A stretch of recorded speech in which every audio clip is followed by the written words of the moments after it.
Thank you very much for waiting. Welcome, everyone.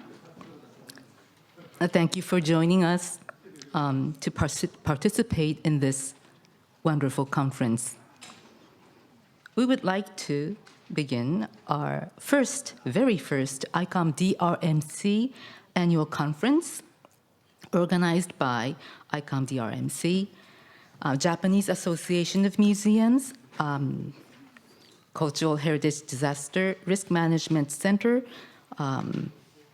Japan, Tokyo National Museum, Kyoto National Museum, Iwate Prefectural Museum, City of Rikuzen Takata. And this conference is also co-organized by Japan Consortium for International Cooperation in Cultural Heritage, with the cooperation of Nomura Kogeisha, Kanseisha, and Japan National Tourism Organization. This year, our conference will be held in hybrid style, where there will be audience present in person in the auditorium of the Tokyo National Museum, as well as people participating online from all over the world. We have taken greatest measures to prevent the spread of COVID-19, so the seating arrangement in the auditorium meets the current social distancing standards. My name is Akiko Fukuno, Vice Chair of ICOM Japan. It is my honor to be the moderator today, preceding the conference. First of all, I would like to invite Dr. Thank you. First of all, I would like to invite Dr. Masanori Aoyagi, Chair of ICOM Japan, and also the Chair of Japan Consortium for International Cooperation in Cultural Heritage, to give his opening address. Unfortunately, he is unable to join us today. He was recently distinguished as the Person of Cultural Merits of 2021, and the award ceremony just happened to coincide with his speech today. But fortunately, he has sent us a video message. Now, may we have the video?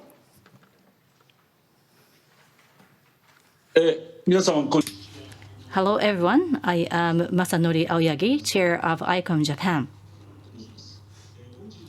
It is our pleasure to host the first ICOM-DRMC annual conference here in Japan. As COVID-19 continues to reverberate on a global scale, most international conferences have gone online or being held as hybrid events. Unfortunately, all the people gathering in person today at Tokyo National Museum are residents of this country, Japan. But I am still grateful that we are able to host this conference on the first International ICOM Conference in Japan since the ICOM Kyoto 2019 General Conference, with participation from many colleagues from around the world. In recent years, the global importance of disaster risk management for museums have increased in conjunction with the global warming and climate change. Just last month, there was 5.9 magnitude earthquake near Tokyo, and the eruption of Mount Aso in Kyushu has been the news. Japan is a hotspot for seismic activity and frequently experienced typhoon and torrential rains. For this reason, there is no end in sight to the number of cultural properties that have been and will be affected by such disasters. I hope the Japanese presenters will be able to share information, knowledge, and know-how about disaster risk management throughout the activities of ICOM-DRMC. This year marks the 10th anniversary of the Great East Japan earthquake. Tomorrow, we'll move to Iwate, which is the affected area, and hold a symposium in the city of Rikuzen Takata. In closing, I look forward to having valuable discussions on these topics as well. All look towards the future. Thank you very much for all of your kind support of the ICOM-DRMC 2021 annual conference. Once again, thank you very much for your participation. Thank you.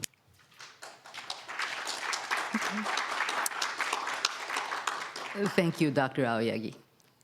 Now, I would like to invite Ms. Diana Pardue, Chair of ICOM-DRMC, Also, the Chief of Museum Services Division, the Statue of Liberty National Monument, and Ellis Island at National Park Service to give her greetings. Ms. Pardue will be giving her speech remotely. Please, Ms. Pardue. Thank you for inviting me to speak this evening, this afternoon, at this conference for the Disaster Resilient Museums Committee. It's a new committee that was created by ICOM at the last ICOM General Conference in Kyoto. And we're very happy to be having our meeting once again in Japan. I'd like to thank the chair of ICOM Japan and the president of the Japanese Association of Museums and executive director of Tokyo National Museum for allowing us to have this meeting today and have this great group of speakers who will talk about disaster recovery and resilient museums from all over the world. The Disaster Resilience Museums Committee, or commonly known as the DRMC, is one of the newest international committees in ICOM. It was created in 2019, as I said, at the ICOM General Conference in Kyoto. The ICOM Disaster Resilient Museums Committee invited cultural heritage professionals to present papers for this 2021 hybrid conference that has been titled the Interdisciplinary Networks for Cultural Heritage Risk Management, Case Studies and Opportunities for Collaboration. Around the world, museums are aware that their staffs and collections face risks from all different types of disaster events. And these disasters include earthquakes, fire, climate change, in addition to political instability and conflict. The prior experience of museum professionals in addressing these disasters helps to inform our field about strategies to help safeguard lives and collections. With the backdrop of the 10th anniversary of the Great East Japanese earthquake, ICOM-DRMC has brought together a conference that shares knowledge and expertise, case studies of good work done by museum professionals ahead of a disaster, responses to a disaster, as well as examples of strategies that failed. We will, in the next few days, explore questions such as how should museum professionals plan for disaster? With what governmental and non-governmental actors has it been beneficial for museums to coordinate their actions and responses? What training aids have been particularly helpful? What have museums done in a moment of crisis? What strategies and interventions have not succeeded and why? What might have been done differently? What role do museums have in commemorating a moment of disaster and its aftermath? What is the role of leadership in responding to disaster events in a museum? In raising these questions, ICOM-DRMC aims to strengthen the expertise within ICOM and the museum field on disaster risk management by encouraging professional networking around this important global topic. The mission of the DRMC is to serve global museums as an effective, inspiring, instrumental, and cooperative interdisciplinary platform for emergency preparedness and disaster response, and to increase awareness about the importance of disaster risk management and museums. Some of the activities of the DRMC in its early years has been working with the Disaster Risk Management Standing Committee and the Department of Heritage Protection in the ICOM Secretariat to respond to museum emergencies within the appropriate communication, coordinated actions, and effective use of resources. The DRMC members have contributed to the growth and development of museum disaster planning, prevention, and emergency response throughout the ICOM community and beyond. In the future, the DRMC is particularly interested in working with other ICOM international committees and national committees to develop activities that meet the disaster planning and response needs for museums internationally. In the coming year, 2022, ICOM will be having its triennial general conference in Prague. And the DRMC is planning to work with several other international committees to plan some programs at this particular meeting next August. And we hope that some of you will be able to attend this meeting and be involved with some of these activities. To recap some of the activities that have occurred in the recent past, the DRMC has disseminated disaster response information and assistance by working to develop a protocol for working with the ICOM Secretariat and the DRMC Standing Committee of the Executive Board of ICOM. They have worked with providing earthquake assistance to the city of Beirut a few years ago. They've worked with ICOM Armenia and ICOM Azerbaijani with dealing with armed conflict between the two countries. And then, of course, there's always hurricanes, primarily in Central America, the Caribbean, and the United States. The DRMC has also, some of their members have been involved with disaster training at the Smithsonian Institute in the United States. There was an ICOM webinar that was produced with the DRMC working group, the ICOM, the Conservation Institute in Rome, who has done a lot with disaster risk management. And some of the members have worked to provide first aid to cultural heritage, primarily in the Caribbean countries. The DRMC is working with ICOM LAC to provide information for their membership through an ICOM 2021 Solidarity Grant. The DRMC has also worked with ICOM CC, the ICOM International Committee on Museum Security, Training, and Management to develop facilitated workshops on conservation risk assessments funded by another Solidarity project in 2021. So there are many activities that ICOM DRMC has been involved with.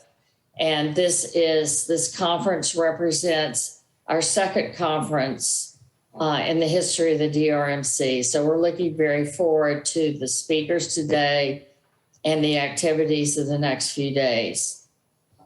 And we hope that many of you who are involved in this activities will think seriously about becoming members of the DRMC through ICOM. If you're not a member of ICOM, we hope you will join ICOM and then choose the DRMC as your international committee.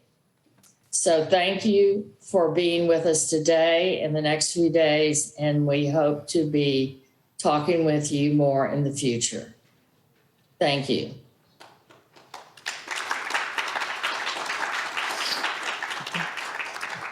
Thank you, Ms. Pardue. Thank you very much. Now we will like to have Ms. Elsa Urtizverea, who is ICOM's Heritage Protection Coordinator.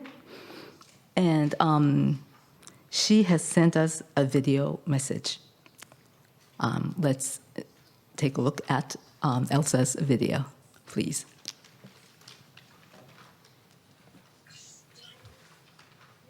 Dear colleagues, I am deeply sorry not to be among you for this DRMC ICOM annual conference. After the tough past month we all had, it would have been a great pleasure to be by your side, but the sanitary context do not allow it yet. This is why I'm sending you this short video. As the leader of the international museum community, ICOM is inevitably dedicated to the protection of cultural heritage and leads an integrated approach that implies assessment, preparedness, and response. To address this issue, we develop programs on heritage in danger and post-disaster situation.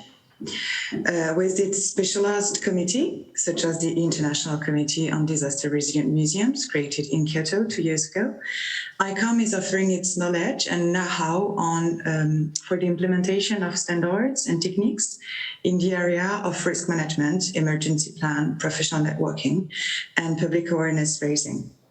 In coordination with this committee, chaired by Diana Pardue, and other committees, we have been able to react effectively when the blast occurred in Beirut.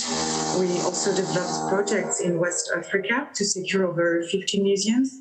We published recommendations for the safety of collection during lockdowns.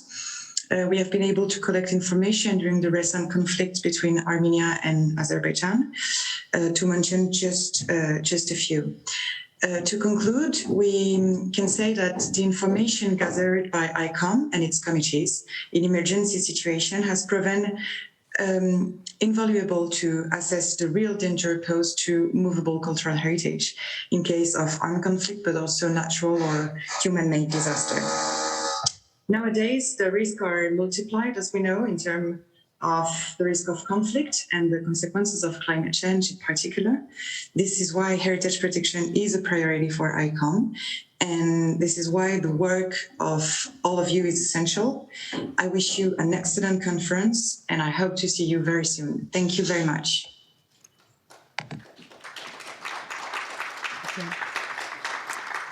Thank you, Elsa. エルサさんありがとうございました。 Introduction of the conference. Now, may I invite my colleague Yuji Kurihara, Treasurer of ICOM-DRMC, also the Vice Chair of ICOM Japan, and Vice Director of Kyoto National Museum.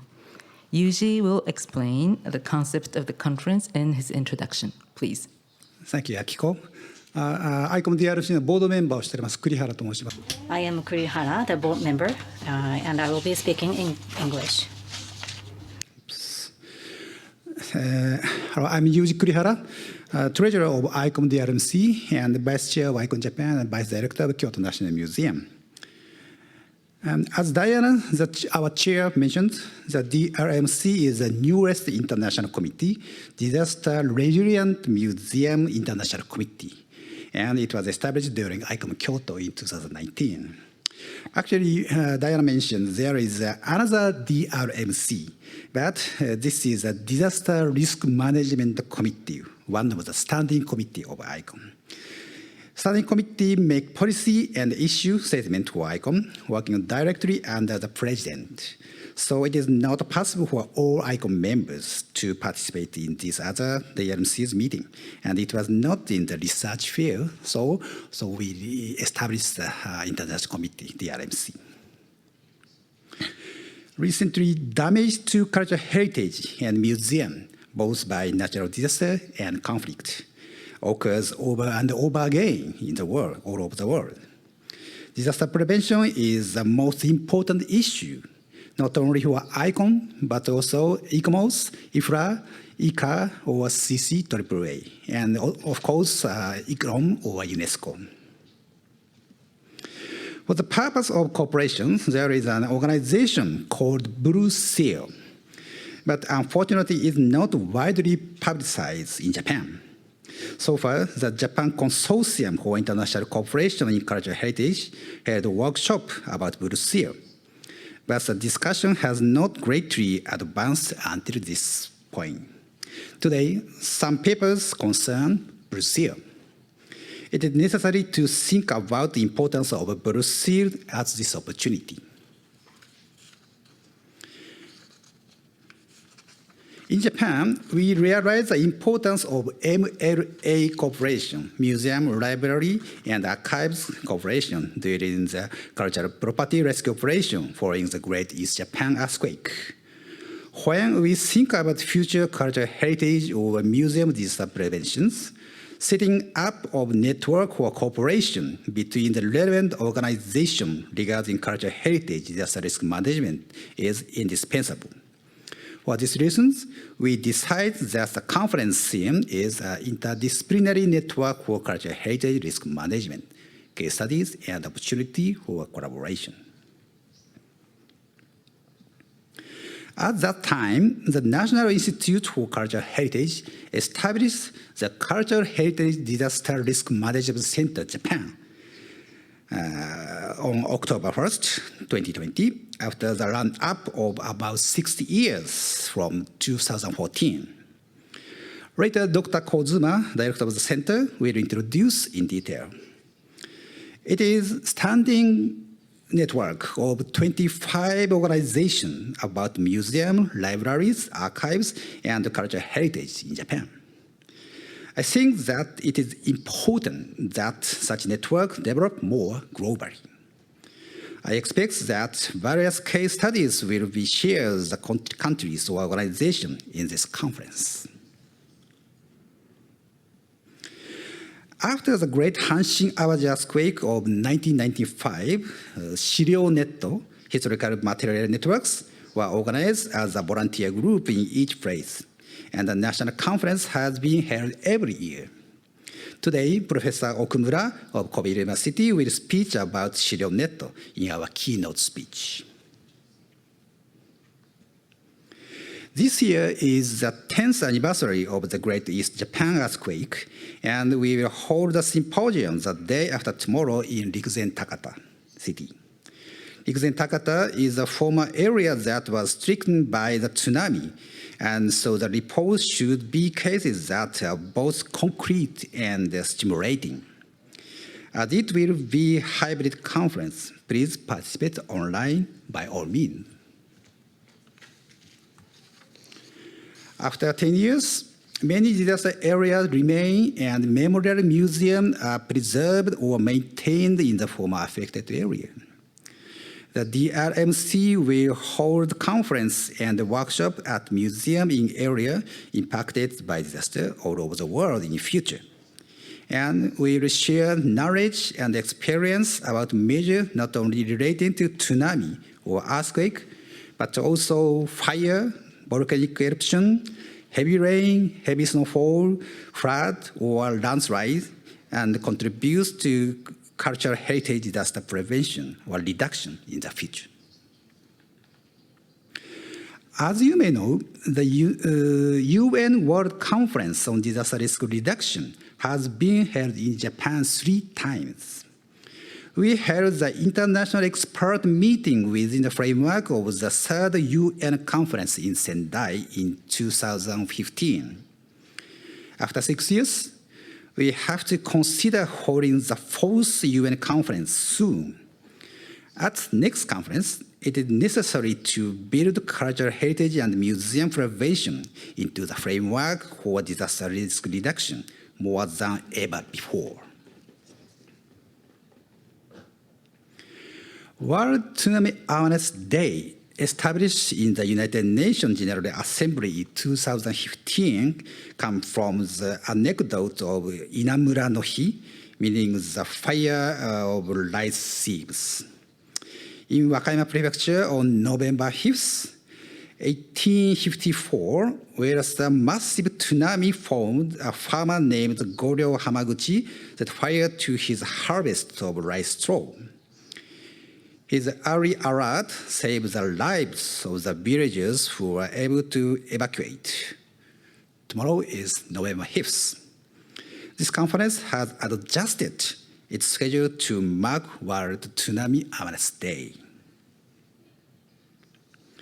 Well, in 2022, next year, ICOM General Conference in Prague will be held. Particularly, it will be a hybrid conference. I hope you will participate as well. And after 3 years, the World Exposition will be held again in Osaka in 2025. We will discuss timely matters while looking at the trend at this event. It is the first step of the small conference in the age of COVID-19, but the DRMC will make effort to develop in the future. Please join ICOM. Please join DRMC. Thank you so much. ありがとうございました。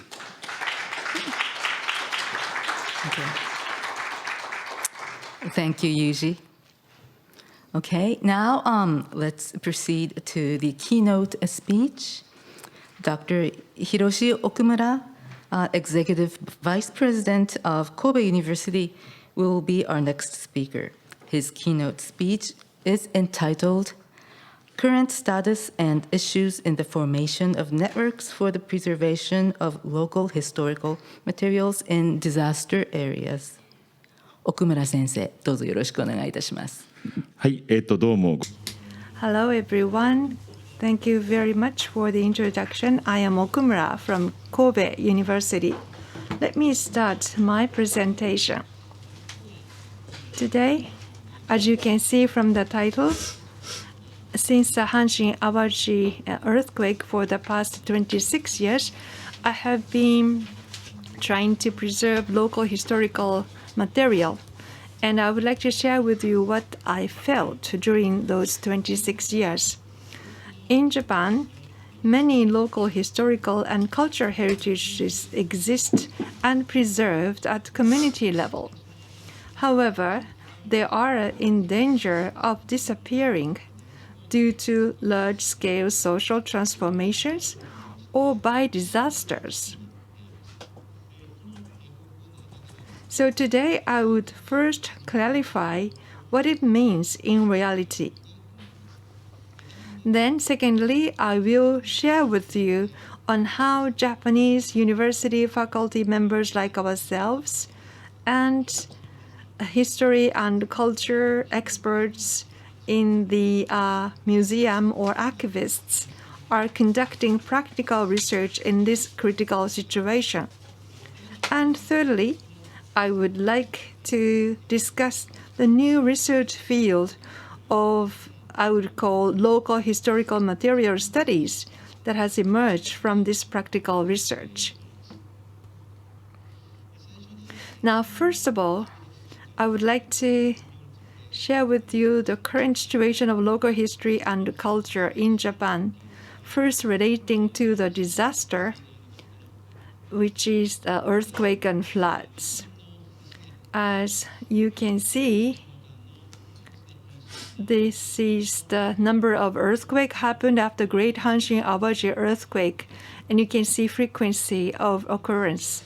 As you can see, since the Great Hanshin Aoyagi earthquake of 1995, Japanese society has been experiencing large-scale earthquakes almost every year. Among them was the Great Hanshin Aoyagi earthquake, epicenter of which was directly beneath the city, and the Great East Japan earthquake of 2011, which was a trench-type earthquake of large scale. They caused huge damage and new and ongoing disaster in the form of radioactive contamination, which is relating to the Great East Japan earthquake. And also, if we go back a little, large-scale floods have been occurring in some areas every year since 2004. A series of major floods caused by global warming sometimes inundate old houses that have never been flooded in 300 years and severely damage the local historical heritages. However, until the Great Hanshin Aoyagi earthquake, Japan's response to such earthquakes disaster was inadequate. This is because post-war Japan did not have a major earthquake disaster for 47 years after the Fukui earthquake of 1948. So, because there was no large earthquake for 47 years, there was no disaster response system. And also, Japan's post-war disaster prevention system was institutionalized following only the Ise Bay typhoon of 1959, meaning that the assumption for the disaster was not earthquake but typhoon. And the situation is same in cultural heritage as well. Until the Great Hanshin Awaji earthquake of 1995, there was no practical research or systematic conservation system for local culture, local heritages. And on the other hand, this is the example of Hyogo Prefecture. It is not only disaster that brings Japanese communities, especially rural communities, to existential crisis. As an example, let's look at the Kobe and also the population of depopulated rural area about 50 kilometers north of Kobe University, where I'm teaching. Let's look at the population of preparation change in 3 cities, namely Yabu, Sasayama, and Tamba. The population in 1886 is the oldest modern statistics for the area, and it was just before the Japanese Industrial Revolution. From the 18th century, end of 18th century to the first half of 19th century, the population of the mainly agriculture community did not change significantly, as you can see here. So the total population of Japan at that time of 1886 was about 37 million. By 1960, when the economic growth was rapid and the social structure began to change dramatically, the total population of Japan reached 94 million, and the population of these 3 rural cities increased slightly. But thereafter, it began declining to the level even lower than their pre-industrial revolution levels now. And these rapid population decline is not happening to big cities. However, like Kobe, which is where I teach, the population decline has also been happening for the past decade or so. So the Japanese population peaked at 128 million in 2010 and has already been shrinking. On the other hand, the population of over 65 years old has increased from 5.7% in 1960 to 23% in 2010 to the total. As the birth rate falls and population ages, Japan's population is expected to decline to less than 90 million by 2060, and the aging rate is expected to exceed 40%. The population of agricultural village is considered to fall particularly fast, and many might not survive. Now, these crisis of communities due to rapid aging and declining population is depriving total local communities of the ability to pass on local memories and is endangering local history and culture. And so it's really an existential problem. Any major disaster can rapidly magnify this situation because it robs the community of its ability to sustain itself and extinguishes local historical heritages. That's how I see the situation today. Now, what can or should we understand the situation? Maybe I can say that practical research and network expansion is now happening amid the crisis, so probably I can mention this at this point in time. Now, how these activities happen when the large disaster happens. During the large-scale disaster happens, two types of historical heritage were created. One is the historical material that have been damaged by the disaster. As you can see from this, these are the photos damaged by the disaster. And the other is this is from Hanshin Aoyagi earthquake. The materials left by the volunteers regarding their activities. So material that will inform the disaster memory to the future is another heritage that we can see being created by the disaster. These activities are carried out by people, local people, and that's one of the characteristics. You can see this photo. This is the photo of preservation activities after the Great Hanshin Aoyagi earthquake. As you can see on the right-hand side, I was young back then, and young researchers and young citizens who are studying local history got together to preserve local historical materials. And on the left-hand side photo, after the earthquake, in order to revive the local community, there was activity to try preserving local historical material so that people can learn about their own history from those material, and such activities happened. And these study sessions became self-sustaining organization of the citizens, and they are still being operated after 26 years, ever since this was established. And flood damaged archives, preservation activities also happened.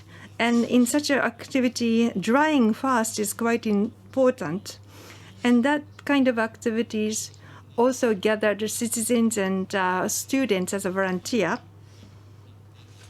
And that is the situation that is happening in Japan after the disaster. Similar activities like Hanshin Aoyagi earthquake, Shiryo net activities were created around Japan. And the bottom photo is the activity in Miyagi Prefecture. Currently, such activities relating to disaster, to preserve local historical material, those activities are based in the university research institutions and local museums, and they are having a network called the Shiryo Net or Historical Material Network. And it's been 26 years since its establishment, and they are expanding their activities. Now, Hanshin Aoyagi earthquake was the trigger for the Shiryo Net in Kobe, and 10 years after that, 13 organization was created. But after Great East Japan earthquake, as of March 2021, we now can count such a network to 30 organizations, meaning almost every prefecture there is one such network existing now. Now, in the event of major earthquake or flood, the historical material network in various regions preserve yet to be designated historical materials, and this has become known not only among researchers, curators, archivists, and others in history and culture community, but also to local government and the media. Furthermore, we can now see some of the prefectural disaster response plans incorporating cooperation with the network. It makes me realize how far I've come since the time when I started my activities after the Great Hanshin Aoyagi earthquake. And also in the areas affected by the Great East Japan earthquake and tsunami, photographs, as you saw earlier, and belongings of the deceased were carefully recovered and salvaged. and Jizo statue community symbol and tools for folk performing arts were also rescued and preserved. As the photo at the bottom shows, when a large-scale landslide disaster happened in Hiroshima in 2014, Hiroshima Prefectural Archives and the local high school students embarked on damaged photo preservation. So these are widely practiced in Japan, involving citizens.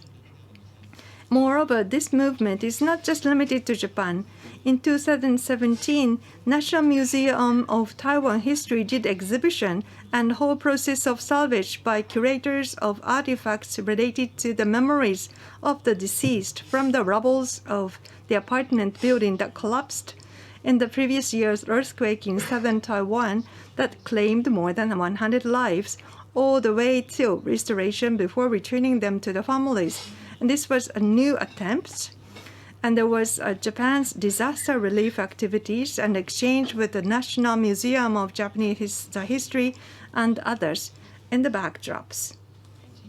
So I believe that the most significant changes for the past 10 years was the growing acceptance of importance of the preservation of local historical material to pass them to the future in Japan's civil society, and the spread of similar activities in the other parts of the world.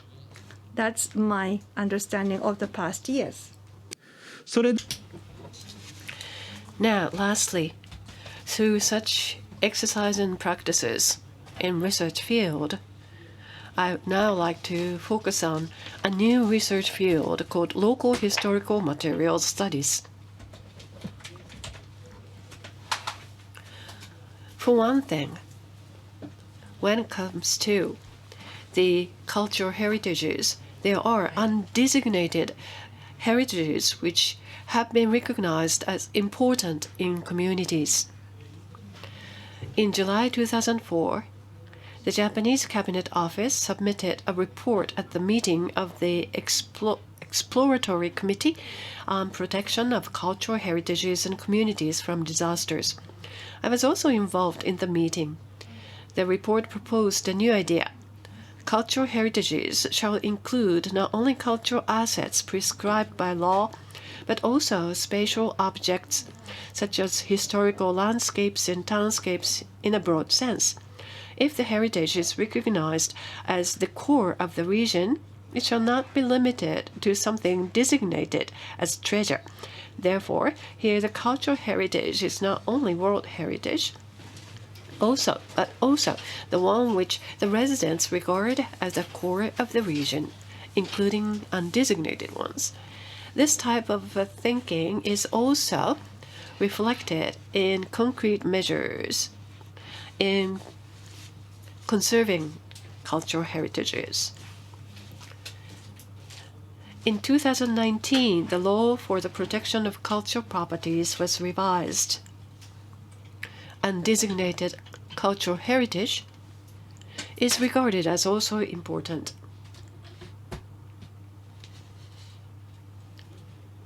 Now, so undesignated, both tangible and intangible cultural properties should be taken up as something important in the community, therefore should be handed down to posterity. Local governments and communities must work together to realize that. Under COVID-19, physical activities, however, have become rather difficult. But sustainability of such activities should be ensured by developing human resources. At the same time, in those municipalities, full-time curators are limited in number and their jobs not particularly secure, making the realization of this type of a vision rather difficult at this point in time. Now, the local heritage should be regarded as the core of the region as cultural heritage. After a large-scale disaster, local historical heritage encourages affected people and helps them culturally rebuild their community. That's exactly what I have observed. Also, in normal times, local historical heritages play an irreplaceable role in taking over the memory of the community to the future, and they become more and more valuable when they are inherited from one generation to the next. Therefore, local historical heritage includes the voluntary activities of the residents who want to hand down the assets to posterity. Analyzing the materials and revealing the historical culture is something that is of interest to us researchers, but that should not be the only aspect of it. Studying how the materials have been handed down as a community heritage and how they will be handed over to the next generation is also important perspective. So this task is inseparable from the people in the community who will pass down the heritage to the next generation.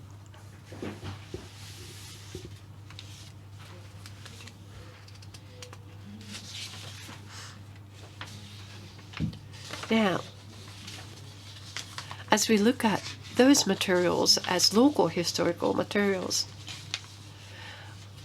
a possible framework would be the local historical material studies that I have proposed as a new study field.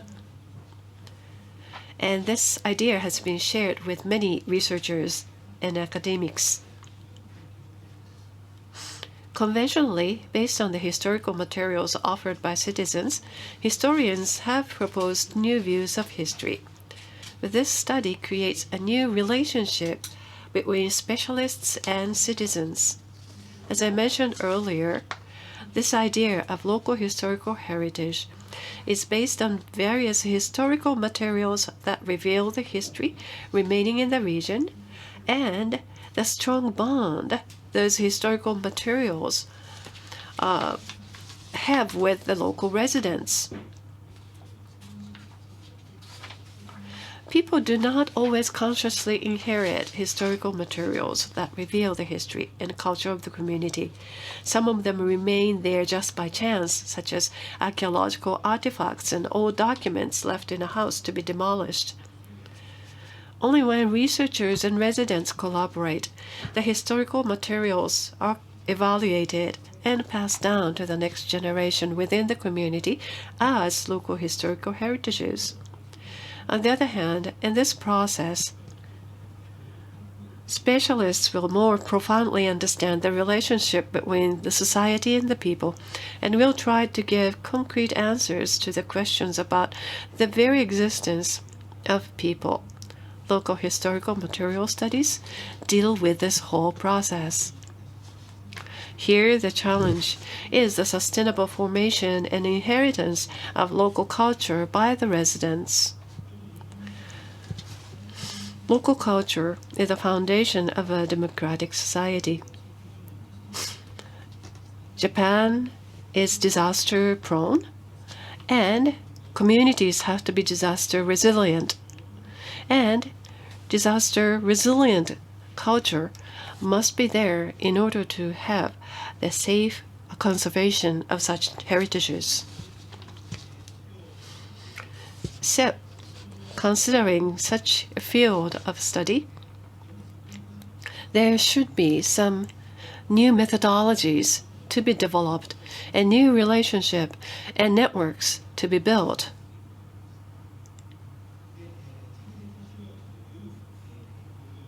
In this local heritage study field, we decided to develop solid methodologies. through very important trials and errors. In 2002, Kobe University established a community outreach center based on Hanshin Aoyagi major earthquake. Various studies are underway, as you can see. They are all very interesting, but today, unfortunately, I do not have time to go through them. But as you can see, at lower left, you see a Fusuma door from which volunteers are working to separate some historical document. In the middle is an expert, Oryu-san, as a matter of fact, and surrounding him are community volunteers who are all working together to separate the historical document from a Fusuma door. And this type of an activity triggers the local residents to become more interested in history, resulting in new displays at virtual museums, as you can see. So such activities are expanding not only by Kobe University, but also by other universities as well. Starting 2018, Kobe University and Tohoku University and others established the Inter-University Research Institute Network Project to preserve and succeed historical and cultural resources. Through such activities, we are accumulating our experiences and findings of the practical studies. I represent a new grant in aid for specially promoted research, from local historical material studies to regional historical culture, creation of a new research field for resilient local communities in a country of natural disasters. On the other hand, ShiryoNet that I mentioned earlier, and also as introduced by Kurihara-san, has expanded their activities of sharing experience. In February 2015, based on the networking after East Japan earthquake, different Shiryo networks held exchange study meeting of the national network of ShiryoNet. The aim is to consolidate the efforts by experts, citizens, governments, and local governments. They formulated Kobe Declaration for Preservation of Historical Heritages. Since then, various meetings were held by ShiryoNet. In February 2021, under COVID-19, Miyagi ShiryoNet organized a remote study session, and this year, in February, San-in ShiryoNet will be an organizer of the 8th study exchange meeting. At such meetings, we share study results of disasters, and also the exchanges and communications take place nationally to help enhance nationwide activities. We also hold study sessions and training sessions for preserving historical assets. Now, such meetups are supported by National Institutes for Cultural Heritage and National Institutes for the Humanities. After East Japan Great Earthquake, the preservation of historical documents and artifacts are recognized as important objects for preservation, 13 organizations got together to form the rescue committee after the Great East Japan earthquake. Certainly, the ShirioNet is one of the composing organization, helping enhance networking with the other specialists. In July 2014, National Task Force for the Cultural Heritage Disaster Risk Mitigation Network was launched, followed by establishment of the Disaster Prevention Center for Cultural Properties in October 2020 under the National Institutes for Cultural Heritages.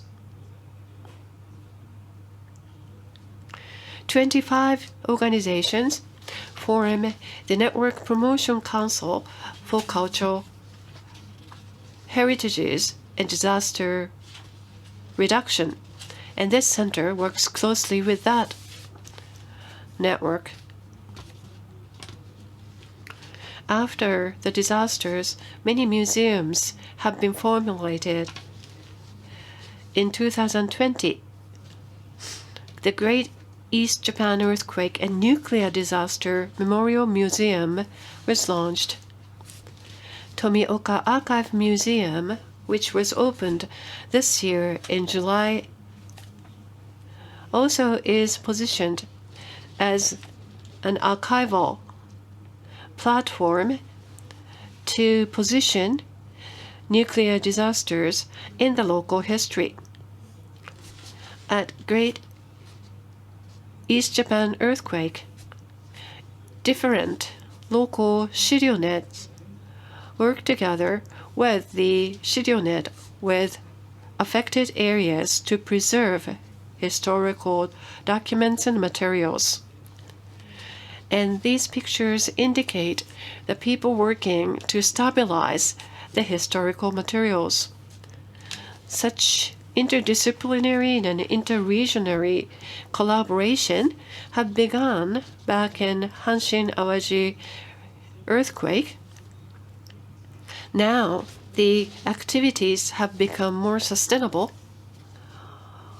with greater coverage of different regions and different experts. This, I believe, is something rather new in the museum's history. Now, as for the International Cooperation for Local Historical Materials, our approach has been taken up as an important issue during and after a large-scale disaster. The Third United Nations World Conference on Disaster Reduction in Sendai in 2015, the importance of building back better and human-centric approaches importance was recognized. At a conference in the cultural heritage sector led by ICOM, there were reports which indicated the diverse cultural heritages of a local community playing important roles in prevention and recovery from disasters, and that not only what we call valuable cultural assets, but also local heritages are very important. Now,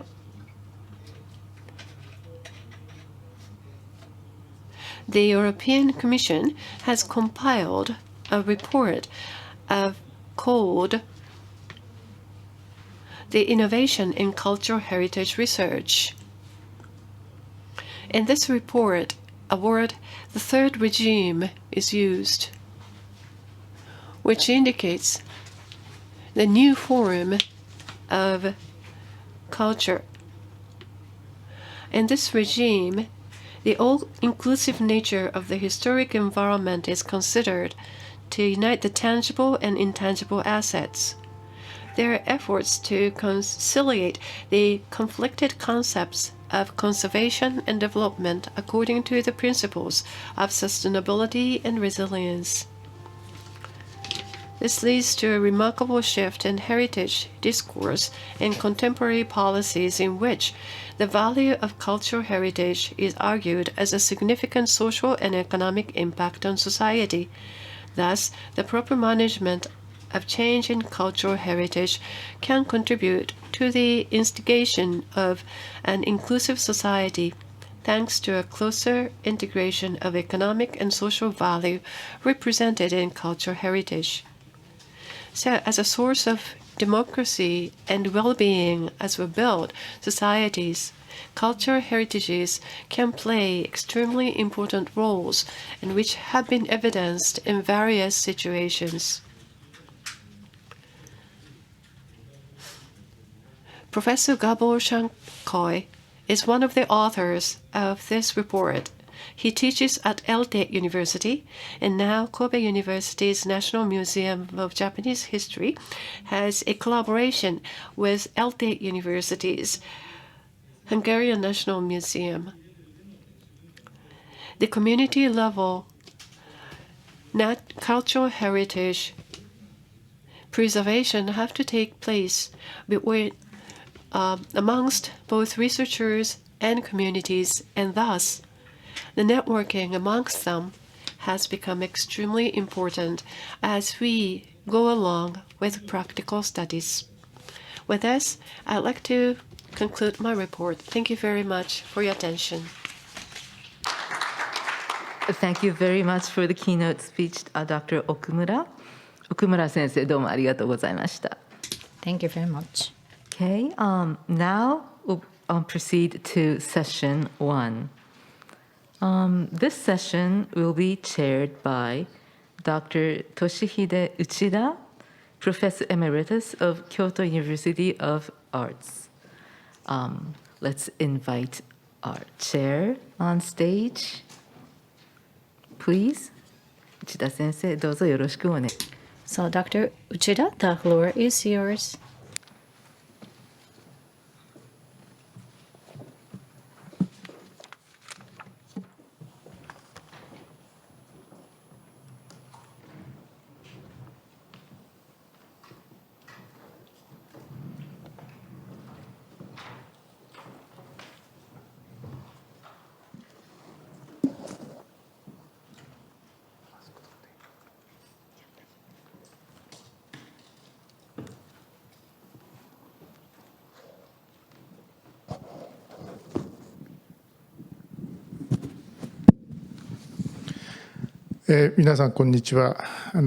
Good afternoon, everyone. So we are going to start session 1, and I'm going to serve as a chair. My name is Uchida. It's very nice to meet you. Thank you for joining our paper section. We have 4 sessions, and I am chairman of session 1. My name is Toshihide Uchida. Already presented that. In session 1, 3 speakers give a lecture with the title of Network. Network is one of the main themes and a very important part of risk management. The first speaker is Dr.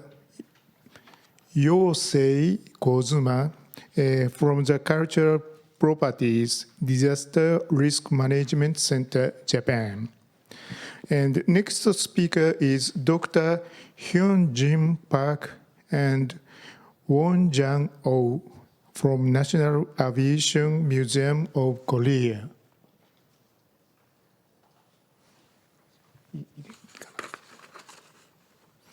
And then a third speaker is Dr. Fabio Herner from Canton Basel-Stadt in Switzerland. We will now begin with the first speaker, Dr. Kohdzuma. Please.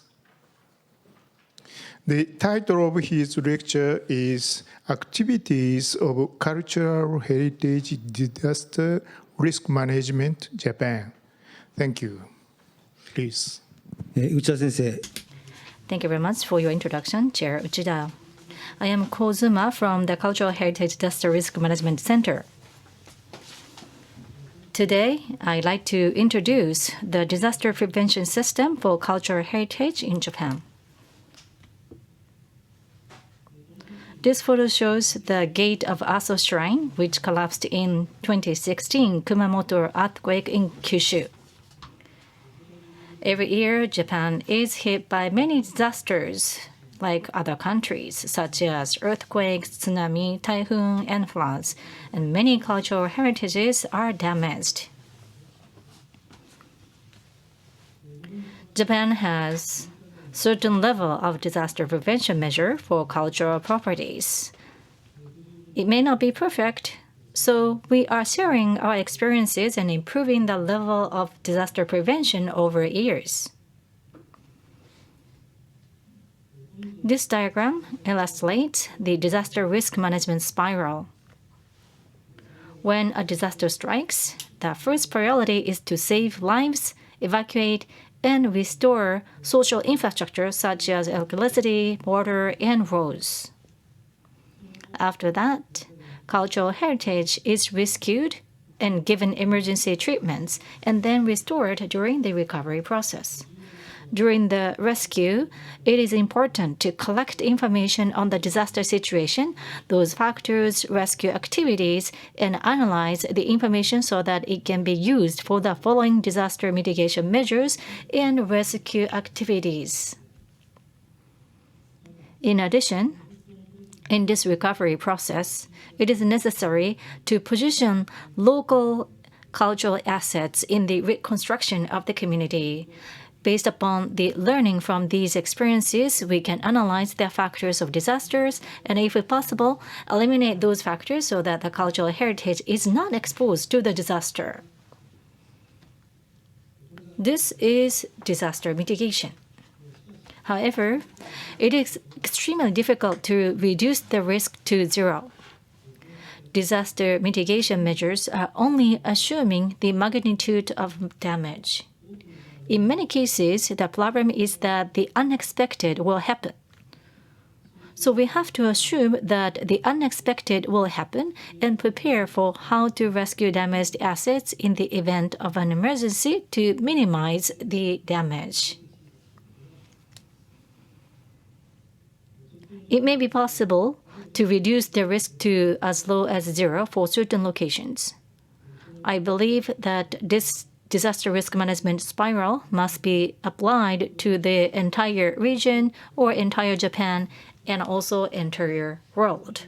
In this sense, it is necessary to share experiences of disasters and promote disaster mitigation measures and preparations for emergency responses, which will lead to our spiral improvement in the level of cultural heritage disaster prevention in society as a whole. In 1995, the Great Hanshin Aoyagi earthquake occurred, devastating Kobe and other regions.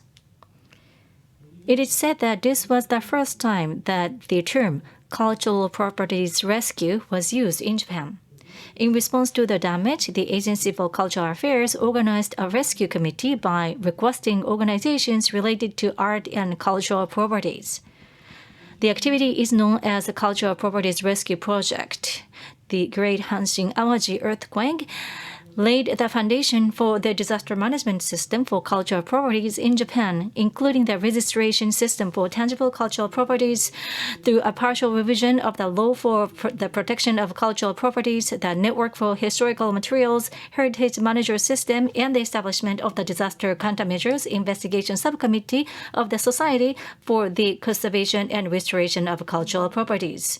In the case of severe disasters, the entire community is destroyed, so in the reconstruction process, the entire town must be built anew. Since there are buried cultural properties under the ground, we have to excavate them. However, it would be a problem if the excavation delays the reconstruction process. In March 1995, the Agency for Cultural Affairs formulated a basic policy for the handling of buried cultural properties in the context of restoration and reconstruction.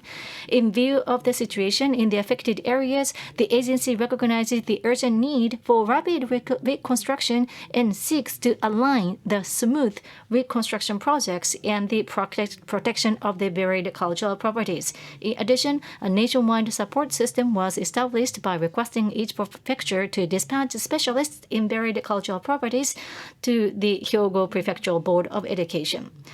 In the aftermath of the Great East Japan earthquake in 2011, the agency organized a rescue committee to carry out the cultural property rescue projects. At that time, the network of ShiryoNet, a private organization, also acted as a member of rescue committee. Many people, including volunteers, participate in the rescue project. The activities of the network for historical materials, or Shiryo Network, and the Japan Society for Conservation and Restoration of Cultural Properties after the earthquake may have expanded the base of the network. In the reconstruction project of moving houses from the tsunami-damaged coastal area to higher ground, it is necessary to balance the speed of reconstruction with excavation for protection of cultural properties. The agency issued a notice similar to the one at the time of Great Hanshin Awaji earthquake, indicating the appropriate action to be taken each time as reconstruction progresses. It also requested each prefecture to dispatch experts for buried cultural properties and mentioned the use of private excavation company. Since the Great East Japan earthquake affected a wide area, the latest scientific technologies such as site exploration, 3D surveying, digital photographic recording were introduced. As for buildings, based upon learning from the Great Hanshin Awaji earthquake, the agency dispatched the cultural property doctors to provide technical support for the repair of traditional buildings. With the cooperation of the Architectural Institute of Japan, they provide technical advice on repairs. We also carried out a project to rebuild the damaged museum, including the repair of the artworks. This is a project subsidized by the agency, which provides 50% of the total cost. The remaining 50% was to be covered by the special subsidy for the post-disaster reconstruction, so the project was entirely subsidized. This is quite noteworthy. From the beginning of the cultural properties rescue in the Great Hanshin Awaji earthquake to the Great East Japan earthquake, the level of rescue has improved. Many disasters occurred in between two earthquakes, and we can say the improvements in the level of rescue after the Great East Japan earthquake is the result of the different experiences and knowledge during this period. This is exactly the disaster risk management spiral. The rescue project was ended after 2 years in 2012. When the committee was dissolved, we agreed to maintain the network to be prepared for the next disaster. In 2014, the National Institute for Cultural Heritage received a grant from the Agency of Cultural Affairs to start a project to promote a network for disaster prevention of cultural properties. In this project, we have created the National Network for Cultural Heritage Disaster Mitigation Promotion Council, together with the member organization of the Rescue Committee organized at the time of Great East Japan earthquake to build a system for cultural heritage disaster mitigation. After showing the outcome in 2020, the Cultural Heritage Disaster Management Center was established at the National Institute for Cultural Heritage. Of course, the center is succeeding the Council for the Promotion of the Network for Disaster Mitigation of Cultural Heritage. This is the organization chart of the National Institute for the Cultural Heritage. The center is positioned in the headquarters of the National Institute and consists of 14 members, 1 director, 1 deputy director, 1 leader for cultural heritage disaster mitigation, 10 researchers, and 1 administrative staff member. In addition, as the entire National Institute for Cultural Heritage is working on the disaster prevention of cultural properties, researchers from 4 national museums and 2 research institutes for cultural properties have joined this project team, totaling 40, which means that a total of 54 people are working on the project of the Disaster Prevention Center. The center will not be responsible for all of the Japanese cultural properties disaster management. That is totally impossible. The center would like to build a network with many organizations, including the Cultural Heritage Disaster Risk Mitigation Network, and play a role as a hub. Of course, we exchange information and cooperate with the Agency for Cultural Affairs. We have 3 missions in our center: disaster mitigation to prevent damage to cultural properties, development of a system and technologies for rescue of damaged cultural heritage, and support for emergency activities. For these missions, there are 5 projects. Establishment of regional disaster risk management system, creating guidelines for disaster technological development for rescue and storage, education and dissemination, and collection and application of information on disaster risk management of cultural properties. Cultural properties can be diverse: intangible, tangible, historical sites, and scenic spots. One of our goals is to establish a system for cultural property disaster risk management for each of these categories. In pursuing the goal, we will be able to create a resilient, prosperous, and sustainable society. Finally, one of the SDGs is sustainable cities and communities. In the description, culture and disaster reduction are included. We need to achieve this goal 11, but we also need to create a rich society in a broader sense that is not limited to this goal. As the Great East Japan earthquake reminded us, local cultural assets are extremely important, and we need to position them as part of the social infrastructure, just like electricity, water, gas, and roads.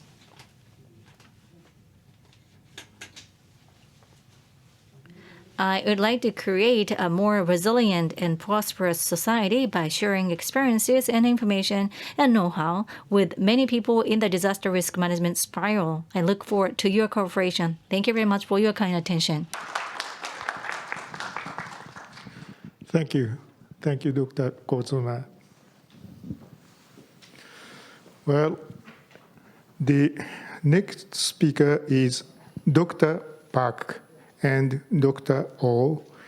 And the subject is the interdisciplinary network between museums and the aviation sector for cultural heritage risk management.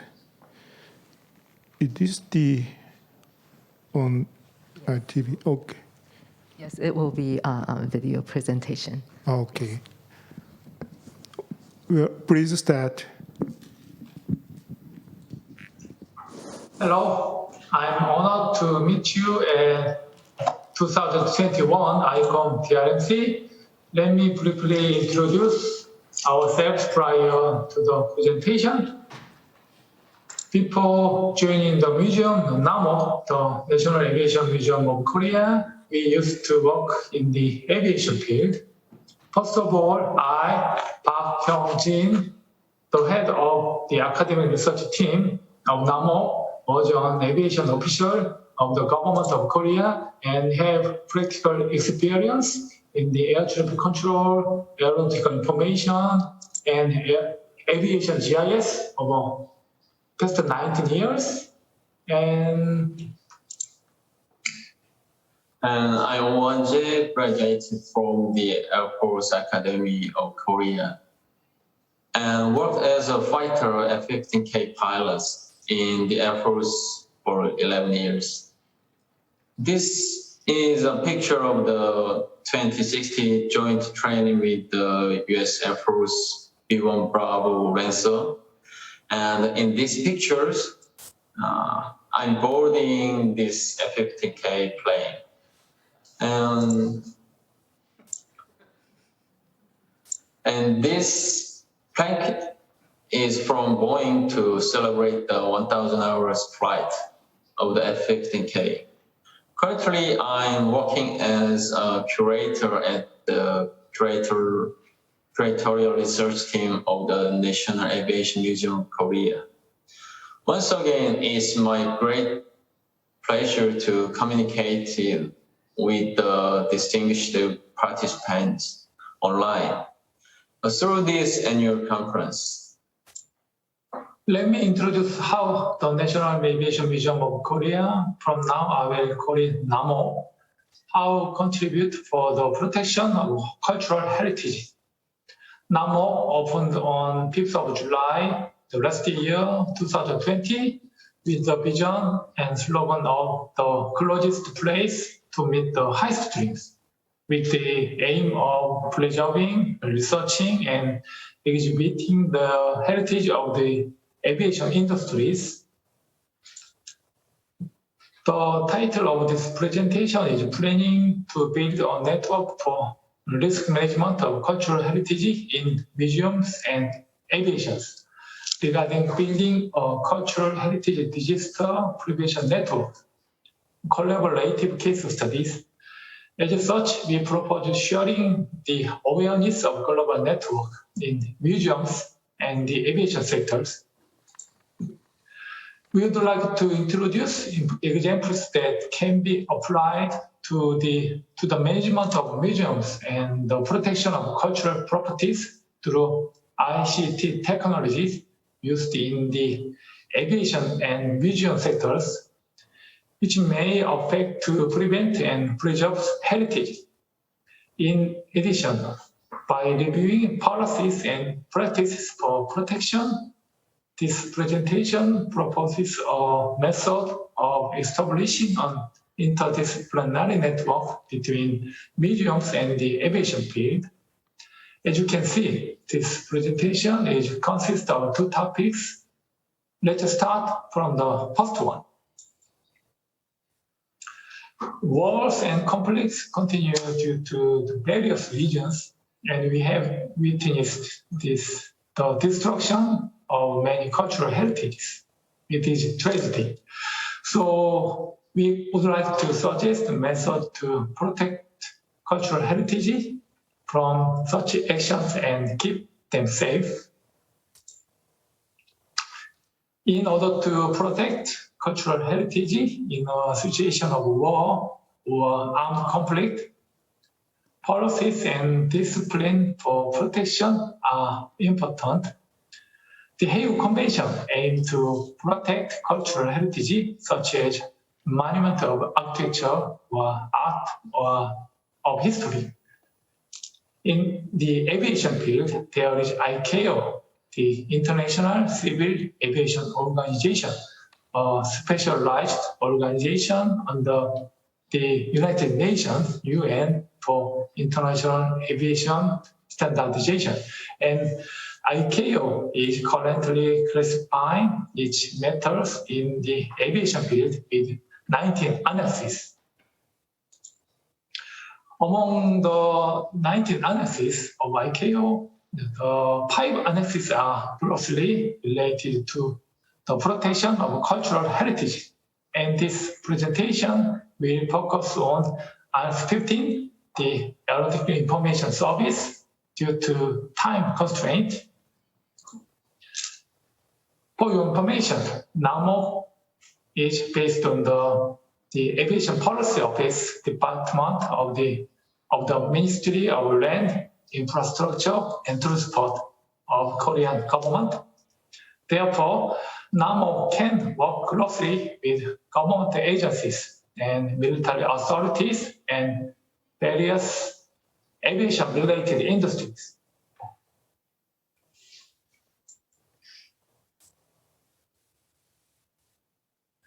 Let's get back to the presentations. The main content and purpose of this presentation is to propose the international mutual cooperation based on the content of the relevant laws and regulations of the ICAO on the protection of cultural heritage. We would like to propose two approaches. The Red Cross save human lives, and the Blue Shield protects cultural heritage. However, many people are unaware of the meaning or existence of Blue Shield itself. Greenpeace is a good example of an organization that protects environment like Blue Shield. Greenpeace has 3 environmental monitoring vessels called Rainbow Warriors, Arctic Sunrise, and Esperanza. And Greenpeace is voluntarily working to protect the environment. Cultural heritage has been suffering not only from natural disasters such as earthquake and tsunamis, but also wars. We want to show people the importance of the Blue Shield, like the Red Cross on the battlefield. Let's take an example of protecting cultural heritage using drones. Many lives and cultural heritage are destroyed in the battlefield, and monitoring cultural assets is almost impossible. In order to protect cultural heritage, it is possible to monitor cultural heritage by flying a drone with the Blue Shield mark, and also to ensure the safety of monitoring personnel. And if more active cultural heritage protection activities are required, UNPKO may directly visit to the site to protect cultural heritage. For this, an agreement between countries and decision by the United Nations Security Council are required. And above all, an understanding of the importance of preserving cultural heritage is required. This chapter shows protection policies and technologies that can be applied to the network configuration and aviation field of airports. Identify friend and foe are critical on the battlefield. A special signal panel Beta Sierra 17 is installed to prevent friendly fire in the battlefield. And this can be identified through infrared optical equipment. Let's see this through the fighter's electronic optical equipment. And these 2 black squares are the IFF signal that prevent friendly fire. The picture on the visible screen is not visible to the naked eyes, as part of peer identification to avoid the friendly fire by allies. It is a signal panel, Beta Sierra 17 panel, that allows a certain symbol to be seen through electronic optical infrared equipment. This is another example of IFF signal panel. If we put the signals onto heritage and museums, it will be possible to protect cultural heritage during military operations, like a hospital that protects patients regardless of ally or foe. If the Blue Shield mark is engraved, All the jet pilots will know that it is a cultural heritage that must be protected. Among our tasks, the importance of safeguarding cultural heritage should be emphasized. This can also be emplacement in the tactical control computer that used in the Army. If the signal panel is attached, this system will identify cultural heritage and inform the operator to avoid this area. During the Korean War, the enemies hide into Hainsa Buddhist temple, which was a temple that has complete collections of Buddhist scripture. The command ordered the bombing of the site, but the pilot returned to the base to protect the national precious heritage.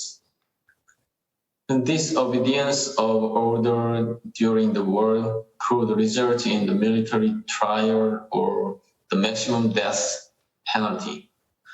But he was not punished due to his merit and the testimony of his colleague.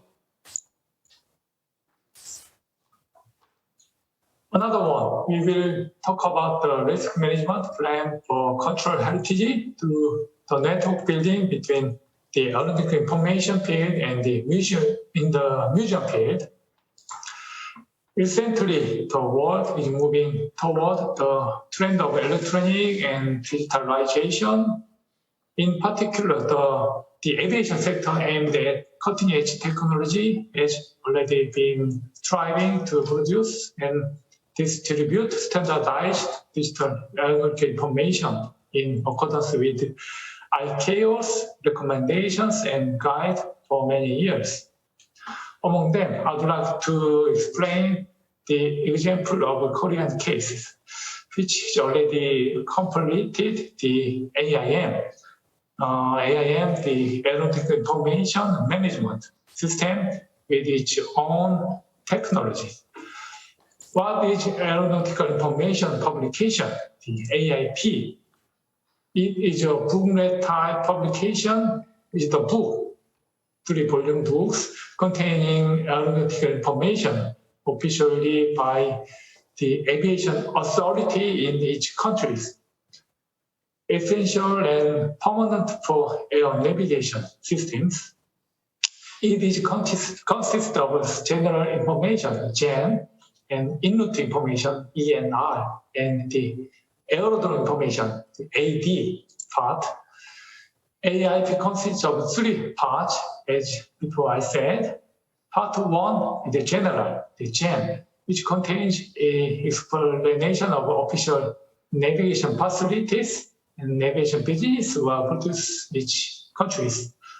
Part 2 is the ENR, in-route, which contains information necessary for navigation, such as the flight information area, aviation route status, and such like that. And part 3 is the aerodrome, the AD part, which contains general information about airports and surroundings across the countries. And among them, the part 2, ENR, part is needed to be registered by producing map showing area requiring cultural heritage protection.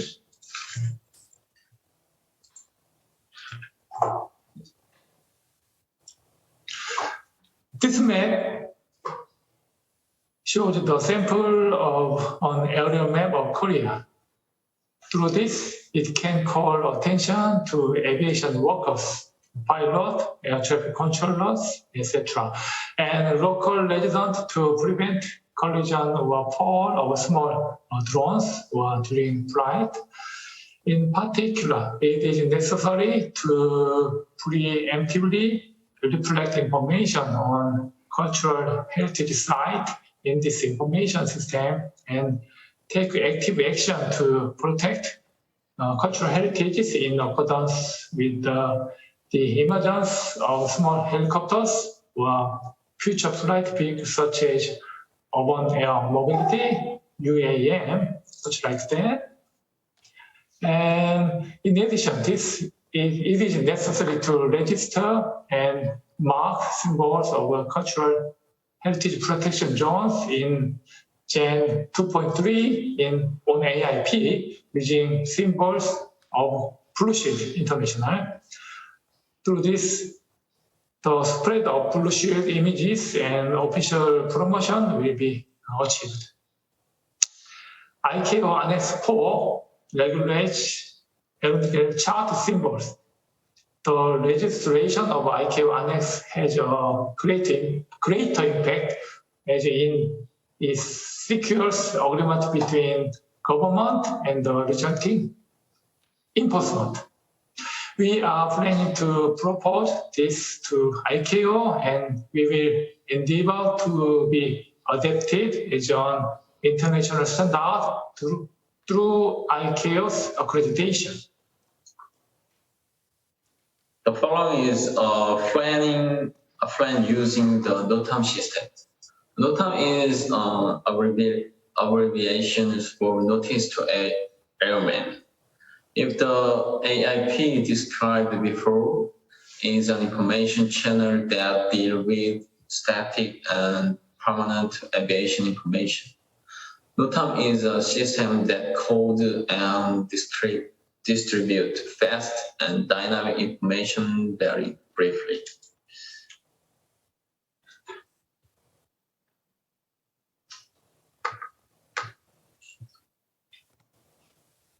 As shown on the screen, it is optimized for aviation people to access the necessary information.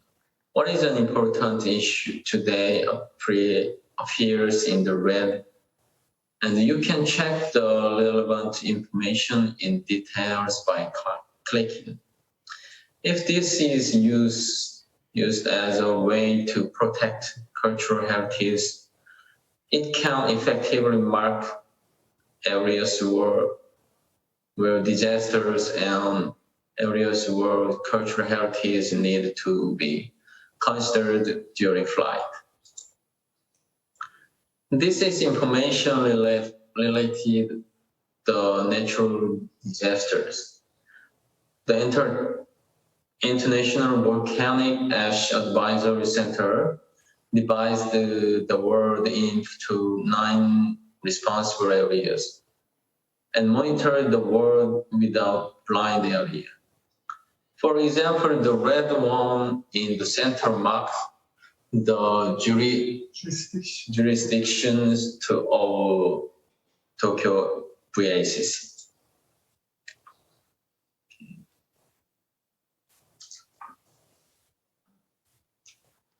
This screen is a capture of the recent Tokyo VACC main screen.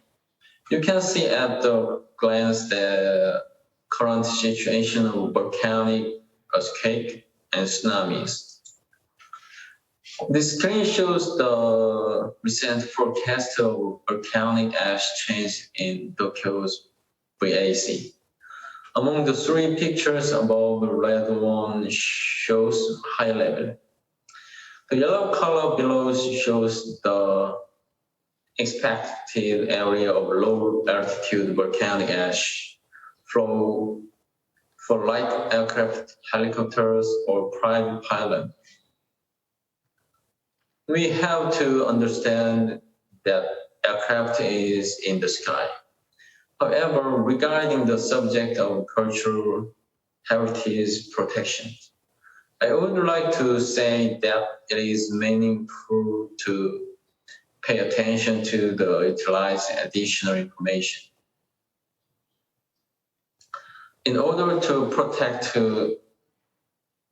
cultural heritage from volcanic ash and coal detection ground information, grid party is of course the most important. Finally, our presentation may look to cover a rather range of topics that encompass both civil and military aspects. Some may point out that it is a too big picture. However, just as we have begun carbon reduction to prevent further global warming, I'm sure that this small idea someday will protect our precious cultural heritage. We hope. Thanks.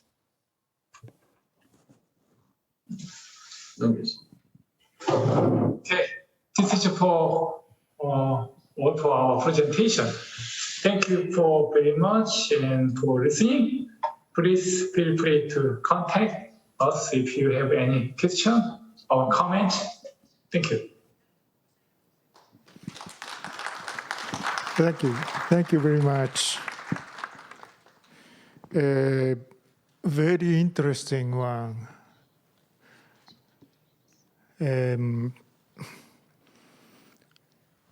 Well, we should step up to the last speaker. The last speaker is Dr. Herner. The subject is corrective for correction. And the subtitle is Emergency Organization for Cultural Property Protect in Switzerland and Germany. Okay, please start.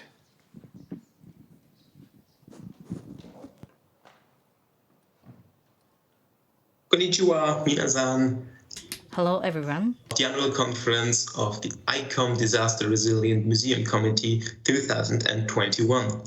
It is an honor to present to you the concept of emergency consortiums as interdisciplinary networks for disaster risk management in cultural heritage institutions. My name is Flavio Heine and I'm cultural property responsible in Basel-Stadt in Switzerland. Basel-Stadt is a canton located in the northwestern part of Switzerland, adjacent to France and Germany. It covers an area of around 37 square kilometers and has a population of around 200,000 inhabitants, so rather small in size. But it has a high number of museums, so nearly every square kilometer you can find one museum. So we have more than 37 different museum institutions in the city or the surrounding area from all disciplines: anatomy, antiquity, architecture. There is hardly any field or subject you cannot find a museum in or around Basel. So all these museums, they hold an extensive amount of movable, tangible cultural heritage. And with this large amount of cultural heritage, we also face a high risk of losing this heritage. Many of the museums are located in historic buildings which lack modern and proper fire prevention system. And Basel, unfortunately, is one of the only areas that has a significant risk for earthquake in Switzerland or Central Europe. But what is more crucial is actually that there is a lack of risk awareness, not only on an institutional level, but also on a governmental level. So it seems like nothing can happen to those museums, which results, on the other hand, in a lack of emergency plans. So there is no active emergency planning that coordinates the measures of fire brigade or civil protection in the case of a fire or an earthquake. Fire is a grave risk, and we all know that, as we've lost many collections in the past years.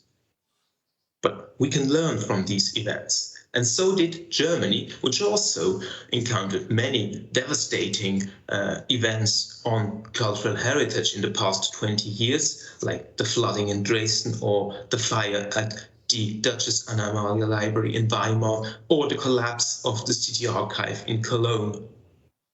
And these events, they resulted in the foundation of emergency consortiums, the so-called Notfallverbund. So, and this is what my presentation is about, the Notfallverbund. Emergency consortiums have emerged all over Germany since 2007, and there are now more than 50 different consortiums all over the country.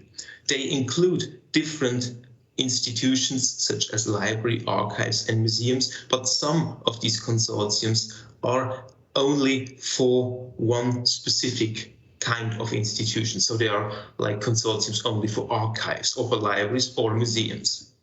So there is a large variety of different kind of emergency consortiums in Germany, which differs from Austria. In Austria, they followed another approach. So there's only one emergency consortiums, but there is one for museums, and there are more than 50 different member museums in this consortium, which is organized on a national level and not on a regional or local level like in Germany. In Switzerland, we start to adapt this concept. So we have the first consortium found in 2003, which is quite early, but it has been inactive for quite some time and now starts to be reactivated with the foundation of another one in the city of Bern. Currently in Basel-Stadt, we also plan to found such an emergency consortium, and why is because it is an incredibly good concept actually for capacity building for cultural heritage institutions in case of an emergency. So the core of such a consortium is a support agreement of different cultural heritage institutions that declare to help other institutions in times of need, especially in the case of an emergency. So they are agreeing on sending own stuff as part of an emergency formation and organizing all kinds of measures like looking for safe deposits, coordination and evacuation, or whatever could be the most needed in the case of an event.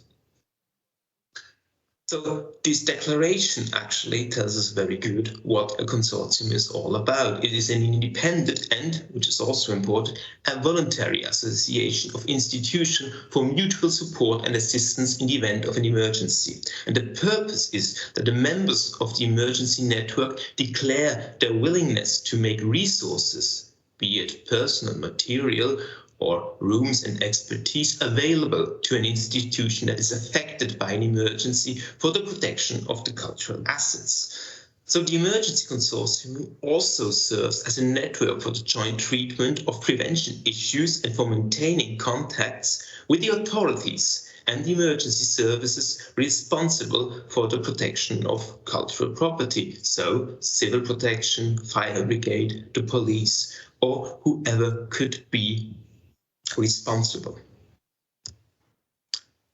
Sharing resources is the core concept of the emergency consortium. So personal on one side or technical, as in the example of the emergency container of the city of Cologne that was presented to the public in 2020.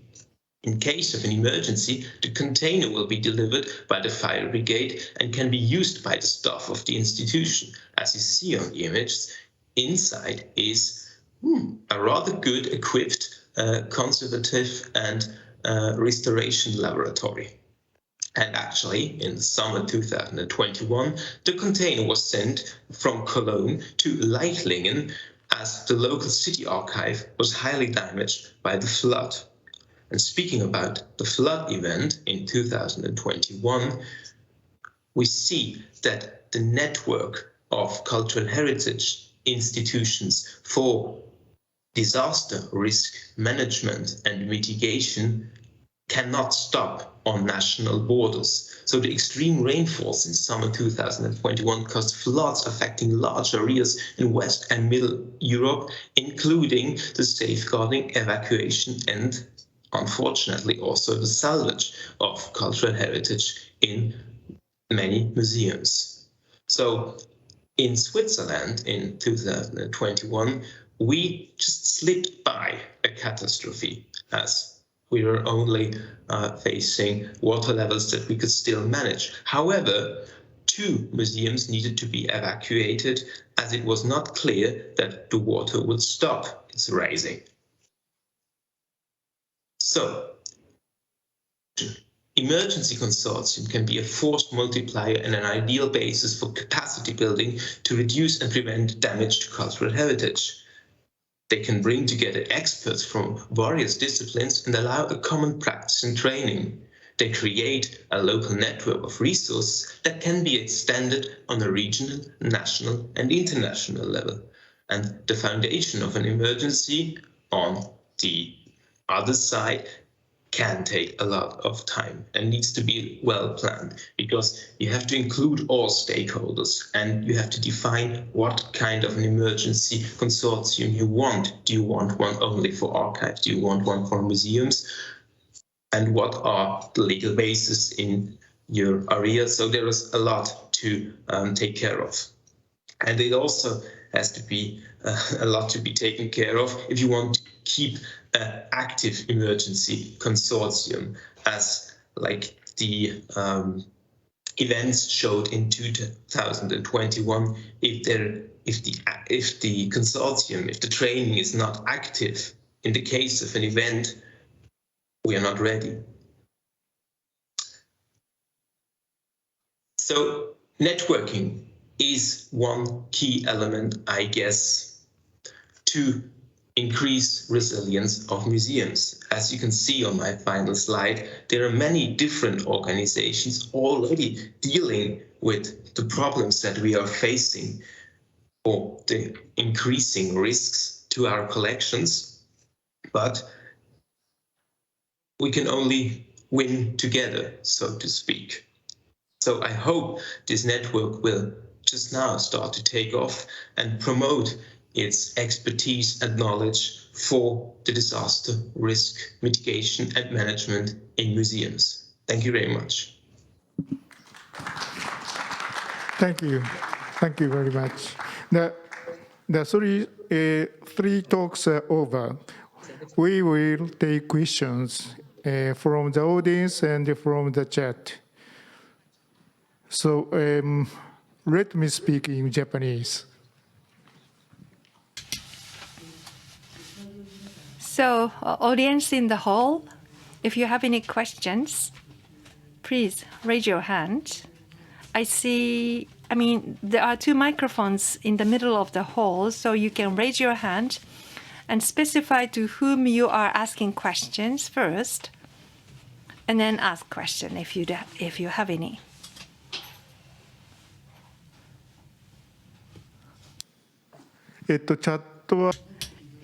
It seems we don't have any questions in our chat box, so we can solicit questions from the audience in the hall. Are there any questions? Yes, I saw a hand.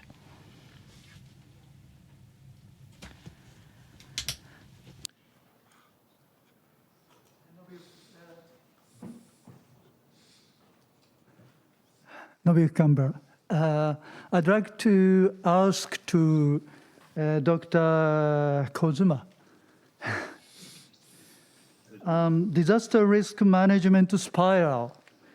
It's very interesting and very easy to understand how to do about the risk management. I'd like to ask one question. What sort of element will be accelerate? What sort of element is acceleration or promoter to develop the spiral of the risk management.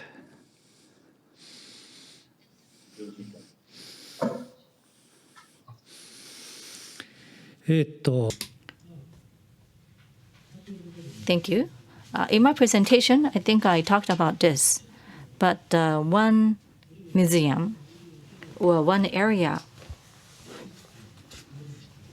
to reduce to risk to zero, but it will not be zero risk.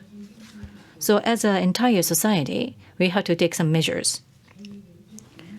So maybe even the areas which it's not hit by the disasters, they have to also have the measures and know-hows from those affected areas, so that as a community as a whole or as an entire society, it can improve the resilience.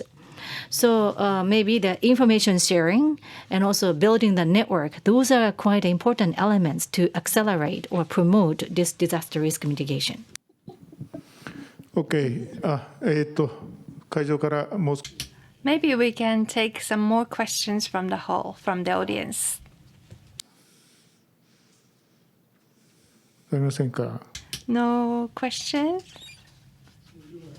If that's the case, I would like to take opportunity to ask a question to the last speaker. I forgot the name, but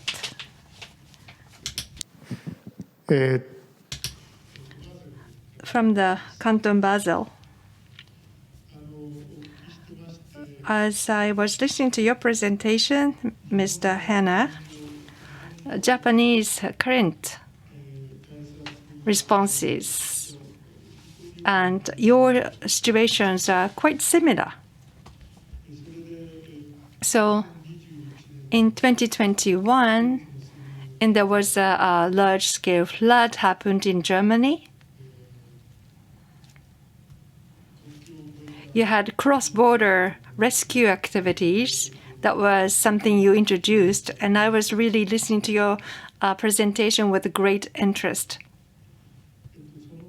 So if you do that, rescued collections or rescued material or salvaged material, to which space have you brought into store? Did you keep the material within the same country, or did you transport that transnationally? Thank you for your question. No, the cultural property was not brought outside of Germany, so they stayed within the national borders.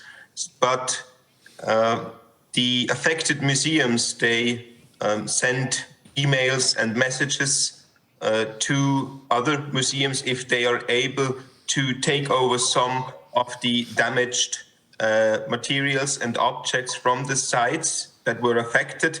However, the international sector, especially like speaking for my place, the city of Basel, is not yet developed. So international cooperations or cross-border actions on this level are not yet installed, but we are looking forward to, especially in a border region like Basel, which is adjacent directly to France and Germany, we need to improve our international cooperation on a local and on an international level.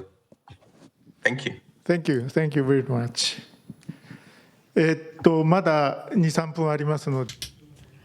We have 2 or 3 minutes.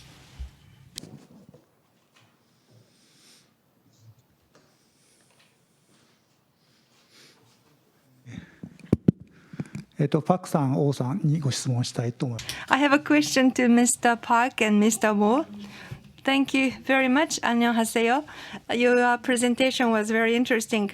So you are thinking of utilizing Blue Shield Mark, which was something no one else had thought about. Well, I wasn't able to listen to your proposal, like a map you proposed, or Blue Shield Mark appearing on the later screen. Is that just a proposal, not really implemented in reality? How much feasibility do you think is happening to the Blue Shield. And of course, there will be a collaboration between our the Air Force and cultural field, and you have to work with agency for cultural affairs. So how do you think that communication and collaboration has to happen between different institutions?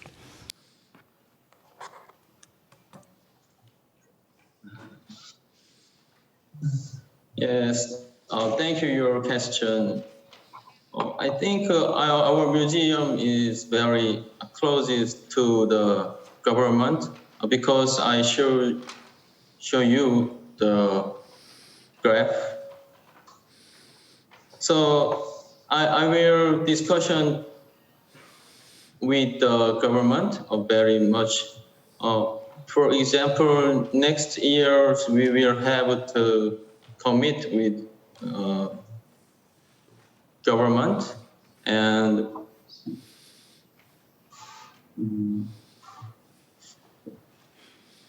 Okay. We are not sure by now. We are just not a government office. So, but we will ask and request to the Korean government for and the Air Force like some military service, and we will ask and request the bullshit marking or some in the aeronautic information service by ICAO. We'll just request. This is the next step will be realized or I'm not sure. By now, we are asked to the government.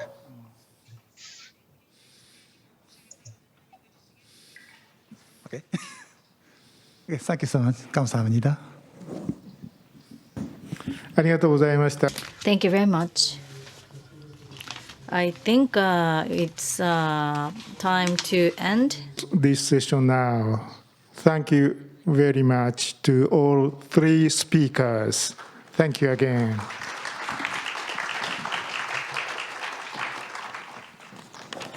Thank you very much, Dr. Uchida, for moderating this session. And thank you to all the wonderful speakers of this presentations.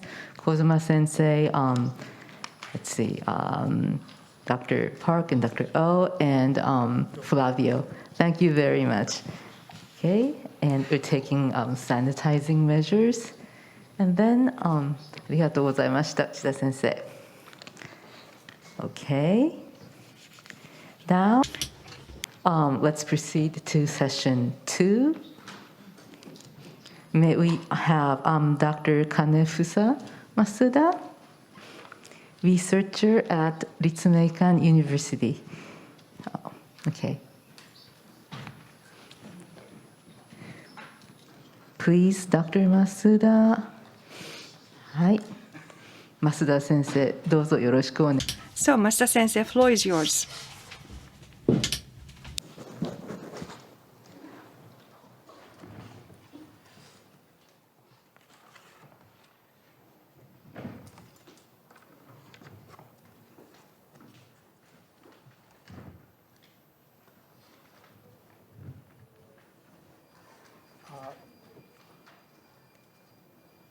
As for the second session,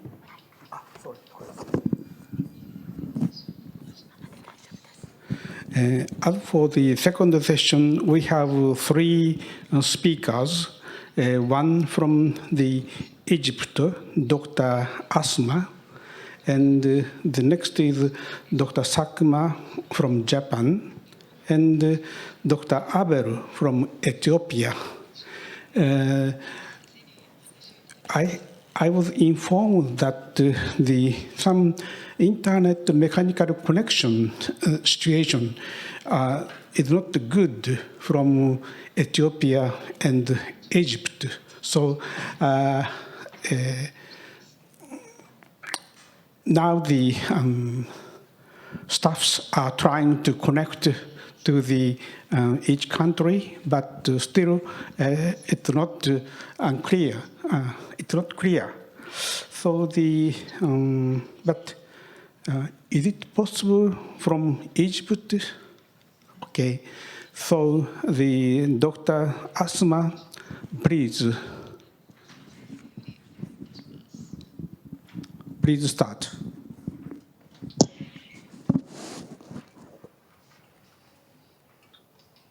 Hi everyone, my name is Asma. I am a curator in the Egyptian Museum in Tahrir, Cairo, Egypt. I wanted to express my high appreciation to be a member of the ICOM annual conference this year, disaster risk management. My presentation about disaster risk management plan and my case study will be about Sohaig National Museum in Egypt. First of all, for starting a risk management plan, we wanted to know what is the risk. The risk is the probability that a certain kind of damage will be realized. Risk management process is not a task and a goal, but it's a long-term process.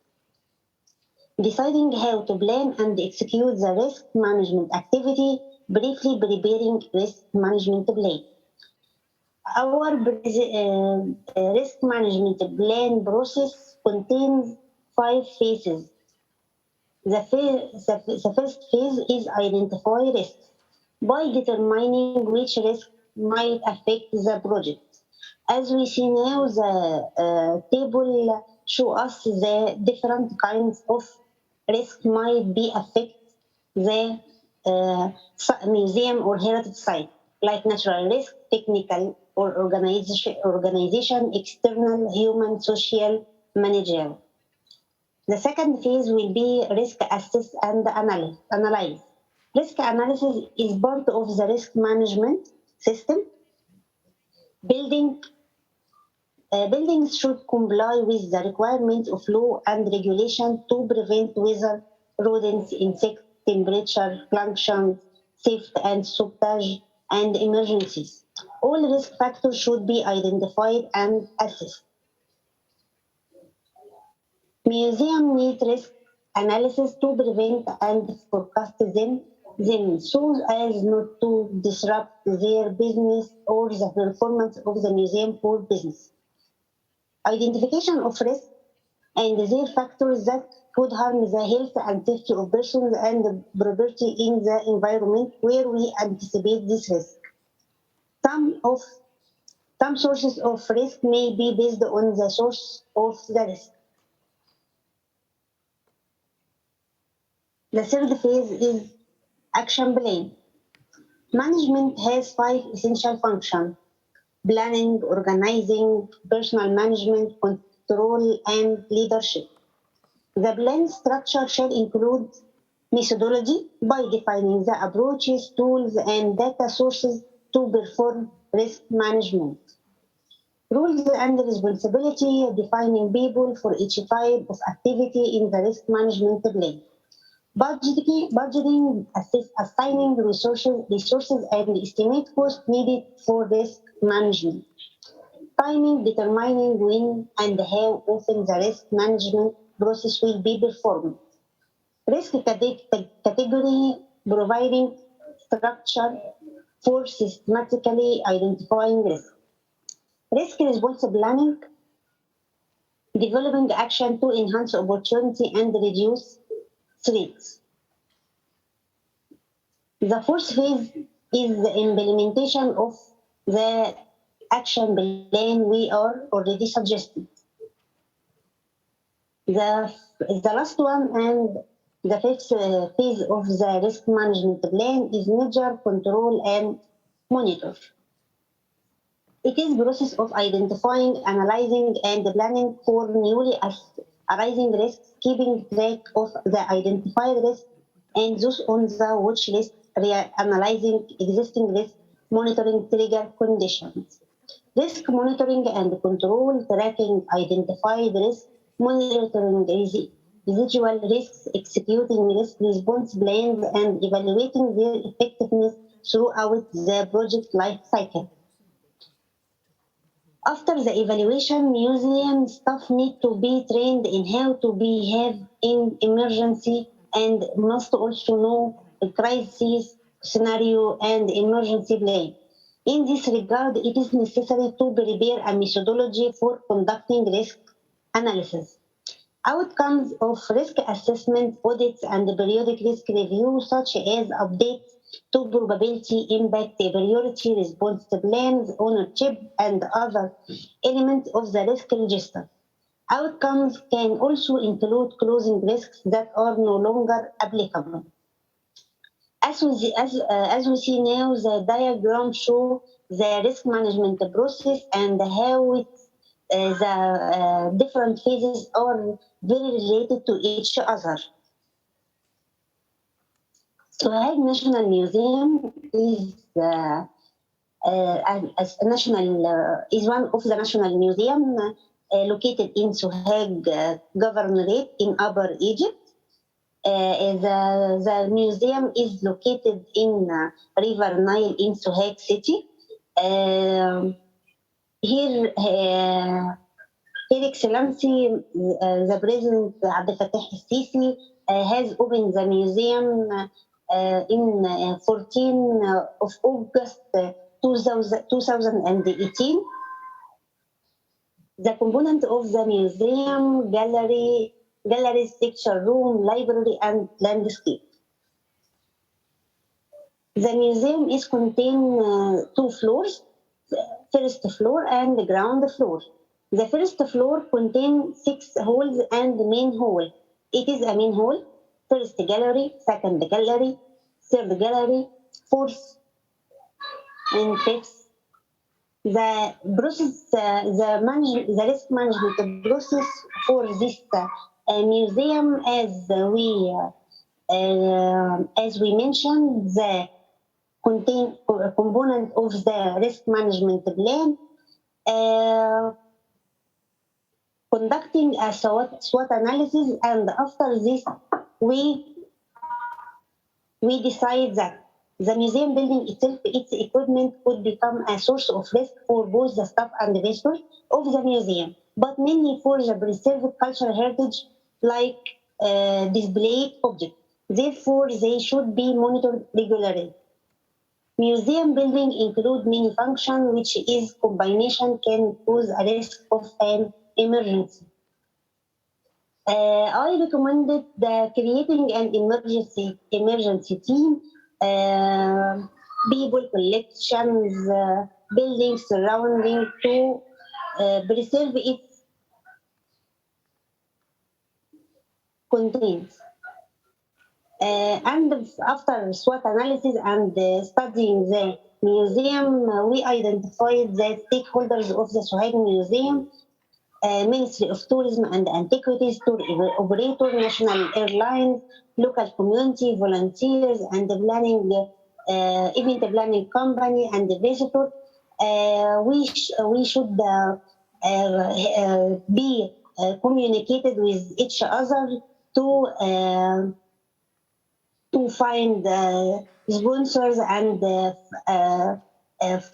find a fund to implement an effective risk management plan. And finally, the risk management plan and disaster has a very guidelines and standard already published for helping professionals of museums and heritage site to save the heritage for future generation. Like this guidelines and tools like modules and training modules and protocols and toolkit for damage assessment. And finally, I thank you, and again, I very appreciated to be in this annual conference. And thank you, and wait for your questions.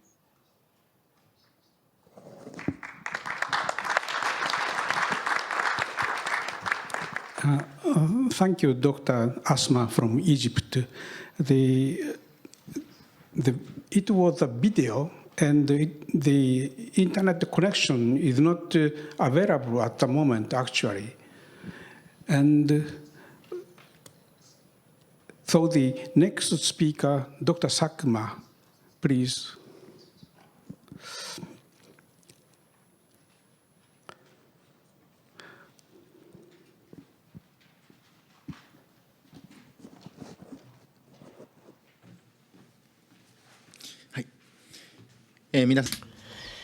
Good afternoon, ladies and gentlemen. Thank you very much for giving me this opportunity to talk to you at this DRMC meeting. I'm a curator at Osaka Museum of Natural History, and my expertise cover plants and fungi. Today, I'd like to talk about the natural history collection. Just like it with any cultural heritage, natural history collection can be damaged by natural disasters. Rikuzen Takata Museum disaster damages are indicated by these photos. And last year in Kumamoto, Kuma River flooded. Today I'd like to share with you some stories of restoring such specimen. After the disaster, restoration of the specimen have not been widely documented. Therefore, I hope today's talk would be worthwhile. Now, at the time of 2011 Tohoku earthquake, on the coastal regions of Tohoku, many museums were badly affected and damaged.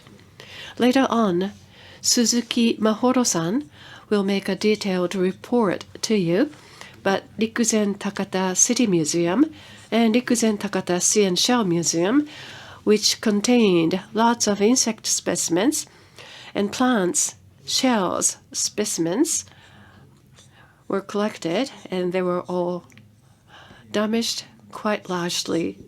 Now, natural history specimen, just like with any other cultural heritages, body, therefore, it requires professionals to handle them. And how to restore them is another story. At least you have to have some experience in handling plant specimen. There's no way of knowing how to restore and preserve such specimen. So, natural history expertise is required on the part of the rescuers for the purpose of rescuing and stabilization. But there aren't too many natural history experts amongst curators in museums. Sometimes an entire prefecture may lack such an ability. At Rikuzen Takata, because of tsunami, plant specimens were covered with mud, and these are some historical objects. They were transferred to Iwate Prefectural Museum, as you will hear more from Suzuki-san, and they were then distributed to different museums in different locations. These photos come from Osaka, and these are insect specimens under restoration. Sometimes curators had to rush to the site because some specimens were not strong enough to be transported. Now, what sort of restoration work to take place for different specimens? Different from artworks, they are not meant to be just pretty and beautiful. For plants and for shells, seashells, what sort of characteristics should be preserved is an important consideration. Especially, these specimens are kept for the scientific researches. Therefore, the data labels, physical labels which come with the specimen, as well as the specimen numbers, also have to be preserved together with the specimen. Otherwise, you cannot link the specimen with, for example, academic papers. So, pieces of information to be preserved may be common with other cultural heritages, but may be different for these natural history-related specimen. It could be morphology, it could be ultrastructure, and DNA, especially important for fungi, or chemicals from the internal structure. Alcohol should not be used if you want to preserve chemicals.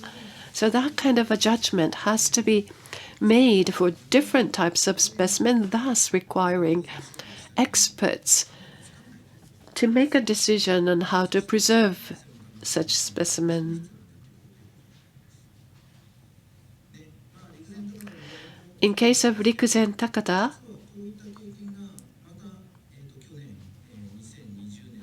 we accumulated lots of experience, but actually last year, Kuma River flooded, engulfing 30,000 plant specimen.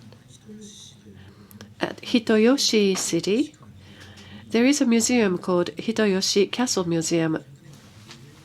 150 years ago, there was a scholar called Maebara Kanjiro who preserved lots of plant specimen. It is a historical museum. We did not know that such natural specimen were preserved there, and they were more than 100 years old, very rare in nature.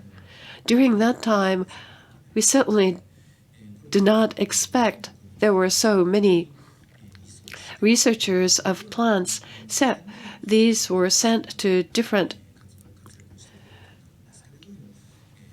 museums, and the one in Kumamoto did a wonderful job there.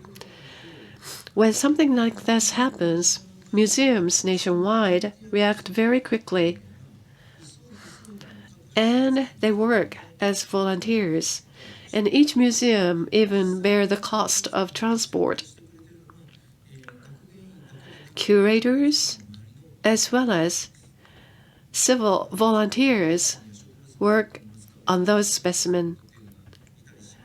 Some museums even have volunteers who work specifically for restoring such specimen.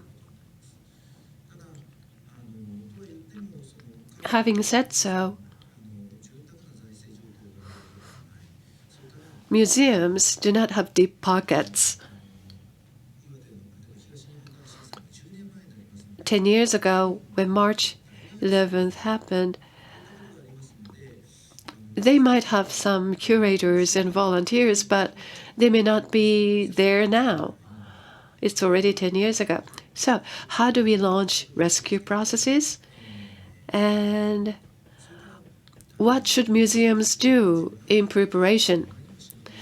And also the cost of transport, how to prepare funds for initial transport is an area we do not have solutions to. So 10 years after March 11th, something like that happens. And we don't know what will happen tomorrow, and we have to be ready for next disasters. We have to raise our preparedness by various means. For one thing, local governments and local cultural authorities have to cooperate with each other. I talked about Hitoyoshi Museum and how much natural specimens remain in which museums. Sometimes we do not know, so pre-assessment surveys are necessary.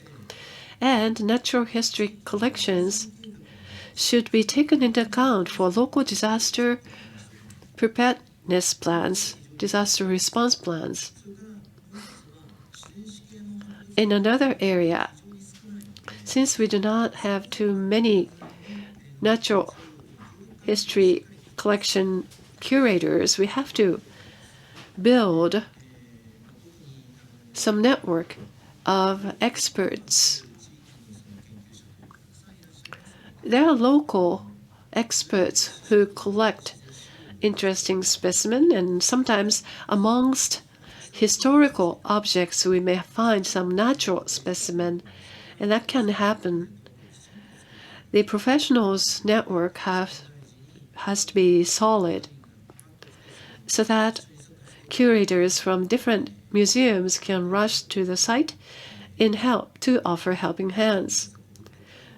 Pre-arranged agreements and conservation strategies, as well as basic training programs, must be considered under this framework. So, where are those collections? Sometimes high schools may have a room with lots of insect specimens, however infested by bugs, they are all damaged. And there may be some local archaeological museum with only one curator who may also have a collection. And some abandoned field centers actually may have lots of collections of plant specimen. So how do we get a grasp of what's where?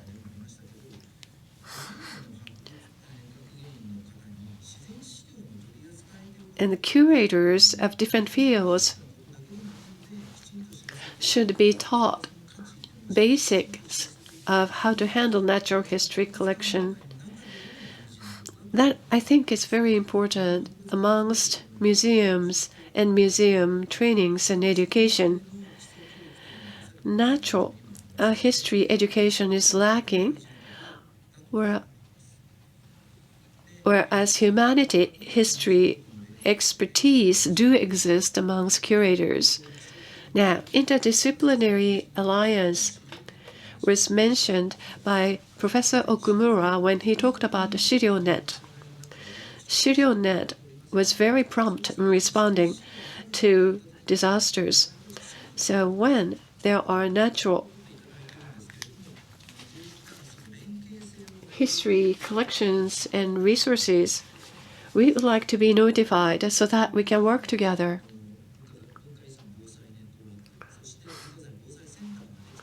Now we have the cultural heritage disaster reduction centers and networks.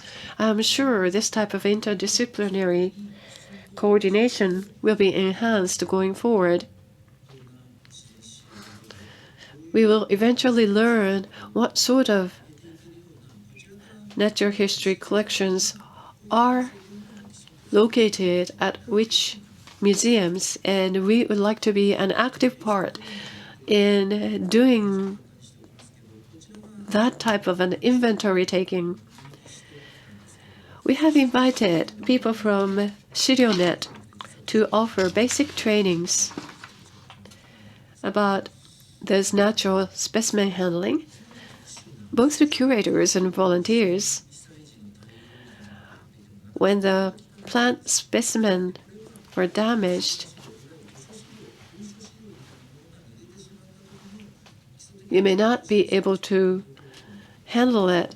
This is an example of squelch packing method which can be applied to documents, paper documents, when they're wet.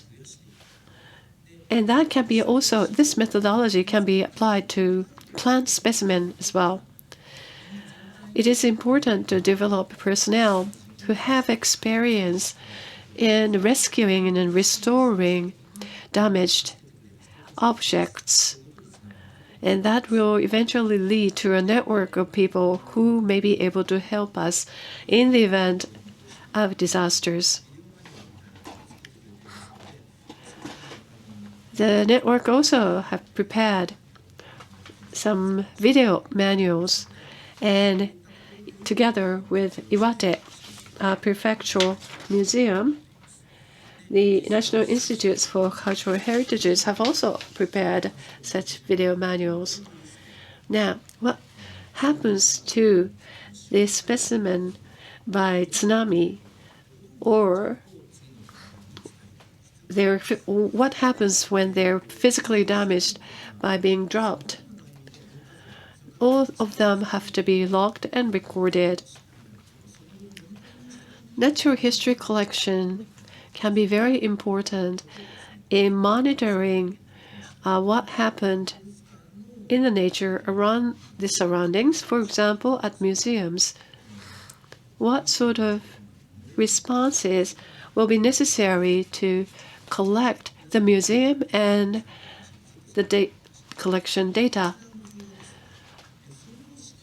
On the right, you see when you have those procedures in place, when you want to restore pine tree forest at Rikuzen Takata, at the time you have to understand what sort of plants were there and what sort of insects were there. And if the museum data remained, then you can monitor what happens after reforestation in terms of what plants increased and what insects increased. And certainly, such information can be used for education of children. So, museum specimens have to be protected and preserved. For all of these in mind, and better understanding for natural history collection would be necessary on the part of local governments and other professionals and volunteers. We have to form models of standard format and fundraising plans, and gathering information and analysis is also important as well. With this, I'd like to conclude. Thank you very much. And the very deep network is very important, I think you said.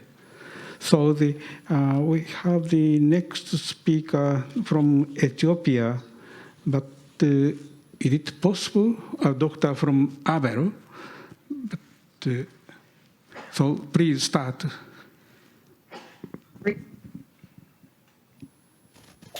Hello, hi everyone. My name is Abel Aspa. I'm from Ethiopia, Authority for Research and Conservation of Cultural Heritage, and my background in the office that I have is cultural heritage management and data. So my research is entitled "The Retroscope on the Conflict of Ethiopia's Northern Tigray Region and its Impact on Cultural Heritage."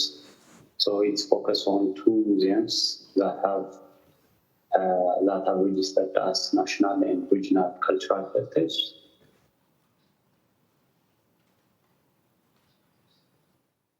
Just to give some background about how the war started, it was just 1 year before that the Tigray conflict had started, when the Prime Minister has ordered a military offensive against the regional force after the attack of the Northern Command. And just to give some background about the Ethiopian system of government in the Tigray regional state, the Ethiopian government since 1994 has adopted the federal system, which different ethnic groups could have has their own regions, and the Tigray region is or officially called the National Regional State of Tigray, is located on the northernmost regional state in Ethiopia, and it is a homeland for three different ethnic groups. And according to the federal constitution, it's Region 1 and its capital city is Mekelle.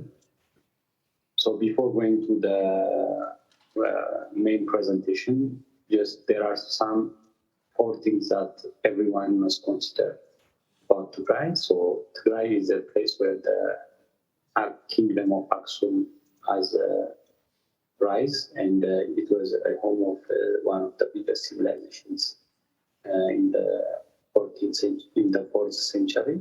And the second one is this: the ruined city of Aksum is registered as one of the World Heritage Site.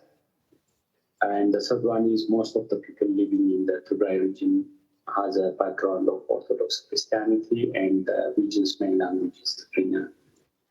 So when I come to discussion on the cultural heritage that were affected during the war, the most prominent cultural heritage that was affected or distracted by the war was Al-Najashi Mosque, and Al-Najashi Mosque is believed to be one of the first Muslim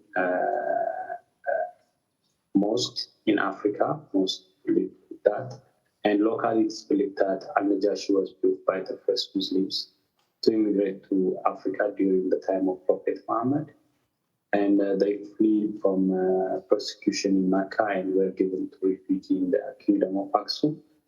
So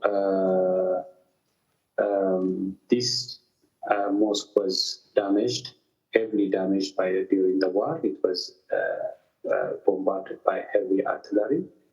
Not only that, but also the church, which is near to the mosque, has been also damaged. The Oman Tigray, it's a local NGO which have been documenting various destructions and atrocities that did happen during the war. They have been documenting various aspects of the war, and they have been able to document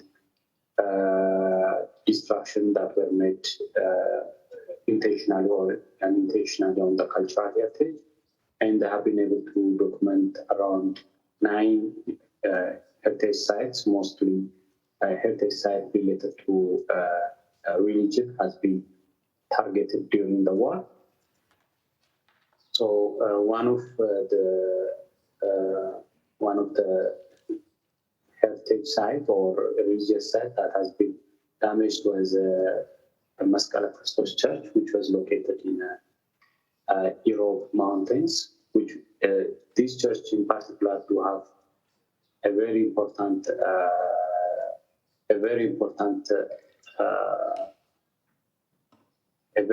religious value, because it was inspired by, it was inaugurated by the Ethiopian Orthodox Patriarch very recently, and has very spiritual value. So aside from the atrocities and intentional destruction of cultural heritage did happen in the Tigray region, when the Tigray force has been able to control the overall Tigray and able to force to the other regions. They have been able to control the World Heritage Site of Lalibela, which UNESCO and World Monument Fund has been able to show their concern regarding the cultural heritage.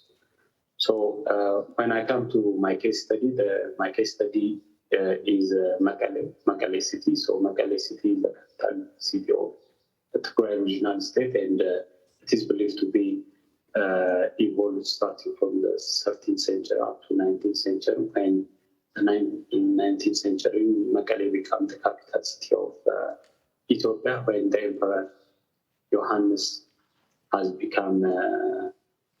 made a political decision to build its palace in the city.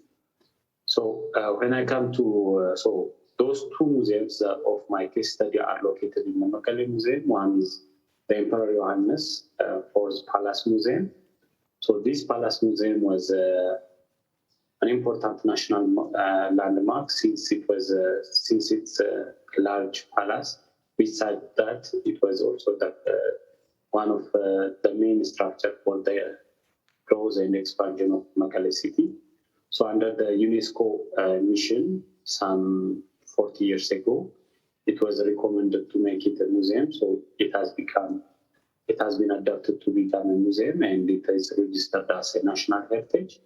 So since the museum has hosted several exhibitions of related artifacts of the emperor and its descendants, besides that, it has some collections that show ethnographical and some important photographic archives that show the development of the city. It is one of the most important heritage sites.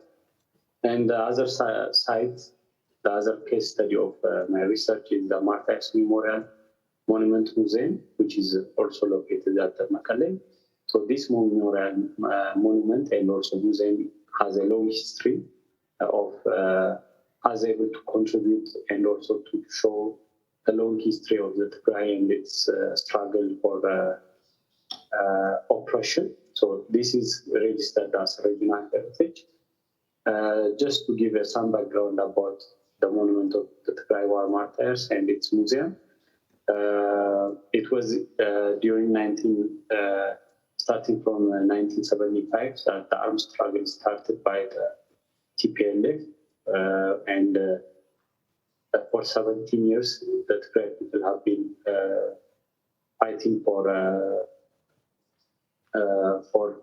their rights. So this museum or this monument was erected for the commemoration of those who have lost their lives, around 60,000 lives, and about 10,000 were wounded. So this is how this museum commemorates the overall martyrs. So it was, as I have been saying earlier, it was in November 4 the war started. So the federal government has been able to took the capital city within 3 weeks and have been able to run the city and the region for about 6 months until the 28th of June. So, so one of most of the destruction that did happen was during this period that the federal troops and in collaboration with the Allied force from the Eritrea has been able to damage various aspects of the collections and the displays. As you have seen here, this is some of the damage made in the martyr museums. And also this one is from the Johannes Palace. Just to conclude, what were the major drawbacks for the destruction and strategies that could prevent? One of the things was the major problem that could be mentioned was the legal framework that Ethiopia has adopted for management of cultural heritage. We do have two cultural management, two proclamations. One is proclamation for protection of cultural heritage, and the other one is proclamation for categorization of cultural heritage as national and regional level. So the fact that the Ethiopian constitution is an ethnic-based constitution, which has contributed its own impact on the war, and beside that, has able to shape the cultural heritage management aspect. The museum, in particular the Martyr Museum, is administered as a regional,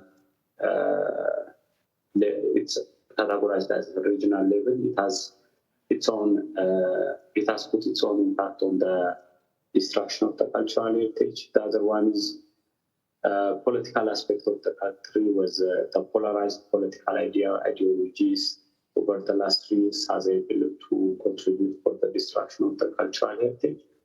But most importantly, lack of strategies that would have been done before the war were one of the major reasons that could be done. The first one is lack of awareness within the army was the major impact on the destruction of these museums, since the army has been able to use those spaces as temporary houses. It has impacted its own impact on the preservation of the cultural heritage.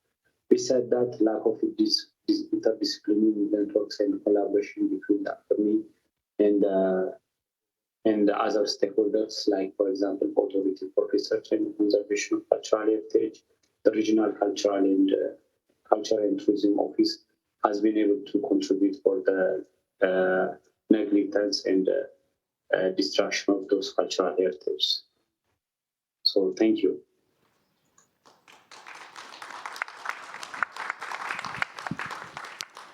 Thank you very much. At the moment, the internet connection is available with Ethiopia, but not to Egypt. So we can accept your questions mainly to Dr. Sakma and also to to Ethiopia. So, yes, please.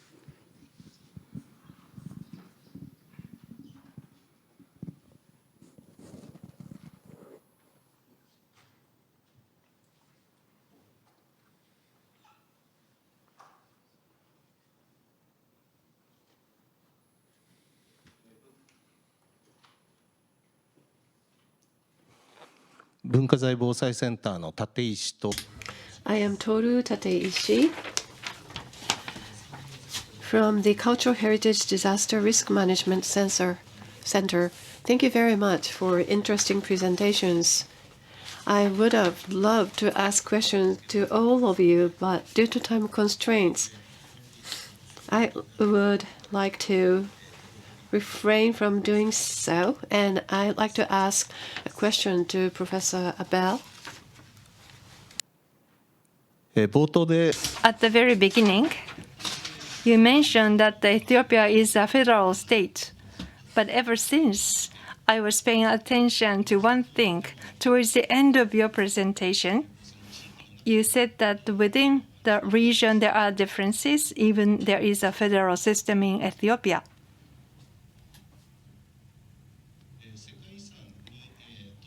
So there are cultural assets registered as World Heritage in Ethiopia.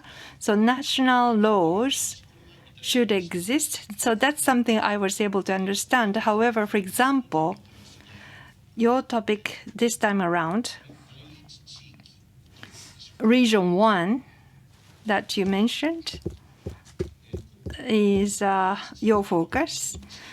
But the other region, the museums and cultural assets in other regions than other region number 1, if there is a law preventing cultural properties in other regions, do you think destruction on the cultural assets can be prevented or not? So that's my question. And the second question is there was a presentation by Korean participants that within the government, there are different agencies within the government, and they are coordinating with each other in doing very good work. That was the case in Korea, but in the case of Ethiopia, taking example of your case study, intergovernmental coordination or in the federal government and also in the local government, is the coordination was a challenge or difficulties? I just wanted to know to the extent possible.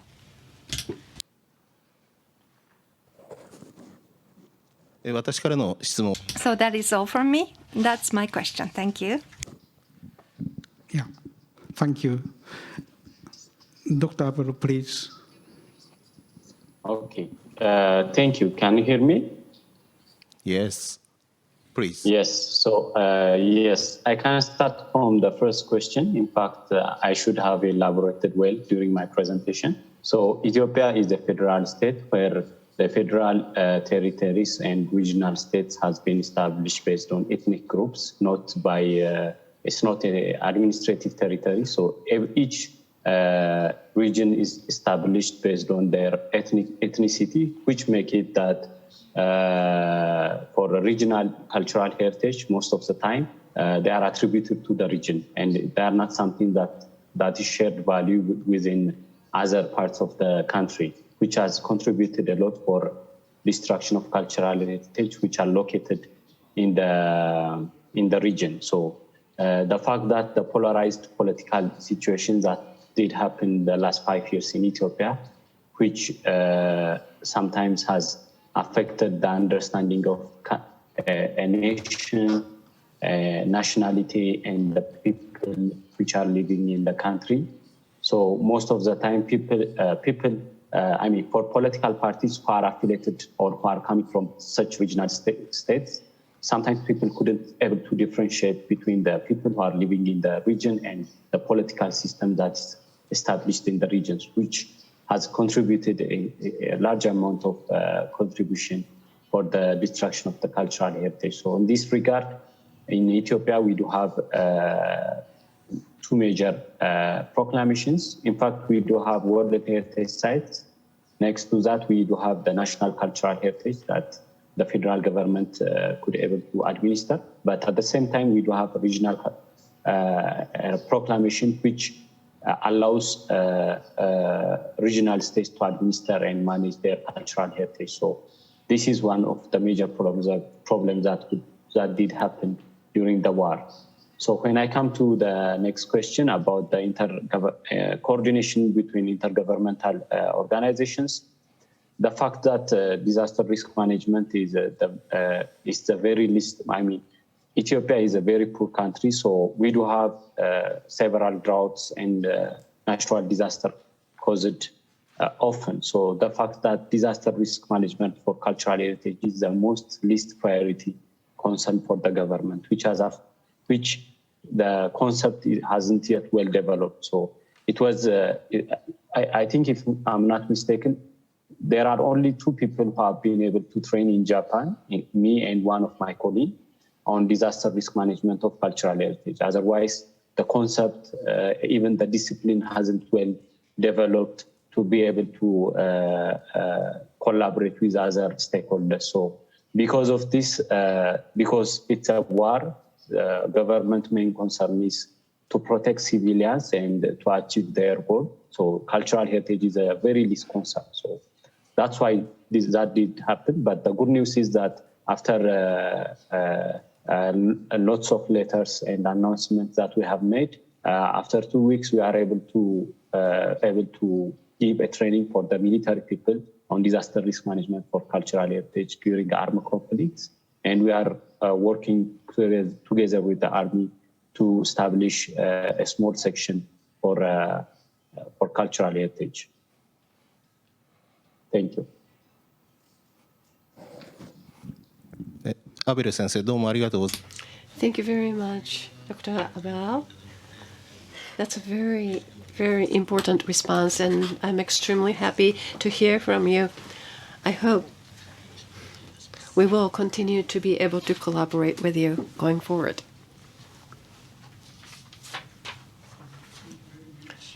Dr. Abel and Dr. Tateishi, we know that this northern Tigray region's army is now approaching to the capital city, Addis Ababa. So I hope really that you can keep your own safe and your museums or organizations' safety. Yeah. Thank you very much for your participation to this program.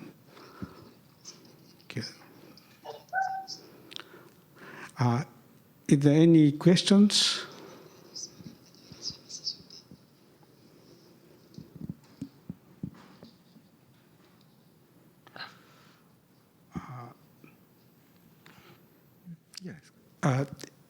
Yes. For myself, Dr. Abel, I have one question to you, because the country Ethiopia have already ratified the UNESCO Hague Convention and its first protocol, but not yet the second protocol. So how about to protect your own World Heritage Sites or your museums under the umbrella of this Hague Convention? Is it possible for your country, or what is the problem if you can give us answer? Thank you. Yes, okay. Yes, thank you for your question.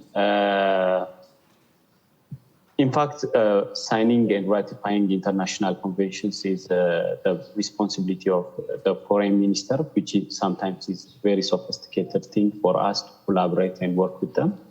But just to make you a brief highlight of, even though we haven't yet ratified the second protocol, we do have a clear proclamation which clearly state that anyone who is involved in destruction of cultural heritage, the proclamation has put a clear and serious punishments and what action must be done in case of such kind of conflict. So basically, as a rule, we are going to the umbrella for to work and to manage such kind of conflicts and cultural heritage management aspect is ruled under the proclamation of this proclamation that I have mentioned. So, yeah.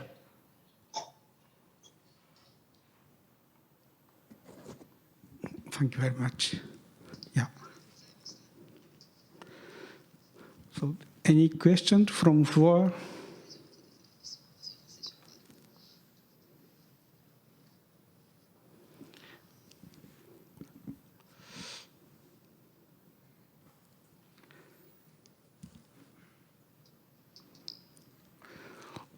Okay, so we have still 5 minutes, but I will finish my session and we'll have a short break. Thank you very much.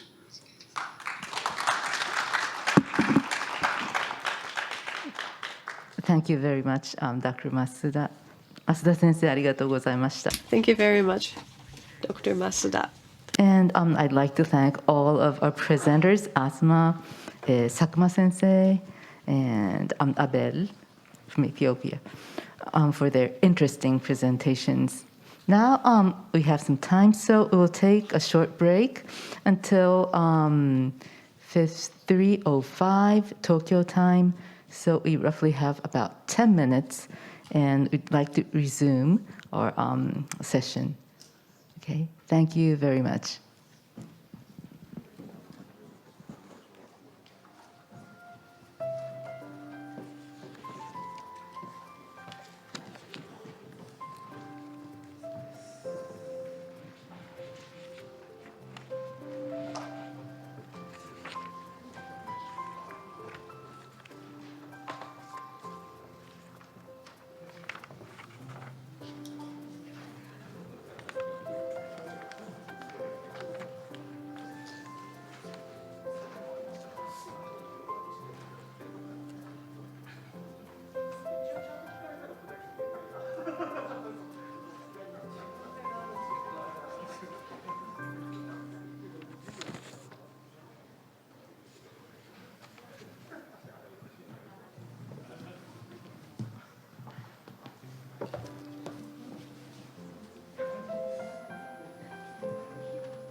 ちょうどね、先生の後ろに髪の毛だけできるからちょっとねカツラがかぶってるような感じで、今度マリサが私の後ろに来て髪の毛ちょうだい。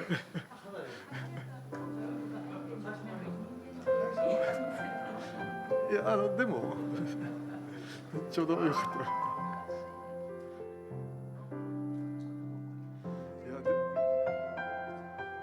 やはい、後輩ね。でも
I hope you all had a nice break. We'd like to resume our presentations. Our next session, session 3, will be chaired by Dr. Toshiyuki Kono, Executive Vice President of Kyushu University, former President of ICOMOS. Dr. Kono, please. Kono sensei, どうぞよろしくお願いいたします。Thank you very much for your kind introduction. Good morning, or good afternoon, or good evening, wherever you are. So let's start the third session. We have 3 presenters, one from Latin America, one from Europe, and one from Asia. So first, I'd like to invite Mr. Rodriguez Leon Enrique from Ecuador. So he will speak about the CIMIC Civil Military Coordination. So please start his presentation.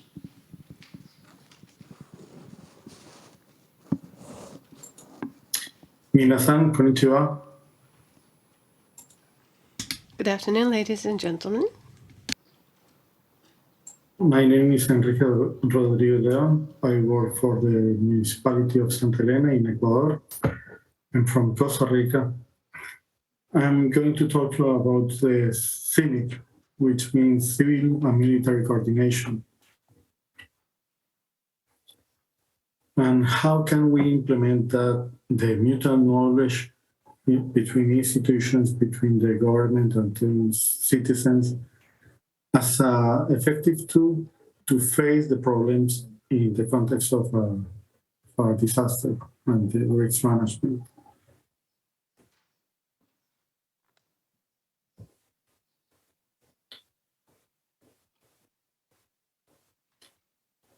So for starters, we're going to share a small video about the CIMIC. Konnichiwa. Union means strength, right? But what if we are not really into it? We knowing that in a major incident, all the stakeholders are aiming for the greater good. Is it possible that the lack of proper knowledge among institutions or that the pride of certain stakeholders does not allow a more effective response in the first phase of a disaster? Are there doctrines that facilitate a win-win relationship that make a city response system more efficient?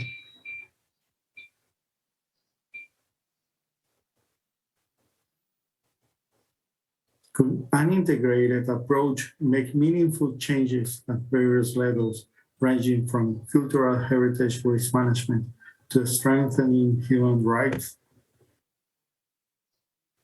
As a starting point, we're going to talk about 2 best practices integrating response efforts.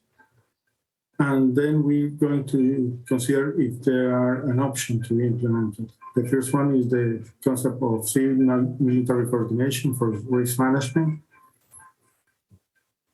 And the other one is the incident command system as a good practice.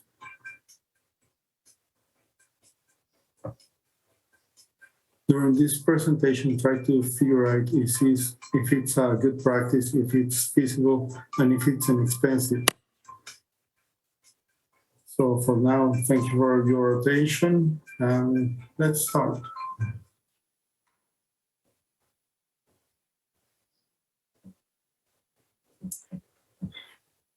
Which are the stakeholders in the concept of CIMIC, or in the concept of risk management or emergency management?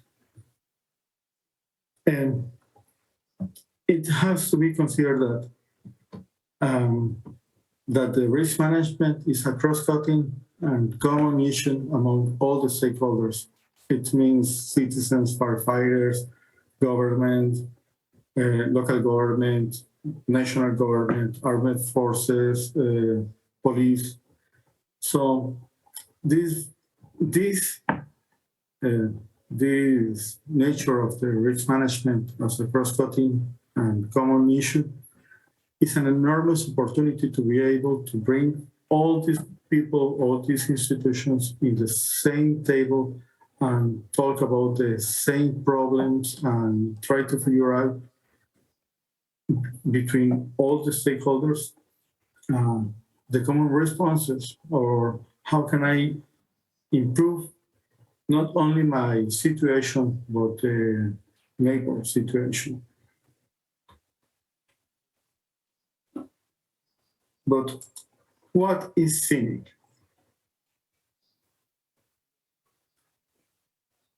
We are going to see a definition of the NATO and the UN. The NATO say that it's the means by which formal relationships are established between the military commands, local and national authorities, civilian population, and ONGs with their respective areas of responsibility. The United Nations said that is the, and I'm going to pause the video because this is important. The essential dialogue and interaction between civilian and military agents in emergency situations, which are considered necessary to protect, promote humanitarian principles, avoid competition, minimize inconsistencies, and where appropriate, pursue common goals. That this is the main idea of the CIMIC, and we have to highlight the 3 points: protect and promote the humanitarian aspect, minimize inconsistencies, and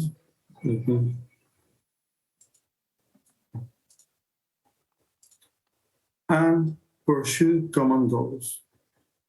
That's the principal idea. It's a way of management the assets to pursue a goal defined by the community or by a common goal in order to protect and promote the humanitarian principles. That's important. That's the main point of this presentation. And the ICS, the Incident Command System, on the other hand, it's more way to manage. It's a management system that is being used for singular and multiple events. It's for emergent or programmed events and looks for a greater effectivity. It began in California in the 70s, and the United Nations has recommended as a best practice. It includes facilities from equipment, personal procedures, and communication, and it's a combination of that. So it was a tool for command, control, and coordination, and it can be used from a car crash or a celebration of something. In my experience, we have been using it in the context of the management of the response for the pandemics and the earthquakes and the flood season. So it can vary from the small to the enormous events.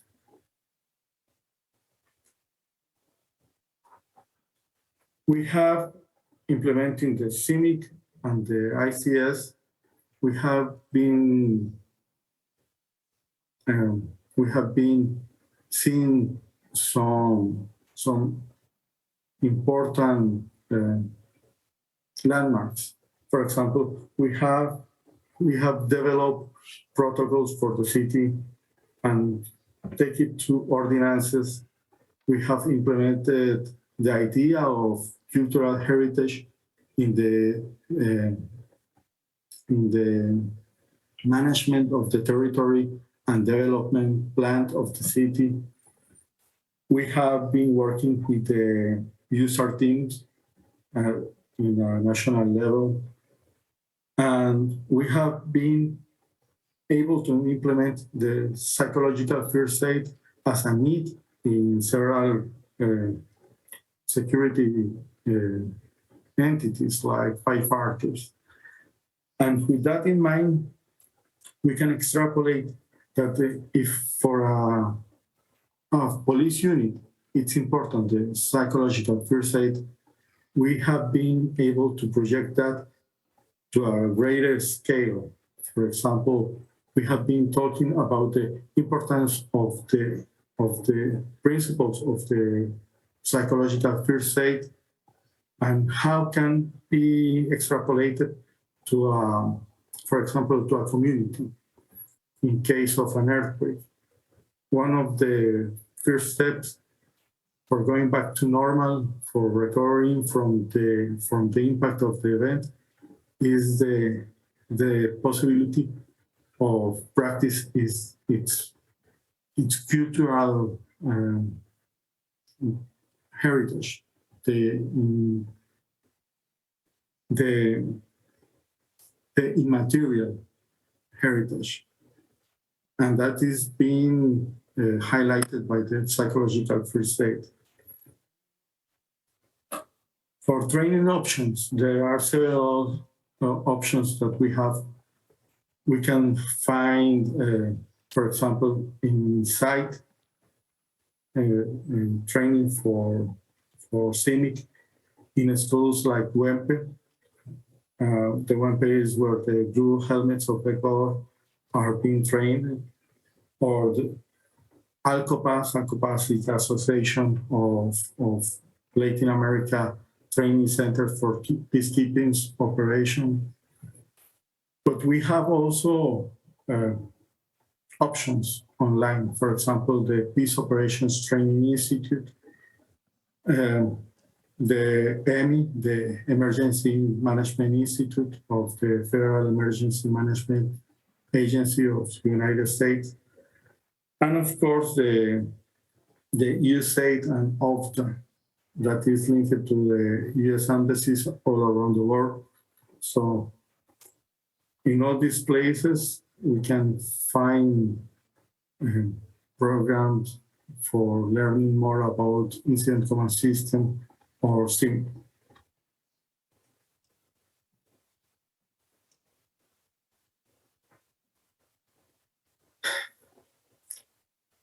When we implement a program of CIMIC, we know that the sharing experience and the expertise and the knowledge between institutions has to management common knowledge base. So if the firefighters only train with the fire department and never consider to train with the police or the army or the local government, we are not able to know what they are doing and how can we help them to help us in a situation of emergency. When we train together, we can build a trust, a big trust, a greater trust. And that is reflected in the empathy between institutions because, for example, the police can see with another eyes, with another perspective, the work of the army or the firefighters or the emergency management department. So it's easier to build bridges, to find points in common. And it's easy also the operational part, because if I can rely on the expertise of the police, the army, or the firefighters, it's easy to implement the task forces. And the task forces is a cornerstone of what a technical response has to be. So if you want to know more about these topics, you can find the POTI online, the Peace Operations Training Institute. You can see the EMI, the Emergency Management Institute of FEMA. You can see also AlcoPass or WEMPE. All these are online. You can have more information there. And now for closure, we're going to wrap it up in this way. The CIMIC is a doctrine born from the UN and the peace operations. The scope of CIMIC program, if needed, has the ability to focus on very specific issues, such as disaster management for urban cultural heritage. The results can be seen in issues of governance and the accountability in the integration of risk management and security management, the strengthening of human rights. The CIMIC programs do not require investment because it's basically management and communication, and they can be complemented with capacity of building and set common goals, such as development of integrated protocols for emergency care and the evaluation.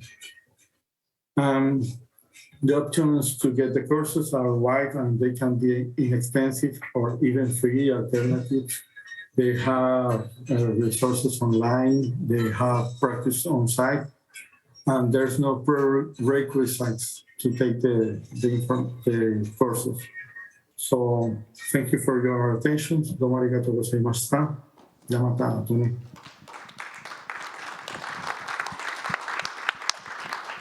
Thank you very much for all this very stimulating presentation, at the same time very entertaining.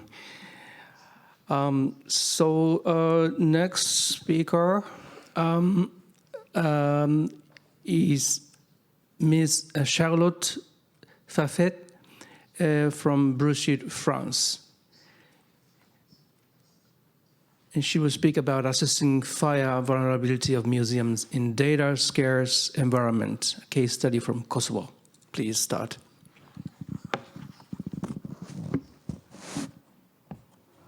Hello, everyone, and thank you for joining today. I'm very happy to be a speaker for this annual conference.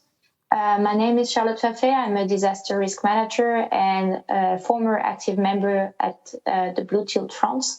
I'm currently based in Rome, in Italy, and the research that I'm going to present today was conducted together with Erine Muloli, who is an architect and a program manager at Cultural Heritage Without Borders in Kosovo. So this research was conducted in Kosovo and is about assessing fire vulnerability of museums in data-scarce environments. A bit of background about this project. So this project was conducted as part of the NGO Cultural Heritage Without Borders, which has been operating in Kosovo since 2001. This NGO is dedicated to rescuing and preserving tangible and intangible cultural heritage affected by conflict, neglect, or human and natural disasters. And the researches about fire vulnerability were conducted mostly in 2018, and especially field work was conducted back then. So in 2018, and more specifically on the 2nd September of 2018, a fire destroyed almost 90% of the collections in the National Museum of Brazil, with important damages because the last remaining audio records of some languages that are no longer spoken were lost, among other artifacts, which prove that damages are often very important when a fire happened in a heritage, and especially in a museum, in a heritage site, and especially in a museum. And even though there is no uniform European or international statistics on fire affecting heritage, we know that cultural heritage sites are particularly prone to fires. Some countries do collect information about, like some statistics about fire events. It's the case of the United Kingdom, which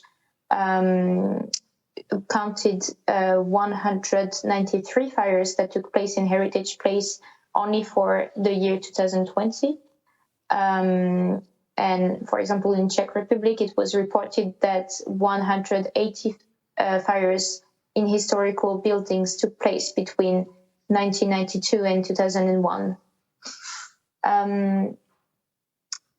In Kosovo, there are several challenges for the preservation of cultural heritage sites, and especially in terms of disaster risk management, because Kosovo is exposed to both natural and man-made hazards. So, for example, there are lots of hazardous industrial sites. Kosovo is exposed to flood. There is a high risk of earthquake in the region. And also, even though it's rare events, there is a risk of landslide in some part of the country. But in urban environment where most of the museums are, fire is a key concern, especially because building regulations are often violated, and a great number of buildings in Pristina and in some other cities of Kosovo are built a bit too close to each other, which accentuate the risk of fire propagation and also impedes fire services from easily accessing some buildings. Also, the risk of fire is accentuated by the situation of cultural heritage assets in Kosovo, which has been left in a precarious state after the armed conflict that happened in 1998 and 1999. There is also a problem with natural processes of age and decay, which is exacerbated by environmental pollution, but also a long-term neglect and a lack of policy strategies and conservation plans, as well as funds. So we decided to focus on the risk of fire in Kosovo because museums are mostly located in cities. So first of all, the methodology that we use included a desk review because we wanted to build on relevant contribution from the existing body of literature and to identify some theoretical foundation for the research and the best practice to increase the resilience of museums to fire. What arose from this desk review was a fire assessment guideline, which was created and which gathered a range of questions about the most important aspects to assess in order to evaluate the resilience as well as the vulnerability of a museum to fire. And this guideline was used during the field visits, which were conducted in 13 museums of Kosovo. And during those field visits, both face-to-face interviews were conducted and observations. And in order to analyze the results that we obtained from those field visits, we use a qualitative approach because the context of vulnerabilities is often being overlooked by quantitative methods, and it was also preferable considering the lack of available quantitative data on the subject for Kosovo. One drawback of choosing this method to analyze the results is that it provides fewer points of reference for readers, and that's why we decided to use a ranking approach using a verbal description of the vulnerability that you can see on the bottom left corner.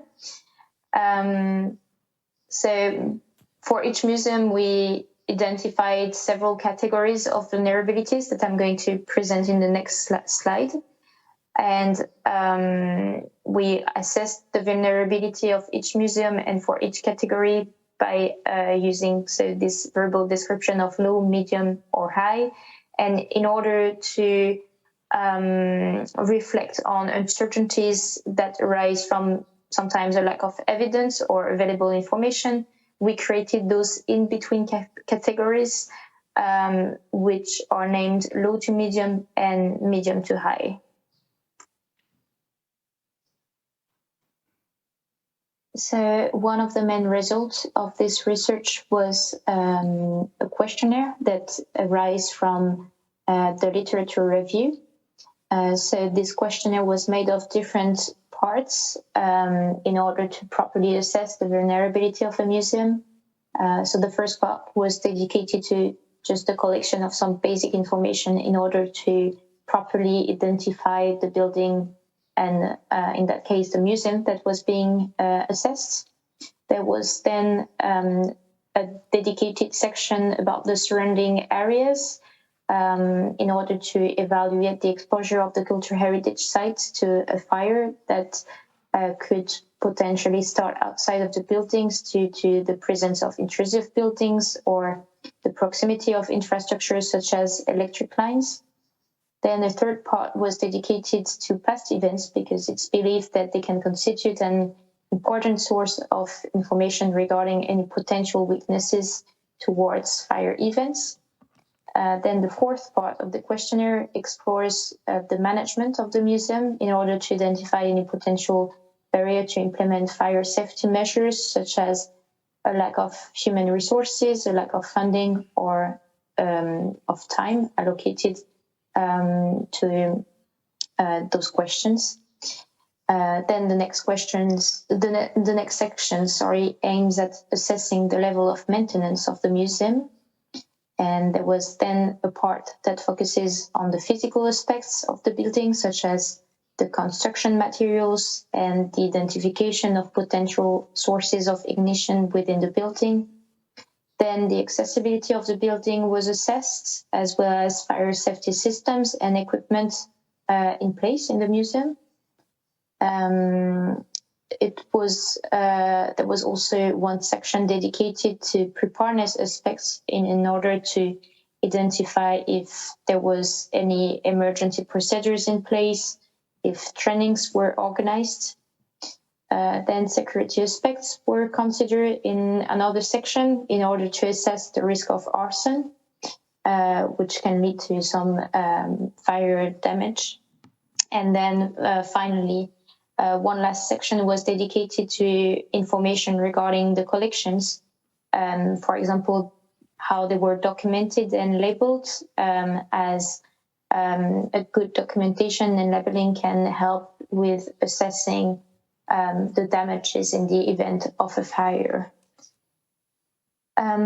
So we used this questionnaire in Kosovo, and it allowed us to obtain some results for Kosovo. And for example, for each category, so this is an example of how the data were collected for the structural vulnerability of buildings. So for example, here we looked at different indicators for this category, such as if smoke was banned, if there were sources of ignition within the building, how was the electric and heating system, for example, if it was a modern electric system or an old one. We also looked at housekeeping and if it was conducted often. And thanks to those indicators, we were able to obtain vulnerability results for this category. We also documented our findings with some pictures, as you can see here. So it was mostly to document our observation. So here are the overall results that we obtained for the assessed museums in Kosovo. We allocated a vulnerability score for each vulnerability category that I presented before when I described the questionnaire.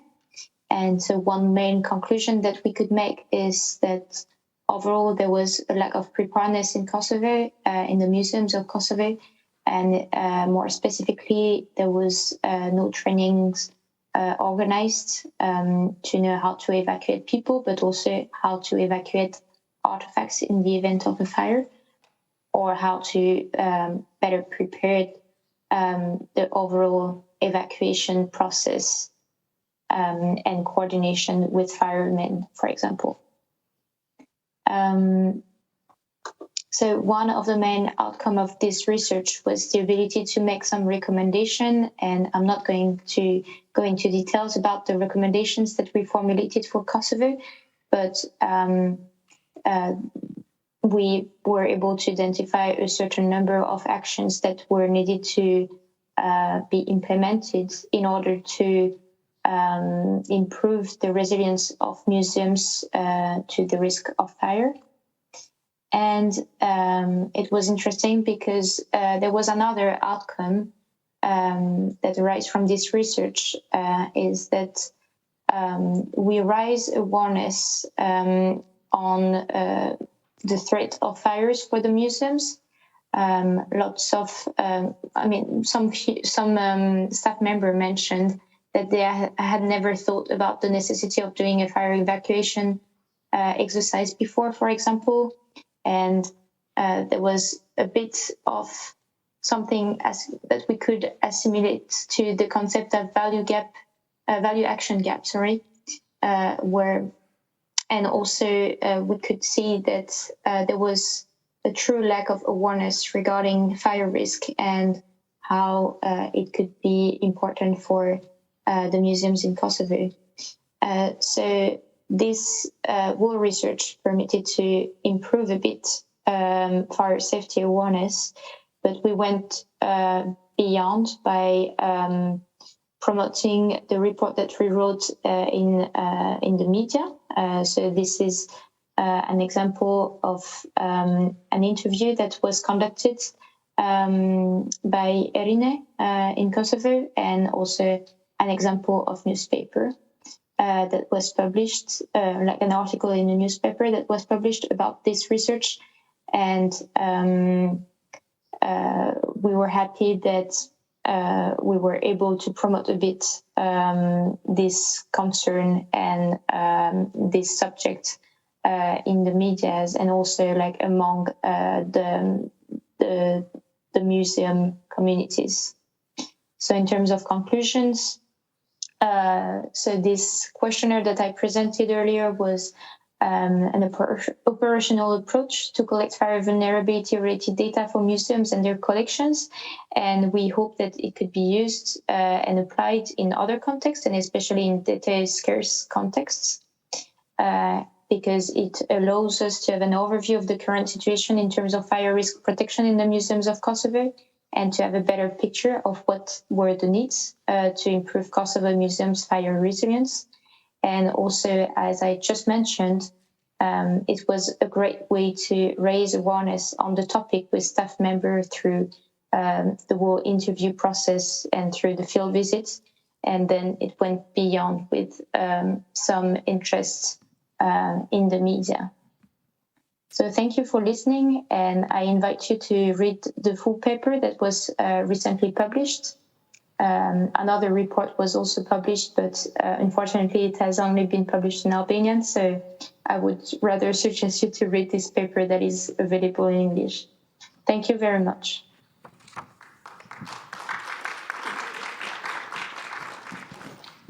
Thank you very much. So I'd like to invite the third speaker, Ms. Yuki Baba.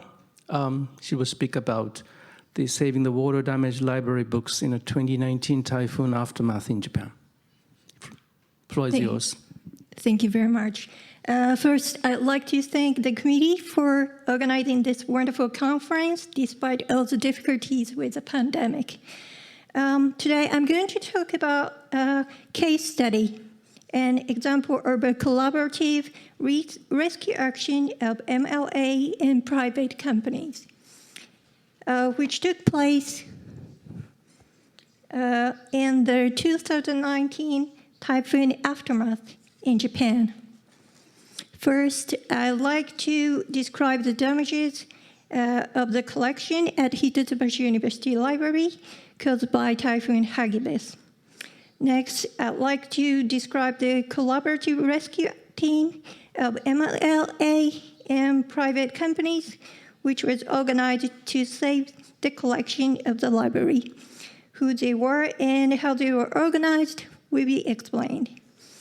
Then I'd like to show you some equipment and supplies that were used to save the water-damaged books. Finally, I'd like to talk about the benefits of interdisciplinary and interregional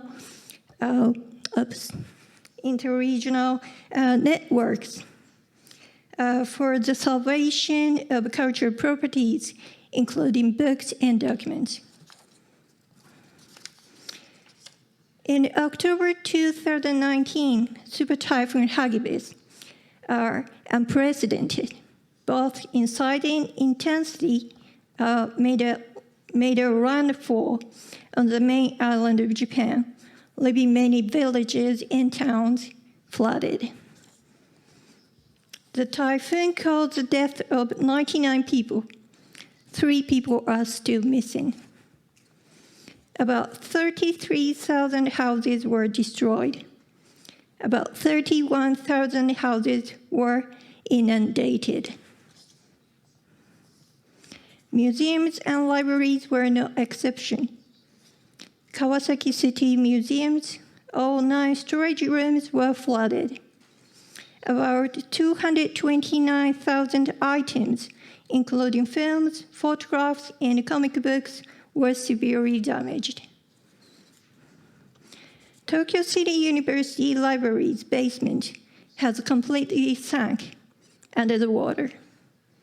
Approximately 83,000 books were damaged. Hitotsubashi University Library was also struck by the typhoon. About 20,000 books in storage building 2 and storage building 3 were water damaged. Normally, these buildings drain rainwater with no problem at all. However, the rainfall of Typhoon Hagibis was extreme. This graph shows the daily precipitation of past 10 years in Fuchu, a town near Hitotsubashi University Library. The rainfall of Typhoon Hagibis recorded 289 millimeters per day, the highest record in the town's history. This rainfall exceeded the maximum drainage of storage building 3. The rainwater overflowed and entered the building through a narrow gap of the roof door. Then the water ran down the stairs and entered the 4 floors and the basement. It kept running through the corridors to storage building 2. The worst was yet to come. Then the rainwater penetrated the floor and showered from the ceilings. On the top of the bookshelves. Thus, about 20,000 books in these buildings became waterlogged. This was day 1. Day 2. Next morning, the librarians who had been evacuated from the library for the typhoon came back to the library and found the damages. They were utterly shocked. They mopped the floors, but the water kept leaking from the ceilings. In a state of shock, day 2 and day 3 went by. Day 4, the library finally asked for help. They sent me a text and told me that there was a leak from the roof and some damages. I'm a researcher of book history at the Center for Historical Social Science Literature at Hitotsubashi University. I am also a member of ICOM-COMCO and a member of the Inter-University Research Project, Sustainable Collection Management and Environmental Control at Museums at the National Museum of Ethnology. I dashed to the library and saw the damages. Then, Immediately, I sent some texts to professionals of cultural properties in order to organize a collaborative rescue team. Although I considered to write to the National Institute of Cultural Heritage, I did not do so, since I knew that there were other museums and libraries which were much more damaged by the same typhoon. Day 5. The collaborative rescue action has begun. The National Institute of Japanese Literature and the National Museum of Ethnology joined the team. They also invited the archives of the National Institute of Polar Research and Nara National Museum to join the team. These 4 institutions have their own huge freezing chamber or a freezer to keep wet objects from molding. They kindly reserved their chambers and freezers for the wet books of Hitotsubashi University Library. These are the heating/freezing chamber and the freezer of National Museum of Ethnology, where Professor Naoko Sonoda, an experienced researcher of museum conservation, kindly prepared them for the library. National Museum of Ethnology also sent Professor Shogo Hidaka and 3 researchers. They made a salvation plan for the wet buildings and helped the library staff monitor the humidity of the storages. Meanwhile, Professor Mutsumi Aoki of National Institute of Japanese Literature, an expert of water-damaged documents, assessed the wet books of the library and made a salvation plan for the books. She found out that the airstream dry method is more appropriate for the books than the vacuum freeze dry method. She instructed the library staff on how to carry out the airstream dry method. Then the National Diet Library also joined the team. They sent 2 book conservators to give a great deal of advice to the library staff. Between day 6 and day 13, other small libraries of Hitotsubashi University and some private companies joined the rescue team. Companies such as Archival Conservation and Enclosures, Meiji Cliques, and Maruzen Yushodo read the news about the damages of the Hitotsubashi University Library and volunteered. They contributed to the team by lending their equipment and providing rescue supplies. Now, let me show you some equipment and supplies which we found quite useful for the salvation of water-damaged books. A wet/dry vacuum cleaner is a quick way to dry wet floors. If you find it too expensive, you may want to share it with other museums, libraries, or archives. These are utility blowers used to dry wet books. Utility blowers are more powerful than regular fans, and you can dry books in shorter time. Sheets of blotting paper are essential to dry books. A roll of paper towel in your kitchen may serve as a good substitute. They absorb water inside a book and help it evaporate.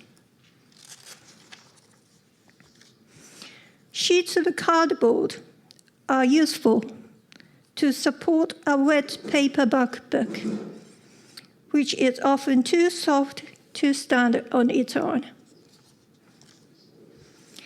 LED flashlights are useful to detect mold on books and shelves.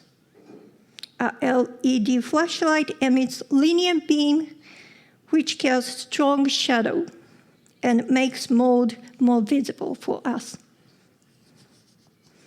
You may also want to use antiseptic alcohol or a solution of 80% ethanol to inactivate mold. Disposable masks, gloves, and caps are absolutely essential for protection from mold and dust. Barcode readers can help you recall the books to be saved. All these equipment and supplies were swiftly gathered at the library by our collaborative rescue team.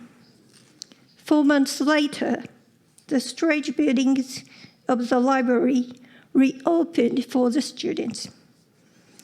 It took 8 months to dry 20,000 wet books. However, without a collaborative rescue team of MLA and private companies, it might have taken longer. This experience let us understand the importance of interdisciplinary and interregional networks. Not all cultural institutions can afford to hire experts of conservation of cultural properties, including books and documents. Nor can they afford all the equipment and supplies for salvation of damaged collections. Then, sharing skills, equipment, and supplies seems more practical and sustainable, especially for small libraries, archives, and museums. It is interdisciplinary networks that makes this possible. And if the networks are interregional, then that would be ideal. Typhoon Hagibis left damages, mostly in the eastern regions of Japan. The rest of the country were rather safe. So, if you have interregional networks of MLA and private companies across the countries, or maybe across the world, it is more likely that you get to help others, other museums, libraries, and archives, or to be helped. Thank you very much.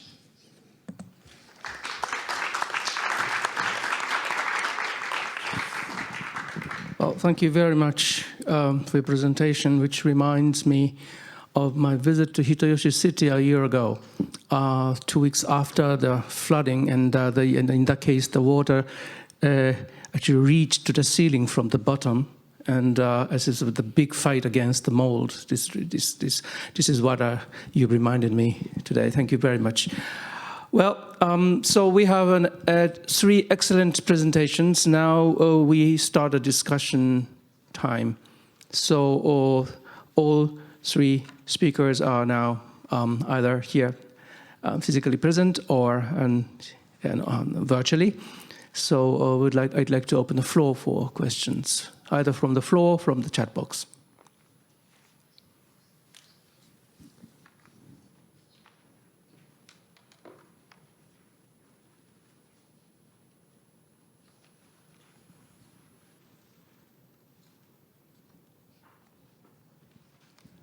Well, to break the ice, maybe I should start with my own asking questions. Perhaps, could I ask a question to maybe each speaker? But first, I'd like to ask Mr. Rodriguez. Thank you very much for your very stimulating presentation. Have you have you already started the discussions with about your idea and try to, let's say, implement your idea? Well, it's not my idea. It's a doctrine that already exists. It's from the UN, and I've been working with this in 2 cities already. For the first years, I worked in a city of 500,000 persons. Its name is Duran, and there I worked with all the stakeholders. Since 2019, I've been working with this program in Santa Elena. It's where I work now. The last 2 years have been very interesting because I have been working directly with the USAR teams, the Urban Search and Rescue, in order to create awareness about the importance of their work and how to implement the cultural first aids in the work field. So they are getting awareness about the importance of the cultural heritage in the administration or the management of an incident with like an earthquake, for example. Oh, thank you very much. The maybe additional question would be, could you also somehow develop further ideas which can be transferred to other regions or other countries? Okay, for example, like 2 months ago, I was talking with some friends of Argentina and Brazil, and they were talking about the administration of this kind of project related with the National Museum. So I was asking basic questions. So, like, do you know the people that works in the closest fire brigade next to your museum? Do you know by name the police that works, I don't know, like 200 meters from the museum? It is important to be a good neighbor, to know each other as in a name basis. So how can I develop that? If I invite them to come to my museum and see what they can do for me and how can I help them. It's like to try to find a win-win relationship, but that win-win, that kind of relationship only be carry on with someone I know in the first phase. So the idea is basically to know all the stakeholders and try to figure out how can I help them and try to ask them for their help. So if I need, I don't know, to strengthen the fire response in my protocols, the specialist, the fire brigade will be advising me. If they need to know, for example, the police, the military, the first responders in general, annually they are evaluated. They need to get training, but they can access that kind of training with my help. So if I propose to have a training about the cultural affairs, they will be glad to receive that, and that will be of my help. So I will be helping them to help me. I don't know if it's clear. Okay, thank you. Yeah, thank you very much. My pleasure. If somebody wants to take the floor, please intervene. Please do not hesitate. Maybe one question, small question to Madam Fafet.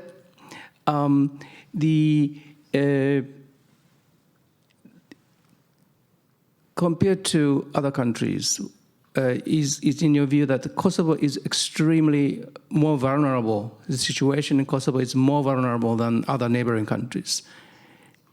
Is this a correct understanding?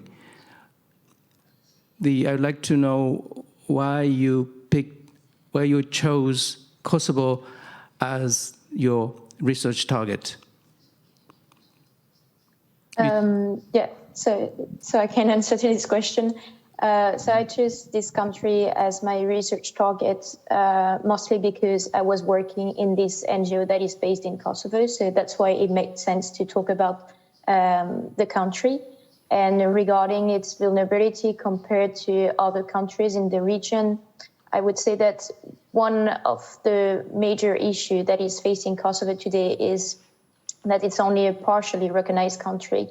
And so because of that, of these specific aspects, it's still, in terms of collaboration and inclusion in international network, it's of course an issue. And I think it's it's a country that is a bit in isolation compared to other countries in the region because of this very specific aspect. And so, for example, there is probably like international network, which provide very useful information tools, conferences that Kosovo staff members in museums may not have access because of that, even though, well, they're still like part of several networks such as ICOM, or at least certain numbers, because for most international networks, sometimes it's possible to join just as an individual. But I think that's maybe one aspect that increased the vulnerability of this specific country. And so the vulnerability is maybe more in terms of institutional or like organization inclusion than in terms of natural hazards, for example. I'm very sorry. I just need to leave you for 2 minutes. I will be back very soon. I'm very sorry about this. Someone is ringing at my door. I'm sorry. Well, no problem. Thank you very much. Thank you. ここから日本語で喋りますが、Now let me change into Japanese and ask a question to Baba-san. So, your experience at the Hitotsubashi University, the common theme is network, regional and international networking. And going forward, in order for such networks to be more efficient, what do you think would be necessary? Thank you for your question. First of all, the curators, as well as museum-related researchers, they go to conferences related to museum sciences. But then you may want to go over the boundaries to be a part of librarians' conferences or document preservation conferences. Not only museums, but all MLAs, they have lots of non-full-time employees, and they should be given opportunities for easier access to trainings, not only limited to their specific museums, but to wider scope of museums and libraries. So if the directors at those institutions tell the part-time employees or part-time staff members to visit those conferences, then it will be difficult for them to be a part of such conferences, thus weakening the possible networks in this country. Thank you very much. Any other questions?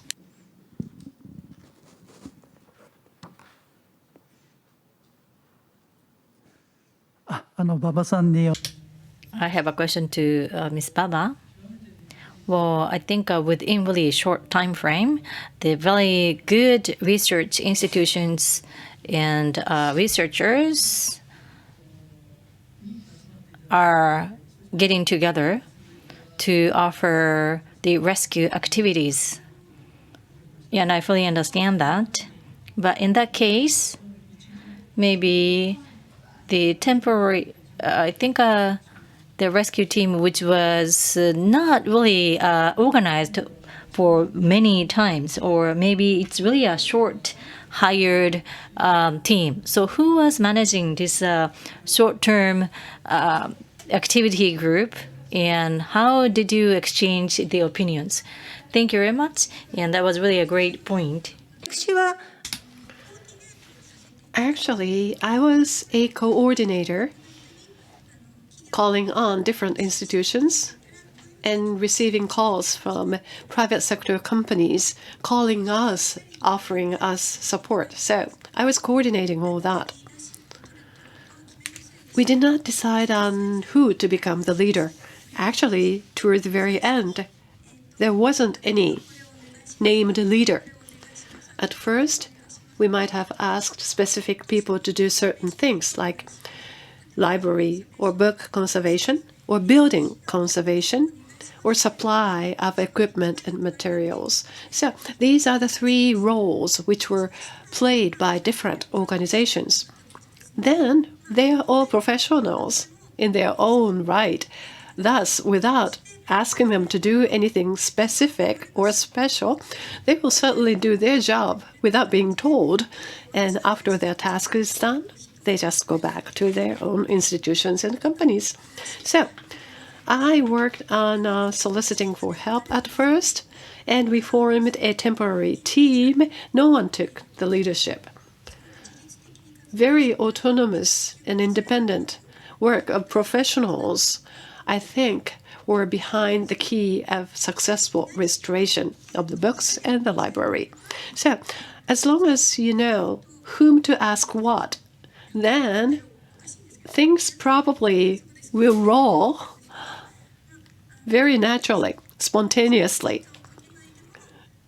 You don't even have to spend a lot of time to know where the experts are and who is doing what. As long as you know that, then organic rescue team can be formed rather spontaneously and easily. Thank you very much. Yes, please.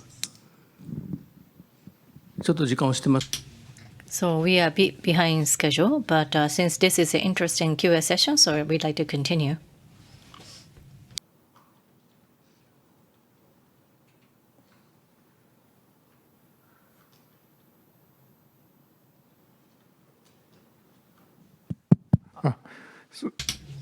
Thank you. I have a question. I have a question to Ms. Baba and also the speaker from Ecuador. I have the same question to both speakers. After completing your job and you clean up, and now the team is dissolved. The team is dissolved. And after that, how you are going to keep contacting those members? Well, not rather than maintaining the team, but how you are going to leverage the learning from the one disaster to the following events. Any tips or anything which you already have in your mind? Would you please share those tips? So then, Mr. Rodriguez, could you start first? Yes. Well, if the idea is not to dissolve the team. The idea is that every task, every mission is a stone to build a stronger a bridge, is to build the connection. The idea is to be able to work in the long term. So, for example, a practice can become an annual practice, an annual exercise, and that can become a law, I don't know, like an ordinance in the city. With that ordinance, we can be making the first steps to that to become a doctrine implemented in the city in the long term. And I think that the idea is not only to solve a problem, but to build a culture about that. Thank you. では、馬場さんお願いします。はい。Baba-san, please. Thank you for your question. Now, after the rescue team is disbanded, how do we keep our contact and how do we leverage the learning from that? I guess that was a question. Well,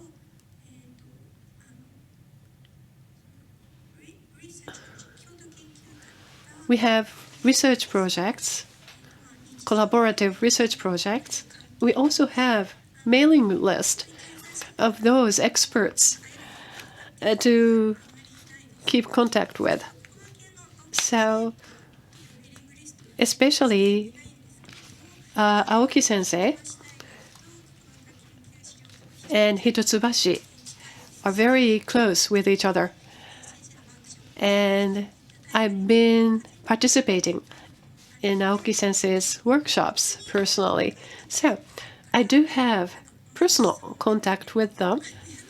And of course, we do not really have the alumni kind of a meeting each year or anything like that. But I still keep contact. So if anything happens, I have a confidence that similar team will be formed to rush to the rescue of any museums anywhere in Japan.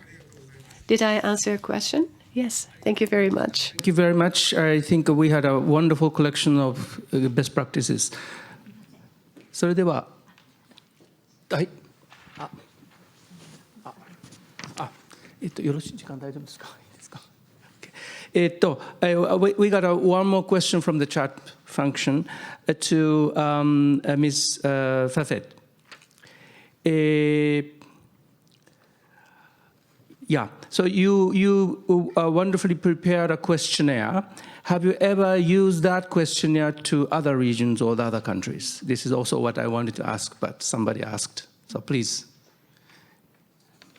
Yeah, no, unfortunately, I did not have the chance to try this questionnaire in other regions, though I think it would be very interesting to see how it can apply to other contexts, because we tried to have it rather broad so that it can adapt to various countries and that it's not too specific to Kosovo. So it asks more like general questions. Still, it allocates some space to also address some very specific aspect to the country.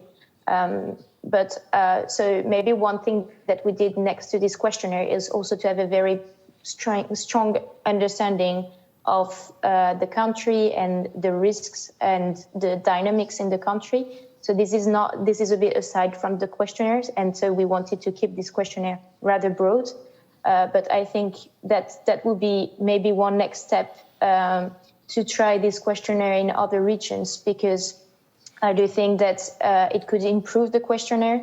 It could probably highlight some flaws, some challenges when collecting data using this specific questionnaire. And so I'm pretty sure that we could come up with something that is an even better tool that helps practitioners to assess the risk of fire in museums. And maybe I want to quickly jump on the previous question that was asked to the two other speakers, because I think it was a very interesting question. And I think that there is a very big need of capacity building in the context of disaster risk management in general, but specifically for in the context of museums and cultural heritage, because when we work on disaster risk management for museums and cultural heritage, we work with people having different backgrounds, and it's clearly difficult sometimes to keep contact with everyone. And I think there is a very strong need to have an exchange of knowledge through trainings, workshops, but also like formal or informal discussion. And so, yeah, I just wanted to add this, maybe to summarize a bit this discussion, because I think that will be very important for the future in the context of collaboration for the disaster resilience of museums and cultural heritage sites. Well, thank you very much. It was a great summary of this discussion of this session. And thank you very much for your active participation. どうもありがとうございました。どうもしまして。また。河野先生、ありがとうございました。Thank you moderating this very interesting session. And thank you, Enrique-san, Charlotte, and Papa Sensei for the wonderful presentations. Now, we'd like to proceed to session 4, which will be the last session for today. Yes, there's no rush. Okay. Thank you. So I'm going to miss that last part. I guess the stage is yours, Dr. Kamba.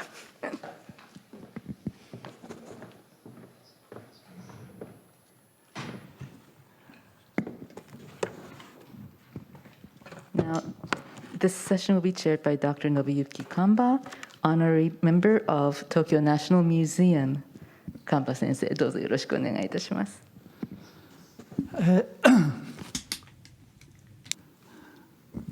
We have very limited time now, so we must go on quickly. This session is last session number 4. We have 3 presentations from Eastern Asia, including Japan. The first, the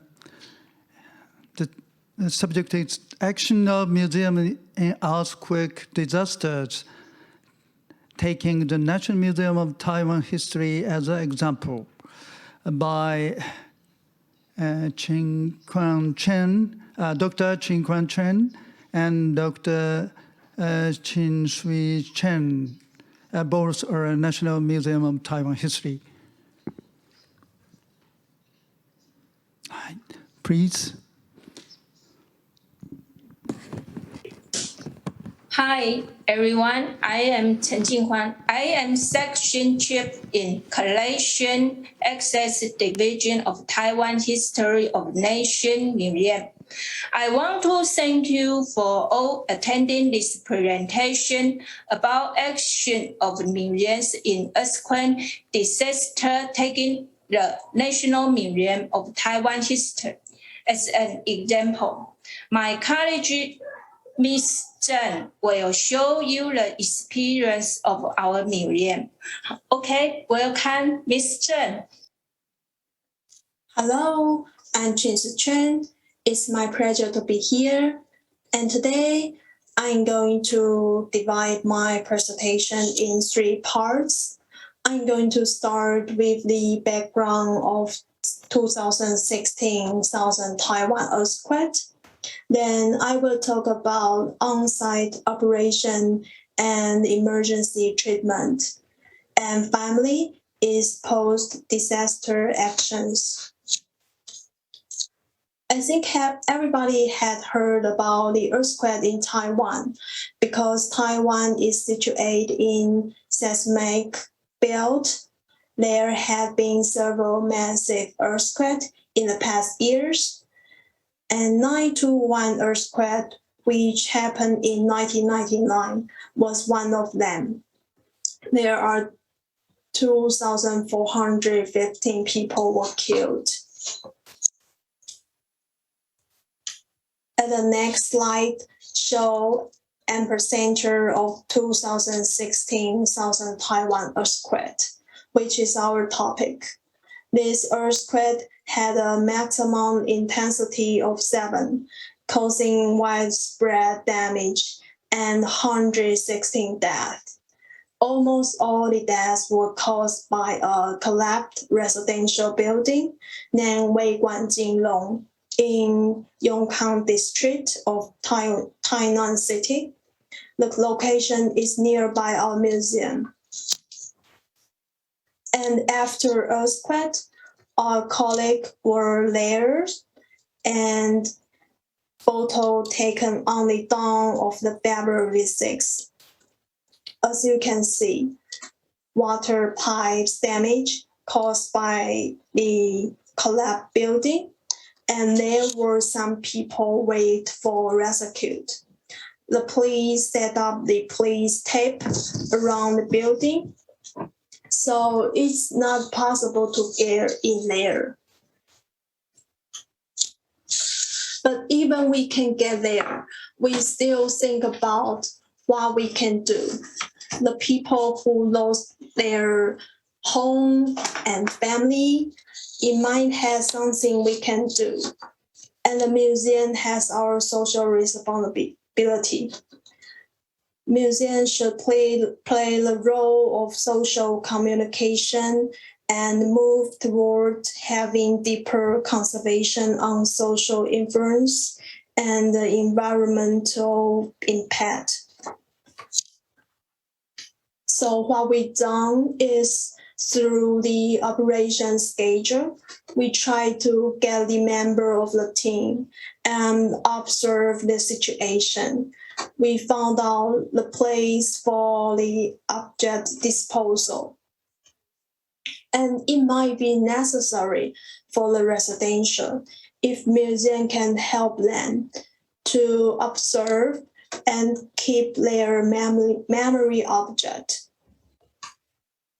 And before going to the waste disposal site, there are the list for prepare personal protective equipment, such as hard hats, masks, work gloves, or protective clothing. After arriving, you can decide if there is a space in the surrounding area for object classification. If possible, sort the object according to the rate of the deterioration first. And also, we made the principle of object picking, include image with memorable or object for a center's worship or related to social identification.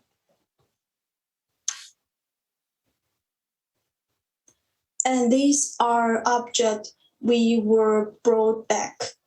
There's about 280 pieces of the object. But include the photographs, the number goes up thousands of pieces.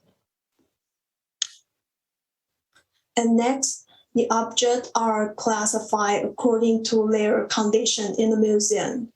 The blue box on the left contain the objects which were damaged by water and needed to be handled as priorities. The yellow box on the right contain the objects that needed to be cleaned or flattened. And next part, we talk about emergency treatment for these water damaged objects, like photographs. And as you can see, the photographs were dissolved and the photo turned blurry.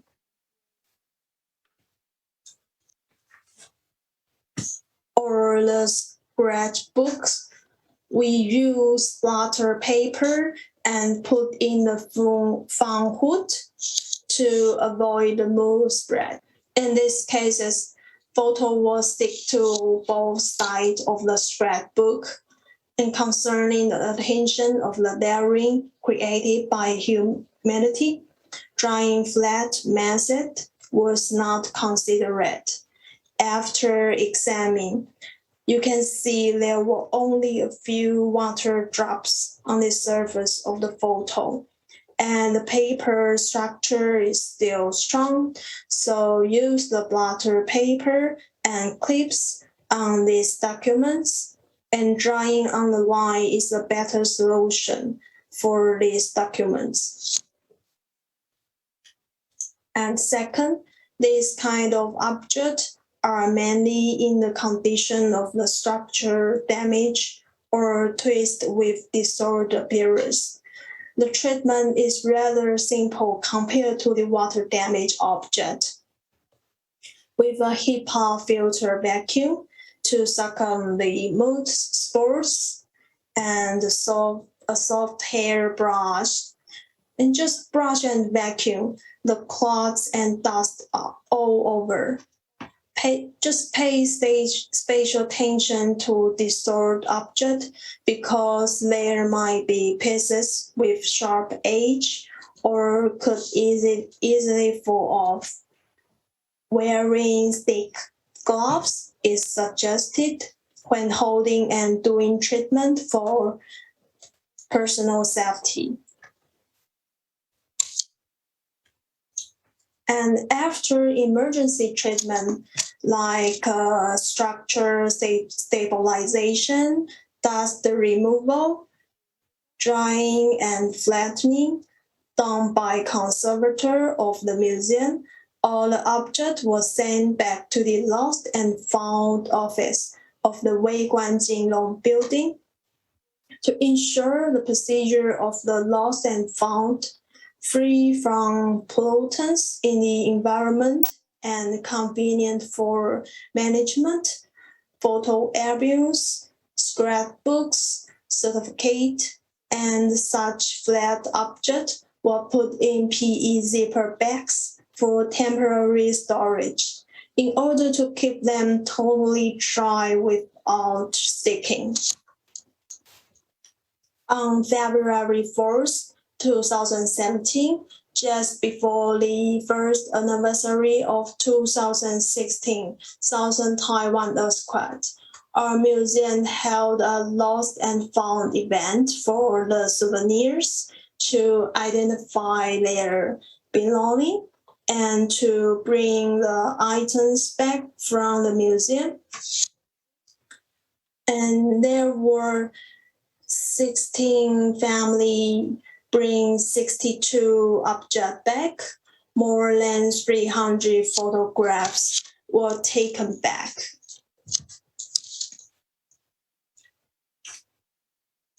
Also, in the same year, we held the exhibition about earthquake disaster of Taiwan and Japan in history.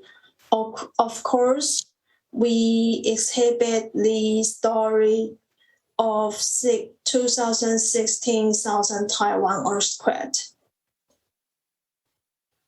And in the end, I would like to mention this flag, which is made by Japanese pray for the loss of the 311 Northern East earthquake. The bound, pronounced as Kizuna in Japanese, means the united and the binding relationship among people. Even if one loses people who are precious in his or her life, the invisible connection between one and the other can never be cut off. With all the encouragement and best wish from people around, courage is given to people who survived the earthquake and therefore heal the visitor. The museum hopes what we done can heal the people from the beginning to the end. Here is the source and the reference, and I would like to dedicate to Zheng Wanling, Xie Shiyuan, Huang Zhenyan. Thank you. Thank you for your time and attention.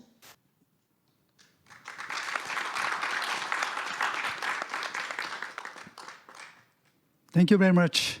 I remembered that our Japanese conservators went to Tainan City in 1999, just after a big earthquake, to collaborate each other.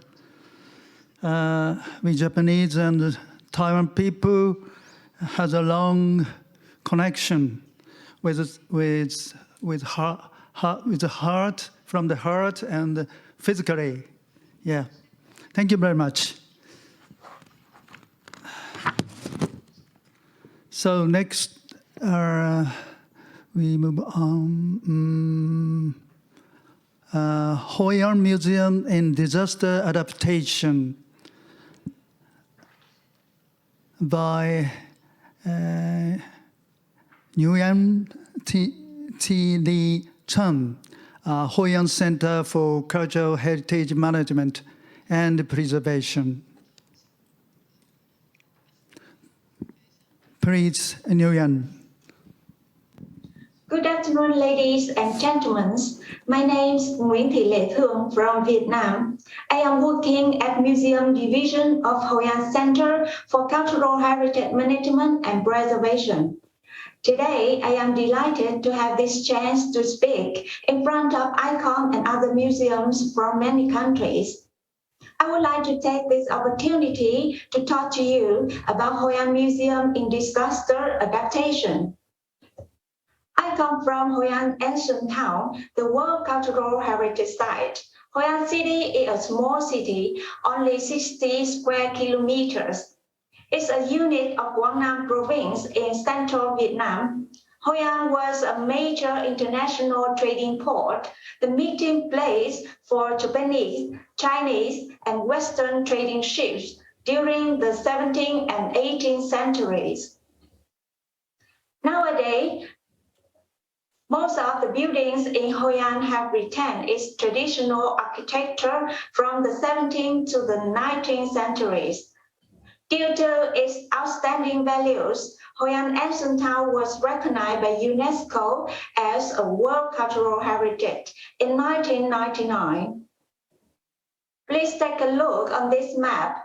This is Hoi An city map. You can see that Hoi An is located on the banks of the Thu Bon River, surrounded by many rivers, tributaries, and border the sea. In one of the areas having the greatest number of tropical storms in the world. And here, the red zone is the ancient town, the World Cultural Heritage Site. Also, is the location of 5 thematic museums in Hoi An with more than 3,500 artifacts on display. These museums have been established in turn over many years, including Museum of Folklore, Museum of Samoan Culture, Hoi An Museum, Museum of Trading Ceramics, and Museum of Traditional Medicine. Museums in Hoi An have displayed their collection in the ancient houses. Therefore, Hoi An's museums, in addition to facing hazards affecting the existence of artifacts and collections, also has to deal with risks threatening the architecture of the museum buildings. We identify and assess the impact of disaster mainly by considering the following hazards. And now I would like to show you the effect of these hazards on our exhibition artifacts as well as museum buildings. Due to the geographical location, Hoi An suffers annually from 3 to 4 tropical storms from September to December. During this time, heavy rainfall occurs and lasts for many days, which led to floods, engulfing many houses in the ancient town, including the museums. Please look at the photo taken in 2017. This flooding in Hoi An ancient town at that time.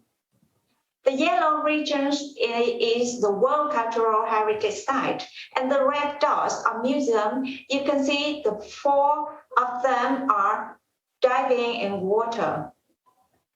And here is a photo showing the mark of flood water level. The flood water level sometimes reach up to 2 meters high, inundating almost the entire ground floor. The museum located on higher roads can be engulfed by half meters. Therefore, it's difficult to safely arrange the exhibits on the ground floor. The ancient houses are built in a long and narrow rectangular with wooden frames surrounded by long walls and located close together, so that easily absorb water but are difficult for ventilating air circulate. In the photo on the right, you can see many marks on the wall caused by the wet.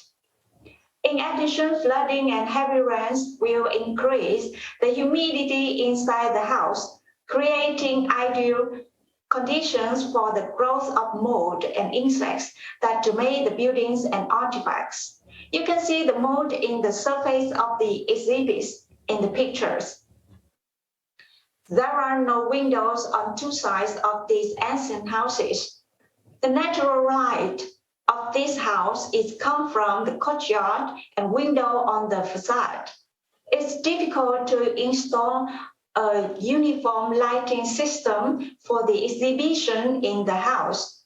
The artifact displayed nearby the windows receive much more damage than the ones displayed in other parts of the house. Similar to sunlight, in summer, the temperature in Hoi An is extremely hot, from 37 to 39 Celsius. Being too wet in rainy season and too hot in dry season also causes physical impacts and chemical impacts on artifacts, especially organic ones. The impact of animal and insects. The architecture of wooden house is not solid enough compared to a modern house. There are apertures between walls and wooden frames, floor and walls, and between under the roof, as you can see on the picture, so that attract rats, bats, and birds to the house. Even after just one night, the floor may be covered with droppings of rats, bats, or birds, and their marks may be found on furnishing and artifacts. This greatly affects the artifact displayed without the cabinet, and the artifact's labels and instruction boards are repeatedly damaged or in dirty condition. The major material used to construct an ancient house is wood. Therefore, the constant concern here is the threat of damage caused by termite or other wood-destroying insects. Termite and insects from the wooden frame can find their way into the wooden display platforms and infest the bamboo and wooden artifacts on display. The impact of human-induced hazards. Unlike other heritage sites that are usually places for sightseeing, Hoi An is also a living place for local residents. Therefore, air pollution from construction activity, daily life activity, and the daily transportation of people and tourists create a large amount of dust and emissions containing toxic substances, sometimes causing acid reactions that damage artifacts. The wooden-built ancient houses also elevate the risk of fire. Currently, these houses are adjacent to each other, many of which are rented as souvenir shops, clothes shops, and painting galleries for tourists, thereby raising the fire risk to an even higher level, especially during the summer when the outside temperatures reach 39 to 40 degrees Celsius. This potential affects the safety of the artifacts and collections displayed inside the ancient houses. In addition to the above risks, Hoi An museums also face specific difficulties due to the general regulation for the ancient town. Our bylaws do not permit any installation of air conditioning, nor to seal the windows or replace them with glass, so that it's is impossible to provide optimal conditions for the preservation of exhibits and storages. At the same time, display cabinets, design projects, and materials used to support the exhibition also need to be appropriately chosen to harmonize with the architecture of the ancient houses. Therefore, new materials, technologies, and modern equipment that effectively protect artifacts cannot, on these occasions, be applied to the museum here. So, how can Hoi An Museum prevent disasters risk and mitigate the impact? Meeting these risks and challenges, Hoi An's museums have implemented adaptive solutions to prevent and mitigate disaster impact on artifacts and museum buildings.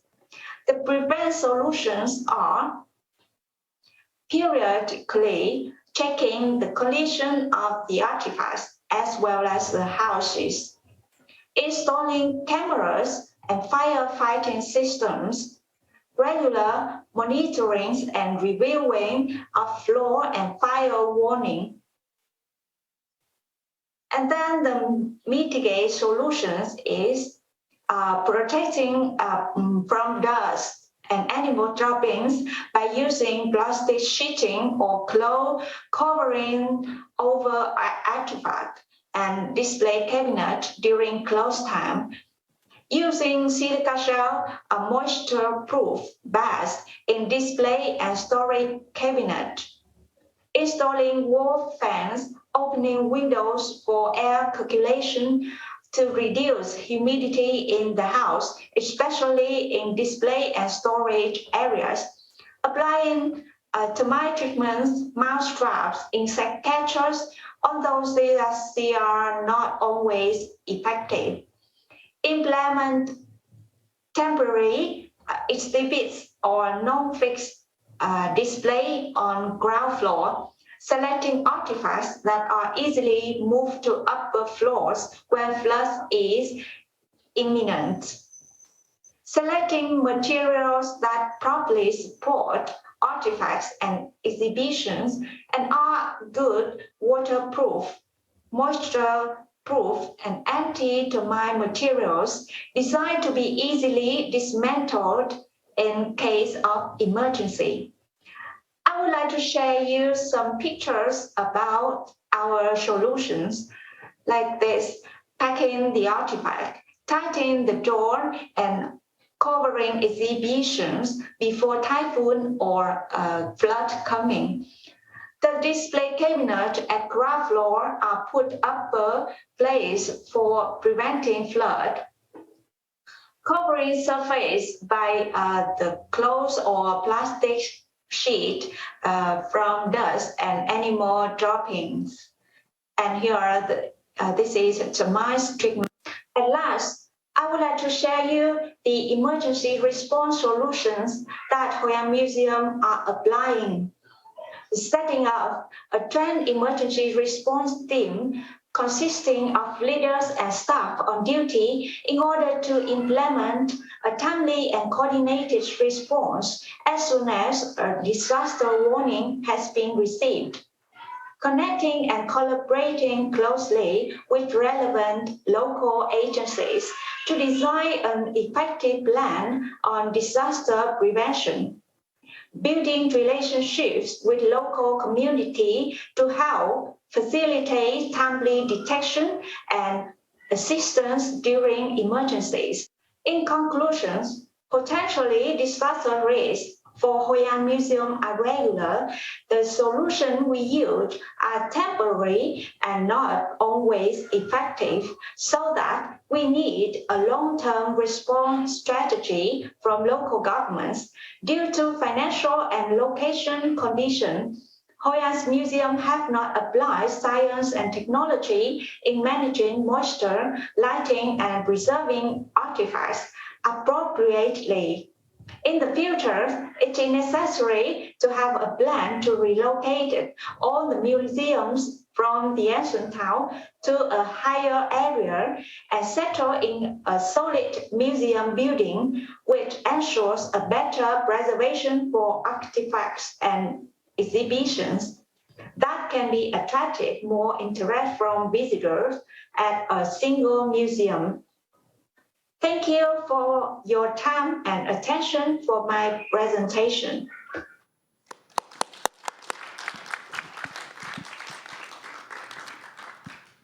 Thank you for Dr. Nguyen.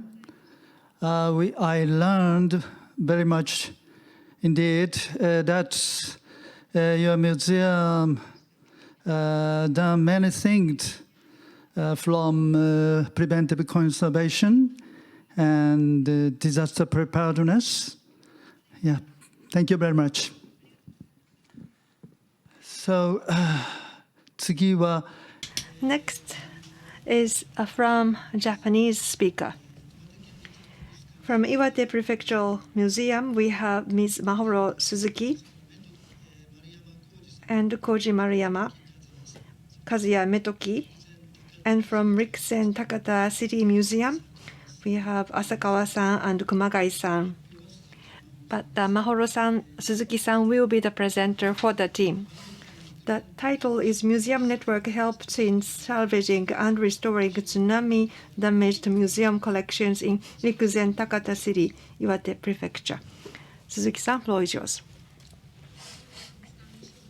Suzuki is my name. I am representing Iwate Prefectural Museum. Plant science, the curator is the role that I play. I would like to thank all the speakers who have already spoken so far. I learned a great deal. And also, in this COVID-19 pandemic, I was given this opportunity to speak, so I would like to express my gratitude for those who gave me the opportunity. Now, I'll be the last presenter, so I would like to begin. Suzuki, Maruyama, Metoki from IPMM, and Asakawa and Kumagai from RTCM are the presenter eventually. So, let's begin. This is a map of Japan, and we are here in Tokyo. And this is the Rikuzen Takata city of Iwate Prefecture facing the sea, the coastal city that is. I work for Iwate Prefectural Museum that is located in Morioka City, which is inland, about 120 kilometers away from Rikuzen Takata, or about 500 kilometers away from Tokyo. So the chart or map here shows the tsunami height observed at 2011 Tohoku earthquake. You see especially Rikuzen Takata and other cities along the coast of Sanriku had a very high tsunami height.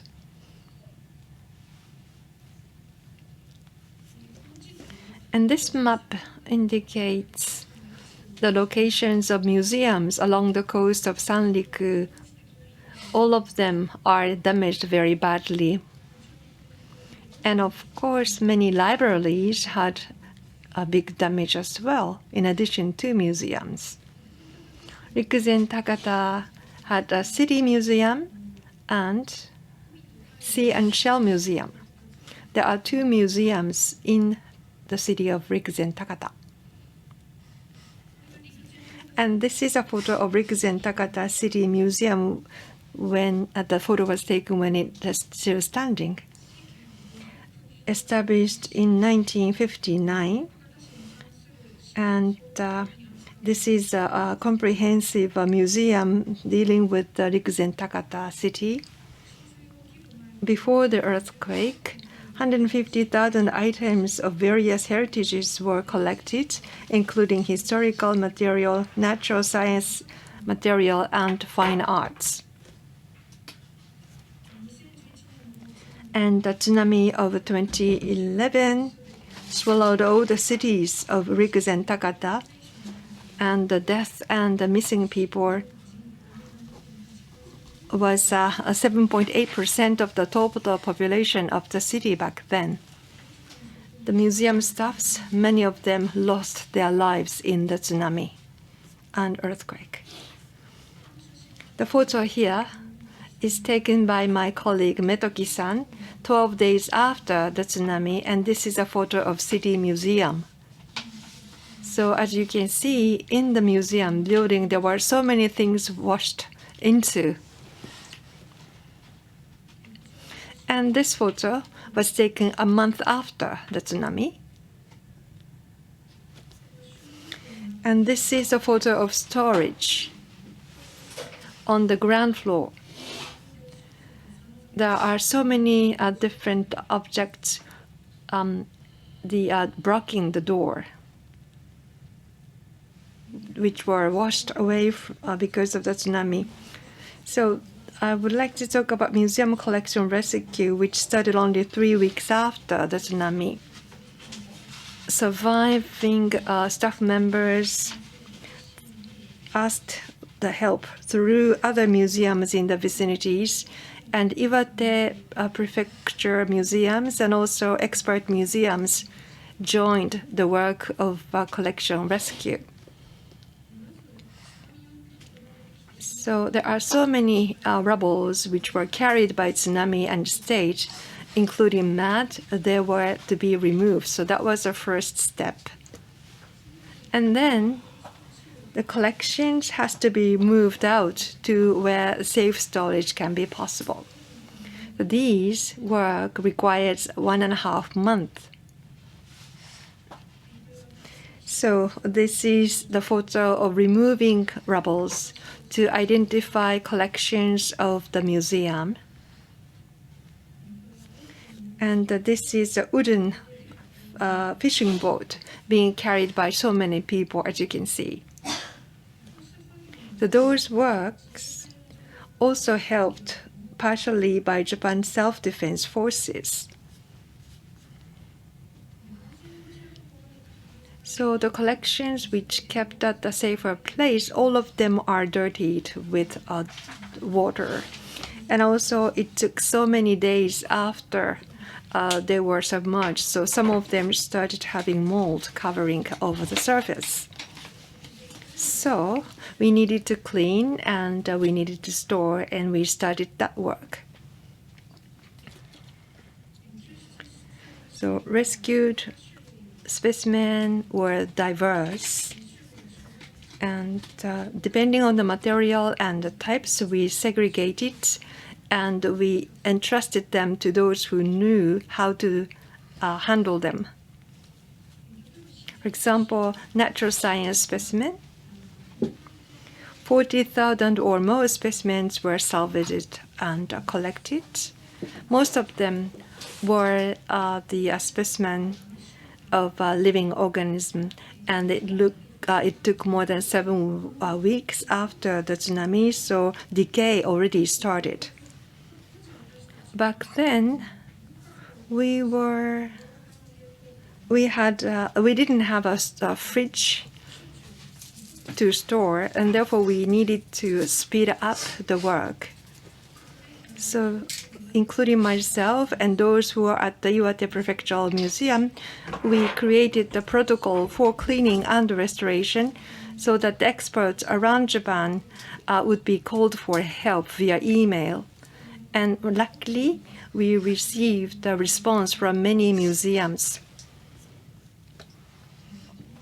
And as a result, for example, plant specimens went to 29 museums over all over Japan, and all of the museum did cleaning and drying work. And this is to soak the specimen into the water in order to clean the specimen. And for insect specimen, went to 19 different museums for cleaning and drying. This is using chemicals in order to clean insect specimen. The photo was taken from that occasion. And this indicates where our plant specimens and insect specimens were transferred. And the museum location is indicated to help us clean. And this is Iwate Prefecture where we are at. And the museums are from the north of Japan to the south of Japan, so it virtually scattered all over Japan. The specimens need to be transported to long distance. That could be a risky exercise. However, in our case, we could not save those specimens if we didn't risk to transport them to long distance. Currently, natural history specimens, all of them are restored, and they are going to be restored and collected to Rikuzen Takata City Museum, which is going to be rebuilt. Another example is the fine arts or artworks.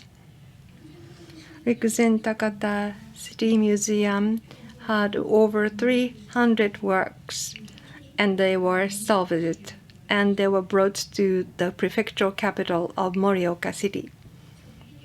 Some of them had covered by the moss, and therefore we did the restoration work after 5 months was passed since the tsunami. The Japanese Council of Art Museums called for cooperation, and we had the Morioka City having a space for a workshop so that the first aid to the artworks can be given.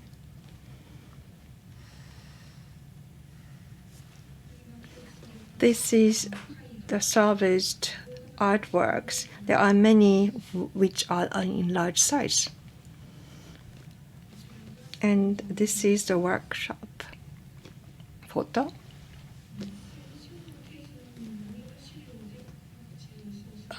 Instead of sending the specimen to all over Japan, we decided to collect experts to Morioka because there are so many big size artworks and there was a risk of transportation. So instead of like a specimen, we didn't send it. And also storage space were in short of supply at the various many museums around Japan. So we decided to set up a temporary workshop to do this restoration work in this way. So in summary, Rikuzen Takata City Museum specimen collection and restoration, there were 2 museum networks helped us greatly. One is the local network of museums. Damaged museum and the vicinity of the museum, there are different types of museums that existed. Those museums, they actually do loans of their specimen and collection on a daily basis, so they know each other. Because of that, the salvage activities and transport support were very easily extended from these local museums. The other is the wide area network by speciality. For example, natural history museums or art museums. Those museums are different in terms of speciality, and there is a network of each and every museum in that sense. And also there is a network of experts as well. So networks by speciality did play an important role and to provide restoration and first aid to the damaged artworks as well as specimen.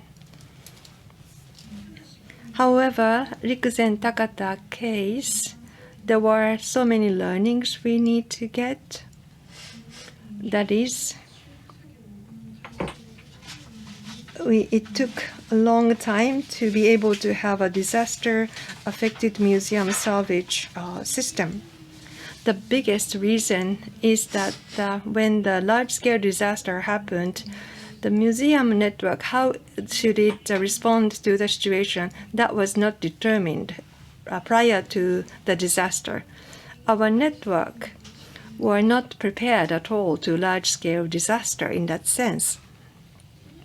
So learning from that lessons, multiple museum networks decided to introduce some changes in order to quickly respond to the situations. For example, some local networks introduced new rules to support each other when the disaster happened. And the rule stipulate what kind of action should museums take in the case of disaster. And also some of the networks, in order to have a quick communication, decided to create mailing lists. In the case of disaster, we should establish a support center in many parts of Japan so that those centers can be a network center for the disaster recovery. And also we need to secure funding for such activities, which are not really easy. We can't find the solution quite easily, but I think we are making steadily progress. As was mentioned by Dr. Kohdzuma, the Cultural Heritage Disaster Reduction Center was established. So like that, I hope the situation will improve steadily. Thank you very much. That's all from me.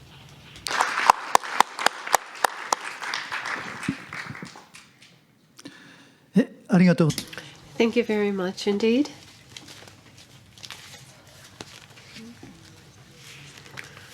Well, we have gone over the allotted time for the day's program. What should we do?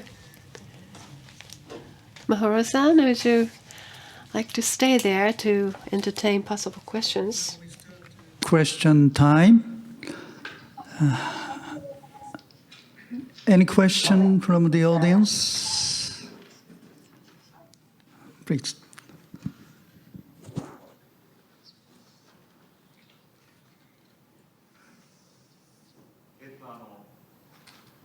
台湾の取り組みについて、少しお聞きしたいのですけども、すぐにですね、博物館で At your museum,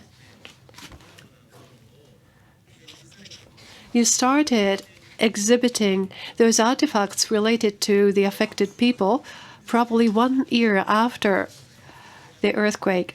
At that time, affected people and families of the victims, I was wondering how they responded. I believe the exhibitions was very aspirational, and I'm interested in the response from your audience.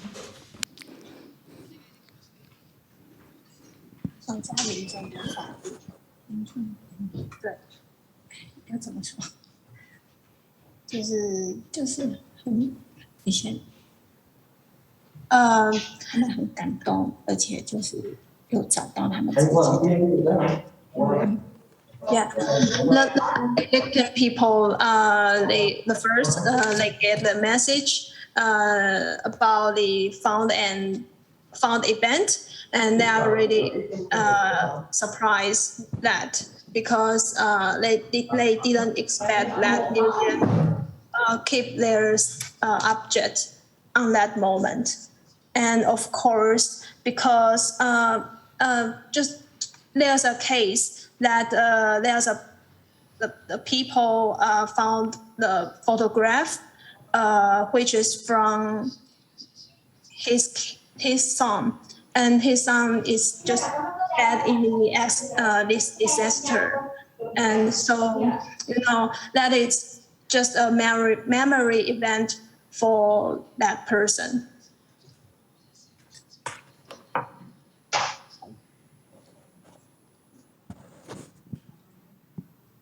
Thank you very much. One more? No? Huh? One more question we can accept.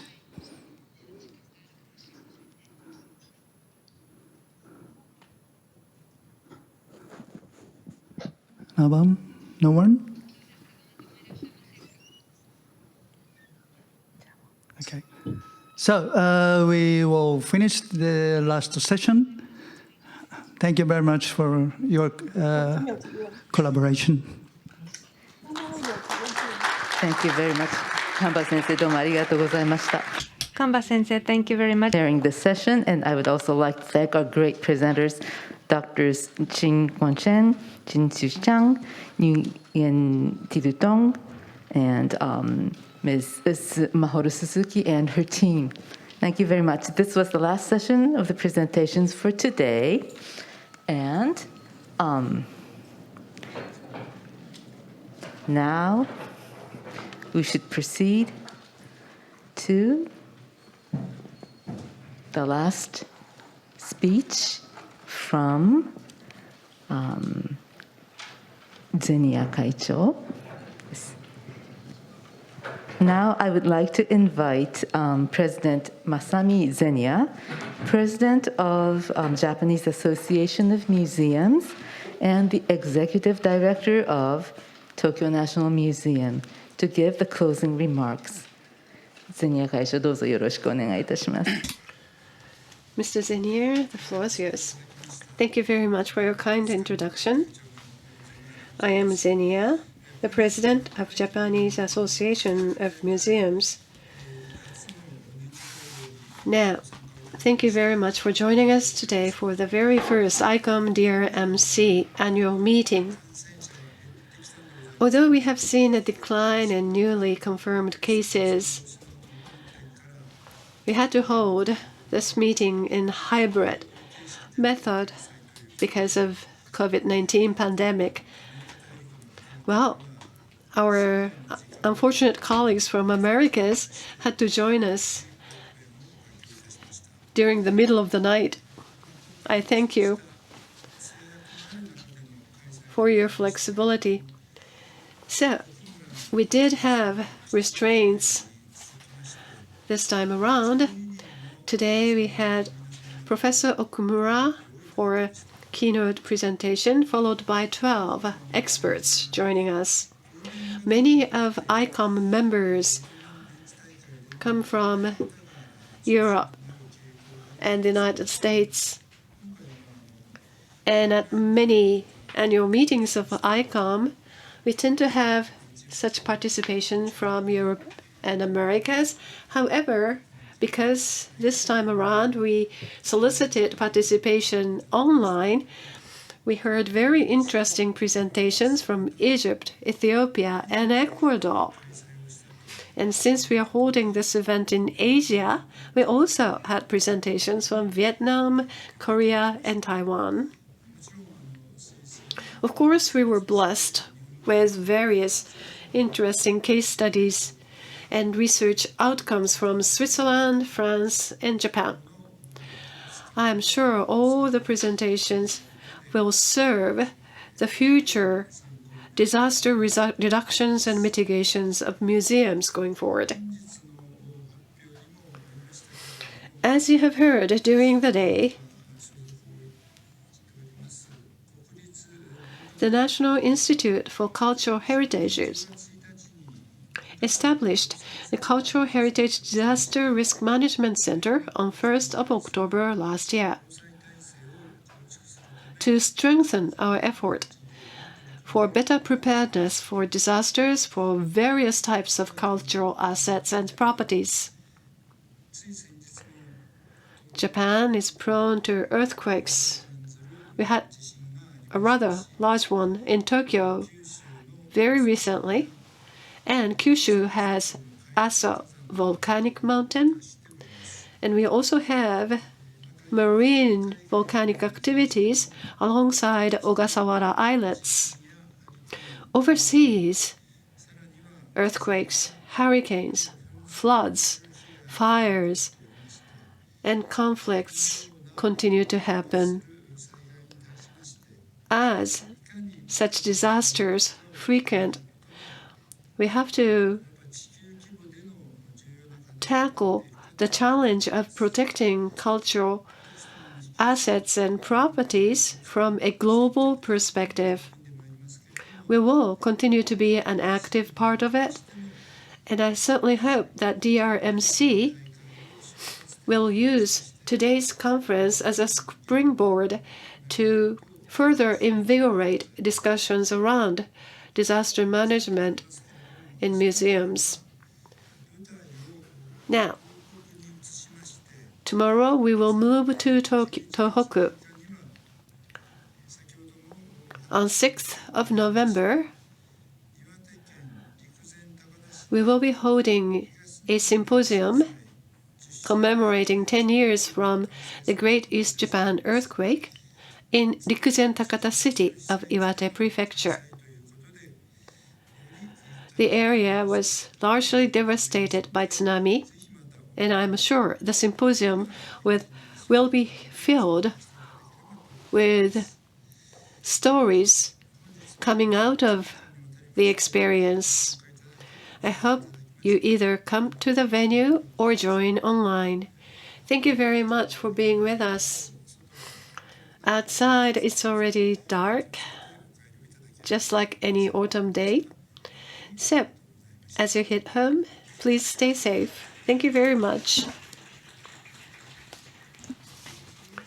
Zenia 会長どうもありがとうございました。Thank you very much, President Zenia.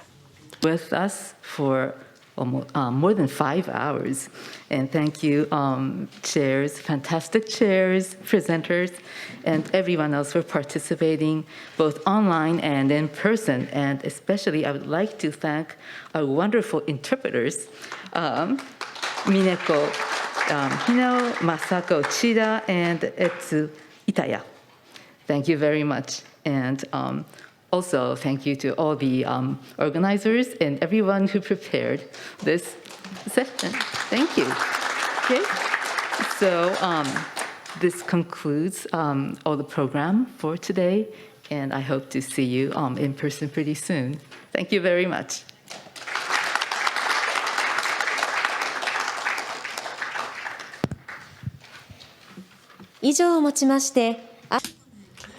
This concludes ICOM-DRMC Annual Conference Tokyo. For those of you who have joined us online, there are some housekeeping announcements. At the bottom, you see a button for feedback survey link, so please cooperate with us. And those of you who are in the room, the receivers for simultaneous interpretation services, as well as filled-in feedback survey, should be returned to the staff members as you exit this hall. Otherwise, do not leave anything behind. Once again, thank you very much for joining us today, both on site